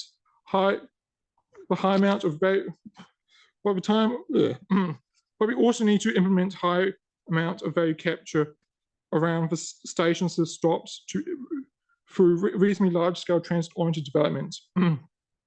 Having high-density commercials directly surrounding the stations, then have high-density mixed-use residential surrounding that. This is so more people can live within walking distance of a transit and commercial, but also have stations that are attractive places for people to stop and visit. Ideally, I would also want a heavy rail commuter connections from the central Christchurch to Royston, Rangiora and Lyttelton. Not only will this be likely quicker, cheaper and easier to implement, but will provide more destinations with faster rail connection service. In the past, I've even proposed to have a cut and cover tunnel that can have a heavy rail station close to or within Christchurch city centre for commuter rail, but also interregional and tourist trains. I understand that early business cases for the Greater Christchurch Transit project had an option of using heavy rail on existing lines. These business cases also had either using light rail bus road transit extend to also connect Royston and Rangiora. I believe the reason why light rail or bus road transit option was chosen as it would allow for greater amount of development and intensification along the corridor, as well as close to the city centre, as well as to be able to get close to the city centre and universities, Riccarton shopping mall, compared to the existing heavy rail line. In which parts of this is unsuitable for the existing line. Sorry. However, the cost to build a new corridor was much greater, and as it was going to be more difficult and unfeasible to develop along rural sections of the line between Christchurch and Rangiora as well as Royston. So the line is shortened to starting and ending in Belfast and Hornby. This does cut out a large number of residents. So I would somewhat like to propose another option, even though it is still a bit of a compromise. And this is using a tram train system. Basically, a light rail vehicle that can operate on both heavy rail lines and street running sections. These will allow for connections to Royston and Rangiora, potentially Lyttelton and even Prebbleton and Lincoln, but also allow for street running sections to spur and desired development in areas wanted, such as Riccarton in the city centre. A tram train system will also allow the project to be better implemented in smaller stages while still allowing for large coverage. Say while the heavy rail sections could first be implemented, then the initial street running sections for Riccarton and the city centre as Papanui has better existing heavy rail connections and is more suited to, and the line is more suited for development, the heavy rail line it is. This would also allow for trains to arrive in Rolleston, for example, and then branch off the main line and then come down to the centre of the township like a light rail system or street runner. Then allow for express trains to follow the heavy rail lines and bypass street running systems, allowing for faster, more attractive commutes for those living further out.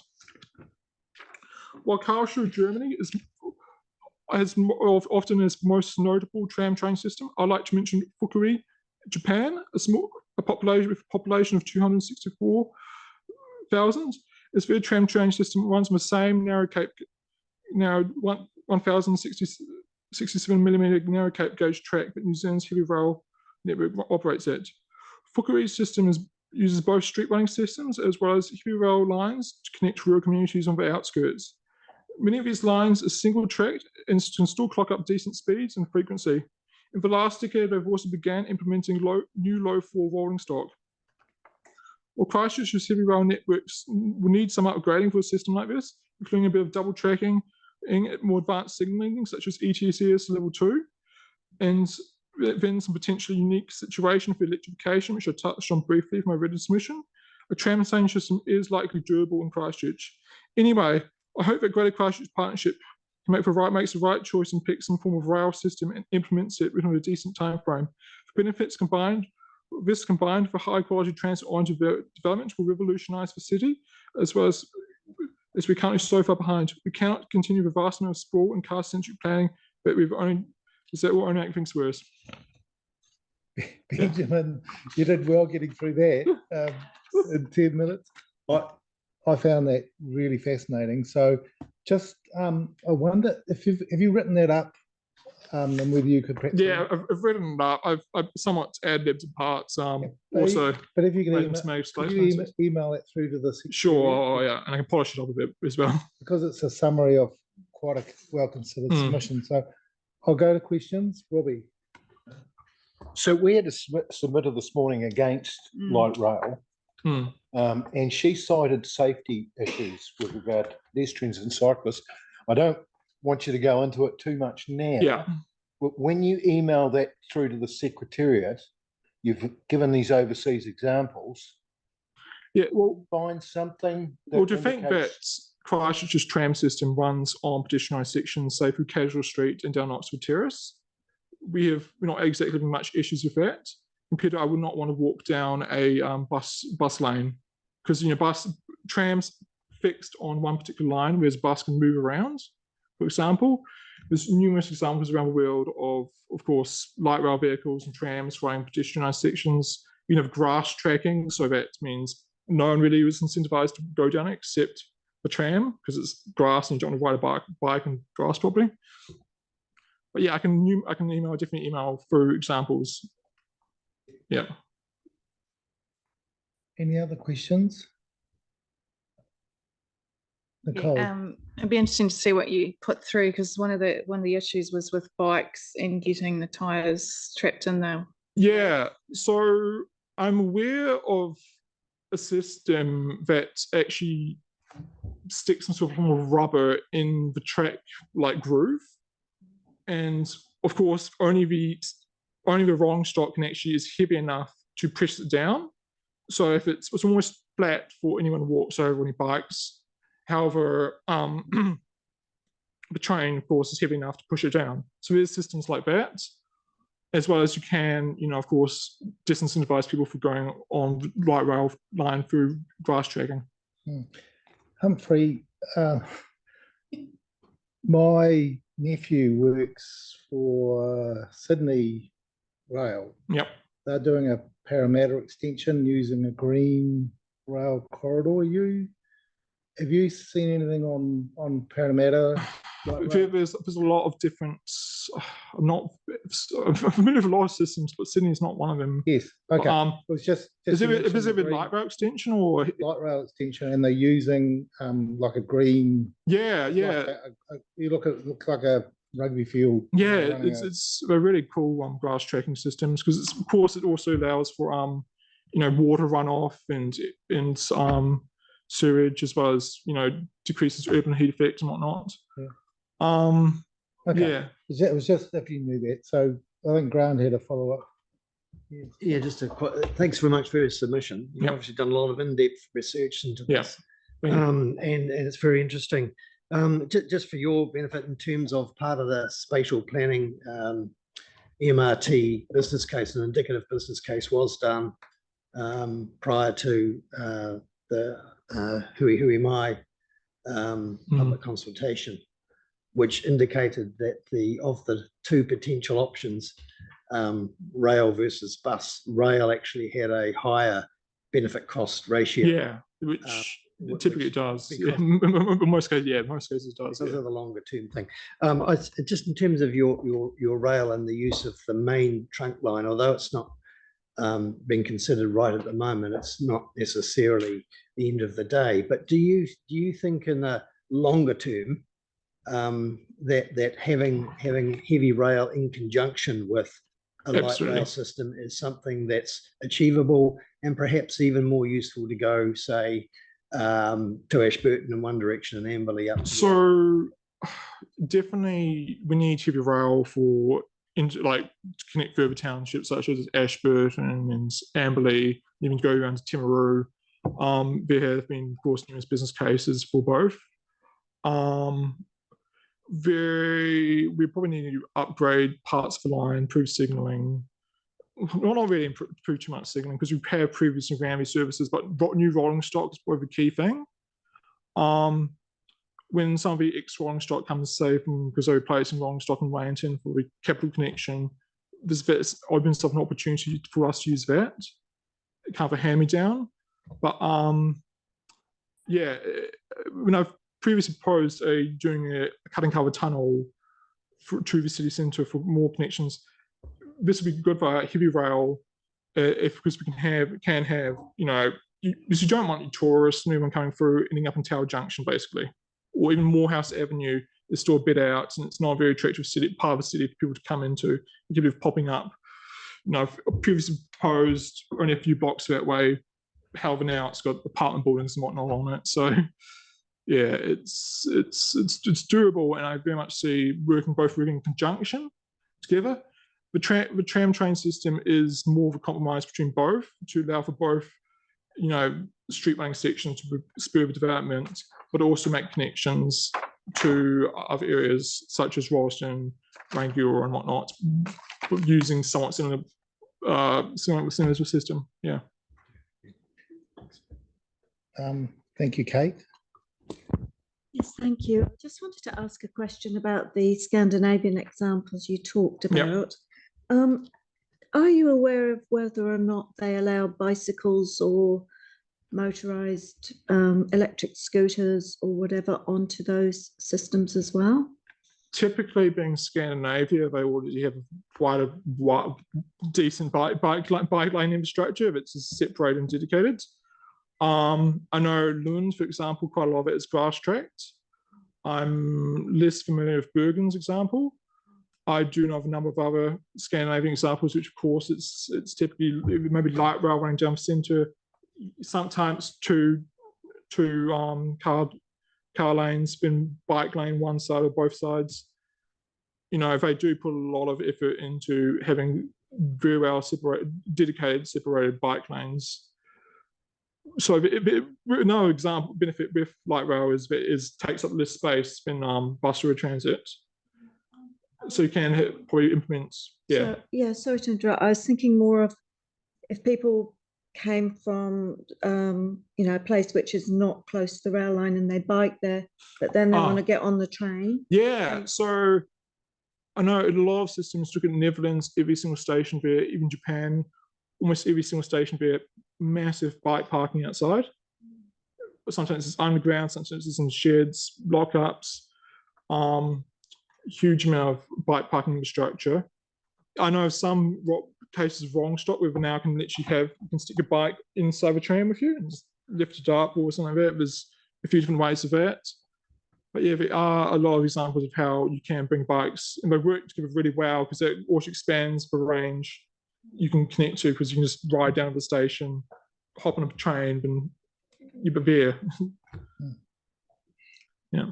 Humphrey, I think we've run out of time, but right. Thank you very much. If you can just tidy that up, get that through. Yeah, I'll tidy up a bit. Yeah.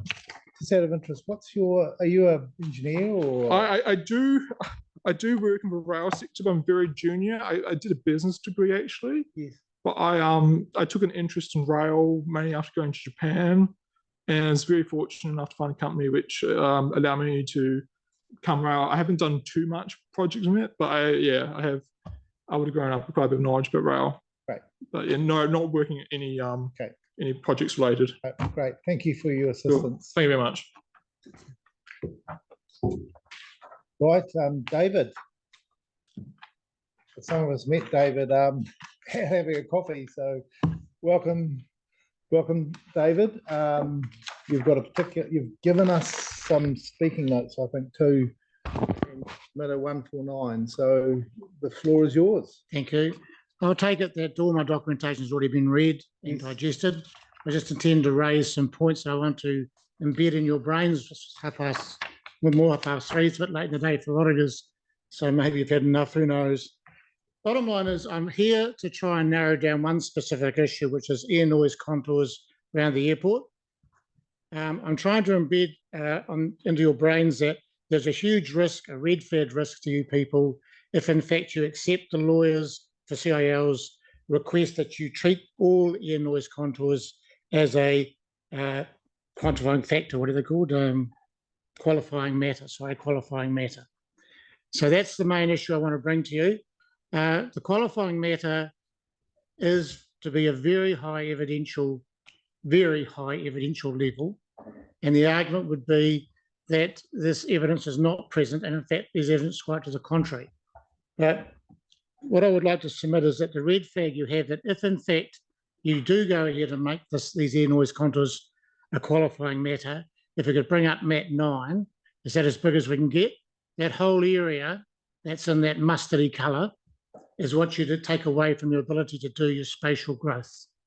Your intensification, your main goal, all of that land is on some of the safest non-used land in Canterbury, adjacent to main infrastructure and roading. So should you make the decision right now to make those air contours a qualifying matter, the opportunity you will then have later to actually do something in terms of intensification is completely negated.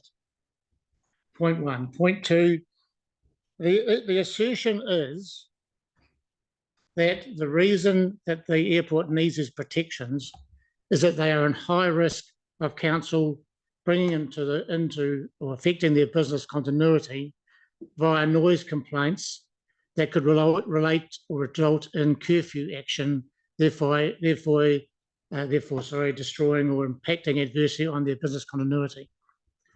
My arguments and documentation is that is a complete and utter dishonesty. There is no way in hell that the Christchurch City Council will ever do anything to hurt their own airport. And in fact, the evidence is supported for several examples. One example is all noise complaints, every enforcement noise council person is forbidden to do any investigation on airport noise-related complaints. Point one, how come? Second is there's a very friendly committee based at the airport that runs all noise complaints. They've never taken any complaint, even to the board, let alone the owner who may then go ahead and declare a curfew. The assertion is just dishonest. I've got a whole lot of evidences in the document about how a competitive advantage is continually given to CIL by CCC, and I'll give you a couple of quick examples. So in PC 84, which is the last plan change before the judge-led hearings, there was a decision made, a deal made, which just by chance I happened to actually be in the room when it happened, when the lawyer for CCC and the lawyer for CIL made an agreement that the airport, which was not a provincial redevelopment area, but denied that status for earthquake recovery, was allowed to continue on developing to the point that it significantly adversely disadvantaged the CBD recovery. It's all in writing. Council refuses to investigate it. but I was physically there and I saw and heard what happened. Point two, there is ongoing competitive advantages given to this airport. For example, engine testing, where they fix engines at the airport, put them in aeroplanes, park that's number one, middle of the night, revving up and down, is deemed by Christchurch, the regulatory statutory body supposed to be investigating noise, excessive noise, deems that not to be industrial noise. Really? You fix an engine on an aircraft, you put it on the engine on the wing, you take it outside and you rev it up and down in the small hours of the morning, and that's not industrial noise? What use is a regulator that can't work out what industrial noise is? Now, John Paul Clark, one of the world's leaders, came over and gave evidence, and there's no doubt whatsoever it is industrial noise. It's currently being measured at the moment by a 7-day LDN metric. Therefore, every hour those engines aren't running, the airport gets a benefit. Industrial noise in New Zealand is regulated by an LEQ measure, which requires mitigation of the noise at source. In Christchurch, we use an LDN metric and we create airport aircraft testing contours, which further victimise the victims who are receiving the pollution from the planes at night. So the airport's the biggest noise polluter at night in the entire region.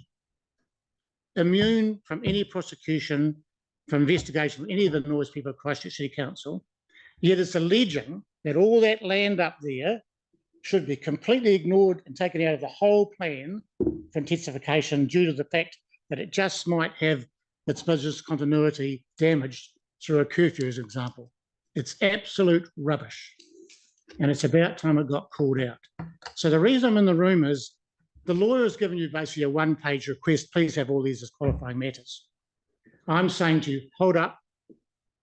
And the reason I'm saying hold up is that right now, the Regional Council is re-evaluating those contours and the 50 dB contour, which they may well take away altogether.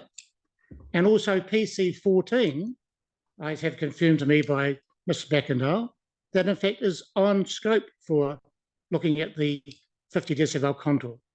Therefore, bodies far more robustly than your body will be looking at the qualifying effect or the reality of those contours. So my suggestion to you is at this juncture is to refuse the request from the CCIL's council to have these round up as a qualifying matter, have a big breath of air and start looking at what's really going on out there. So that's my main point. Second main point is for a qualifying matter to be proven, your advice, as I understand, or direction, is that there must be a very, the adjective is very, high evidential threshold. I don't really understand, my background is in law and investigations. I'm not sure if it's beyond reasonable doubt, beyond the probabilities, or what that threshold is, but I think you as a group, given that from what I see of the plan, there are literally hundreds of qualifying matters being thrown at you, that you'll need to get some legal advice where everybody understands what is the threshold and how is it to be achieved and measured. That's point two. Point three, our airport is in the process of disappearing off the terrace. I'm well aware that it's raised $400 million worth of bonds, reduced the council dividends from 30-odd million a year to about 5, refuses to talk about what it's doing, or even agree if it's really going to build the airport, lied to individuals that in fact they were buying the land for a pip fruit orchard. Why is it that our airport is facilitating the movement of the airport's major freight and passenger to Taurus to the detriment of our economy? And yet at the same time, that airport wishes to put at risk our entire recovery. And I think it's that significant because if you look at the land being affected goes right into Selwyn, right out to Waimakariri, believe it or not, just below Hagley Park. It's just above Hagley Park. Now that's unusual because the interesting thing is that John Paul Clark will tell PC 14 that the background noise in those areas already exceed 50 decibels.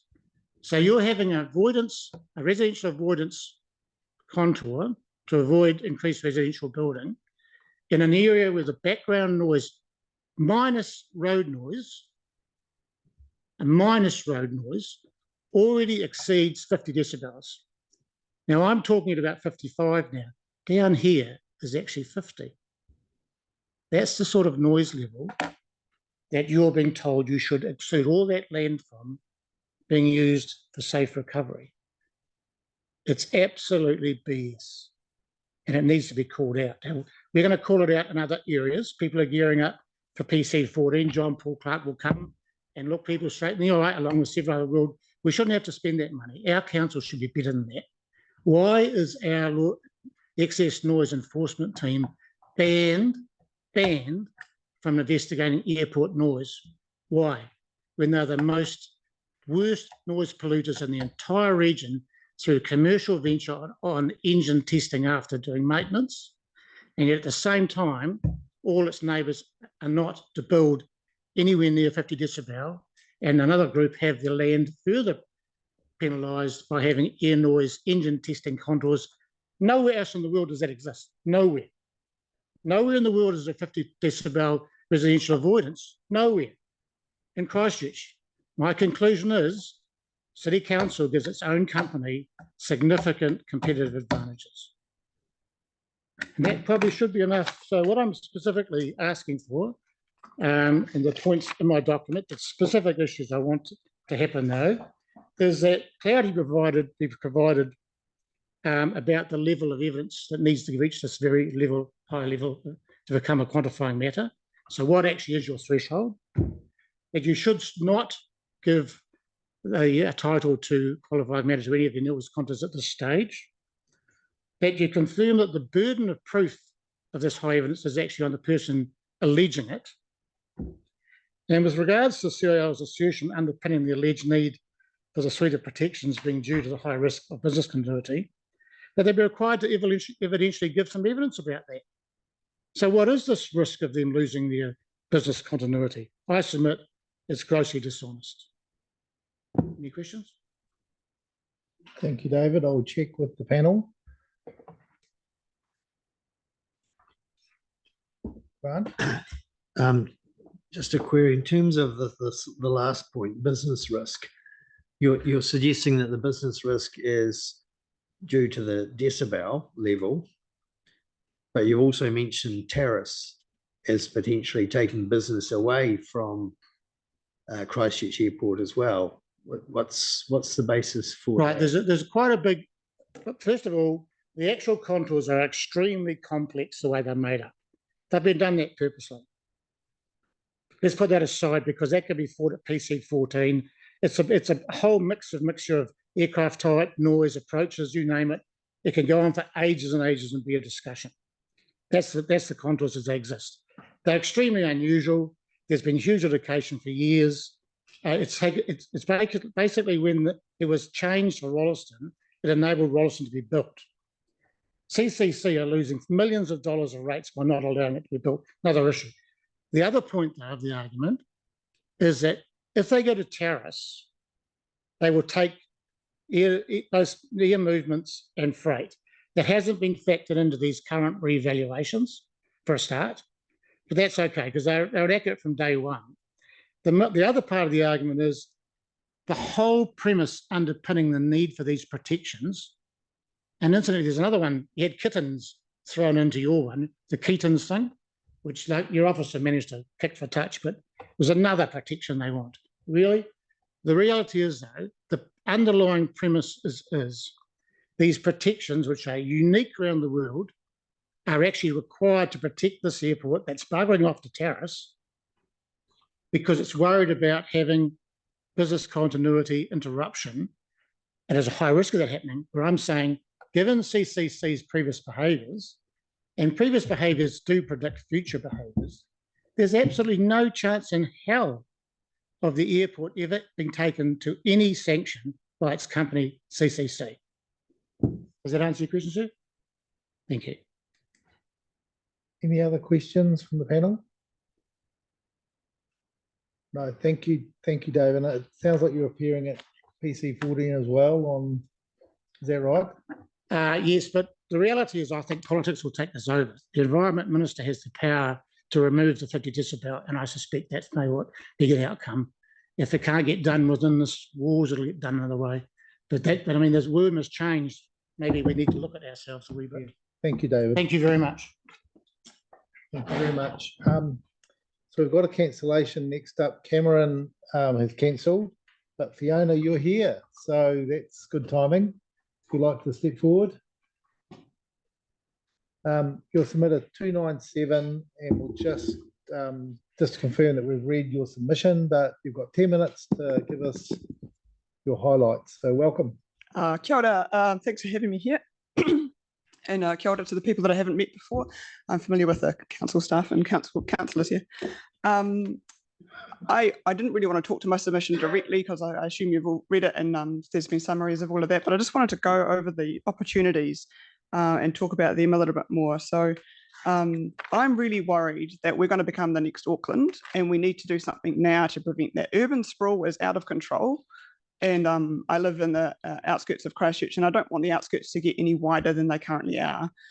We need to go up, not out. But we need to, like, we're in a catch-22 with the bus system, for example. We need more passengers to get a better service, but we need a better service to get more passengers. We need to give them something more attractive, like light rail, mass rapid transit, all these things to make Christchurch a better place to live, and Greater Christchurch as well. It needs to be better connected. We need to get people out of cars. This obsession with driving yourself everywhere needs to stop. So having this mass rapid transit so you can get around the country without owning a car, having light rail so you can get around the city and the greater city without a car, having bike trails and cycleways and a bus system that supports these things, and then making sure that we're not building in places that are vulnerable to sea level rise, to climate change, to all the things that come with storms. We've seen it, we know what happens, let's not do that. So I'm a little bit confused why number 6 is number 6 on this opportunities. I would have thought that would be higher up on the, I suppose, priority list. But also recognising mana whenua and making sure that they have their rights exercised. So access to their land that they need. So Fiona, just on that point of the numbering, what the officer team was presented to us this morning about their thinking, and they've confirmed, and there is no hierarchy as between the various directions or anything. So it's just a convenience of numbering, which I think is really important. So your point is very valid. I don't think any of the elements of the spatial plan is any more important than others. So just and I think there might be some wording coming to us just to clarify that, so there's no doubt about that. Cool, thanks for that. I tried to find a recording of this morning and I struggled. So I couldn't watch it live. Carry on, sorry to interrupt. No, you're all good. I'm kind of just waffling really. So there are so many Aucklanders moving to Christchurch because they see it as a great place to live. But what are we doing that's different? And it's not just the cycleways, because trust me, they are a draw card as well. But like, there's lots of other things, like it's easy access to the mountains, to the port hills, to lakes, to rivers, all these great things. We need to protect those natural spaces, not build all over them, but enhance our the way that we can get there. So better train services, for example. I'm going to keep going on about trains because we need trains. Aucklanders will move here and be like, why don't you have trains? I don't get it. And then with that comes all this business opportunity. There's so many people moving here that go, oh, wow, there's all these people that don't have this service. I can provide that service. But we need to make sure there's private and there's a private partnership with public services and get people up and going. So in terms of building things and creating things and giving them support, there's a massive opportunity to encourage business to move here and to develop here. But we need to build these in ways that are going vertically upwards, not outwards.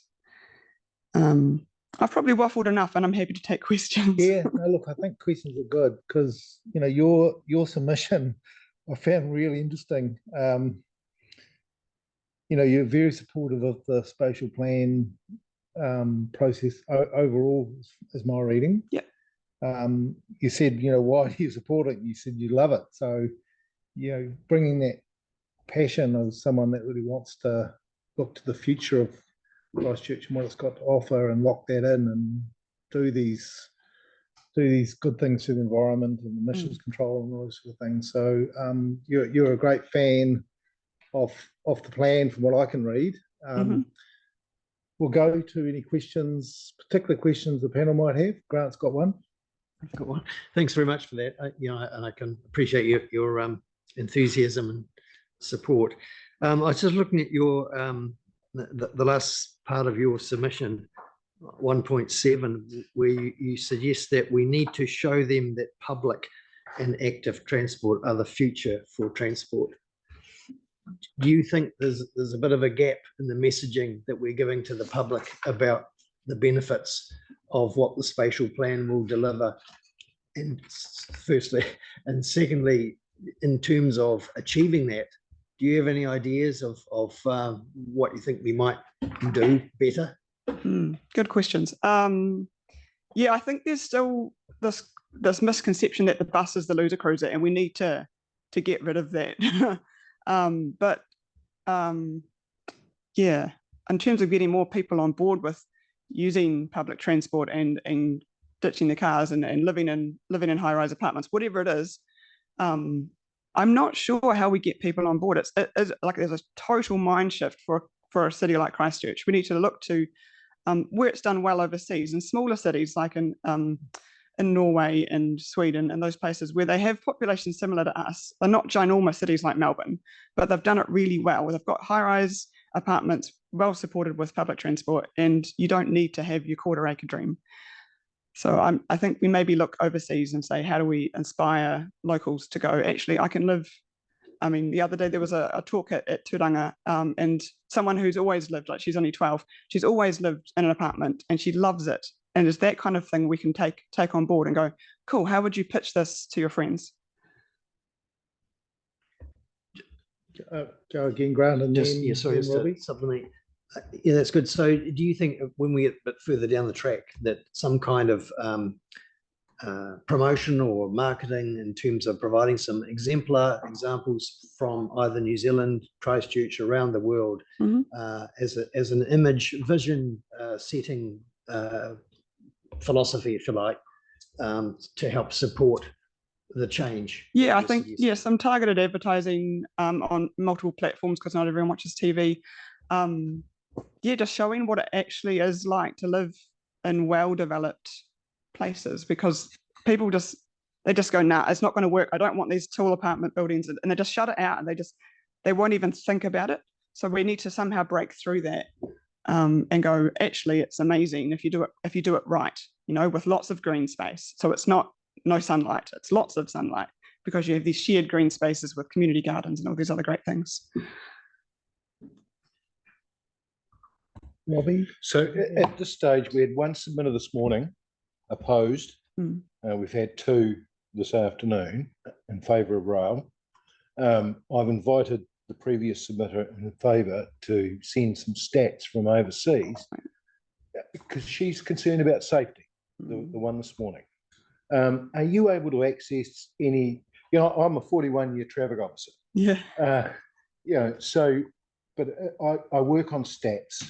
Are you able to send something through to us to support the fact that she's incorrect and you're right? I'd have to look at her submission to know exactly what she was speaking to, but hopefully I can find a recording of that. Or if you give the number, I can look it up. Going back, it was no, it was Anne Scott, and she was submitter number 351 and 175, and she was talking to us about the safety issues around bikes and rail lines and people obviously falling into the gaps and falling over. So I think we are interested in good examples. I've mentioned Parramatta, which Sydney are looking at in terms of a green light rail corridor, which I'm aware of.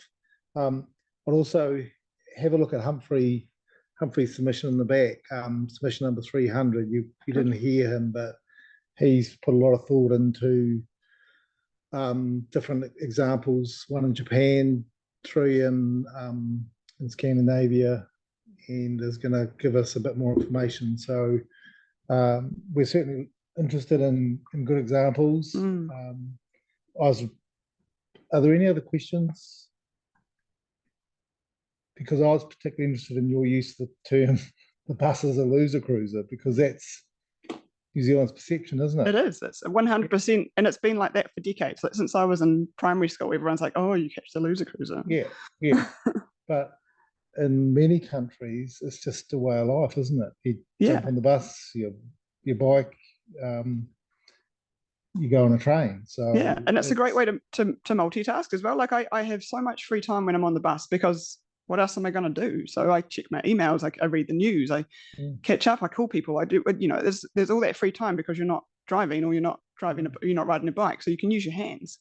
Yes. Oh no, very you know, your submission and your presentation to us is just great. It's really appreciate you coming in. Welcome. And really interested in your thoughts. The way you've set out the submission is very clear, and thanks for the questions panel, because it's teased out a bit more. I'll try to find some numbers. What email address should I send them to? Just through to Jenny. So awesome. Yeah. Yeah. And No worries. we'll pick that up and add it to our information. Yeah, but absolutely, with the whole like tyres and tram tracks do not go together. They need to be on separate places. Yes. We've all had one incident of, oh, well, let's not do that again. Yeah. So you're a biker by the look of things? Yes. Yep. And I've had one very close call on a tram track, and I was like, yep, rainy tram tracks, just avoid them. Yeah. Okay. Cool. Thank you very Great. much, Thank you. Fiona. Yes. And everyone, I think that's the end of our hearings for today. It's been a great start to the hearings for the Greater Christchurch Spatial Plan, I think. Really, really interesting range of topics, very good submissions, and you know, I feel we're off to a good start. We are tomorrow at Waimakariri, starting at 9 o'clock, and then we're back here in the afternoon, I think. So thank you, everyone. Have a good evening, and we'll close the session for today. So the paper lunch tomorrow, Mr. Chair, is we go to the fish and chip shop, I think. Yeah. Here, back. We'll be back here. That sounds good. Okay. Thank you, everyone. Is there any questions from anyone before we close for the day? I think we'll do a karakia to finish. Thank you, Gail.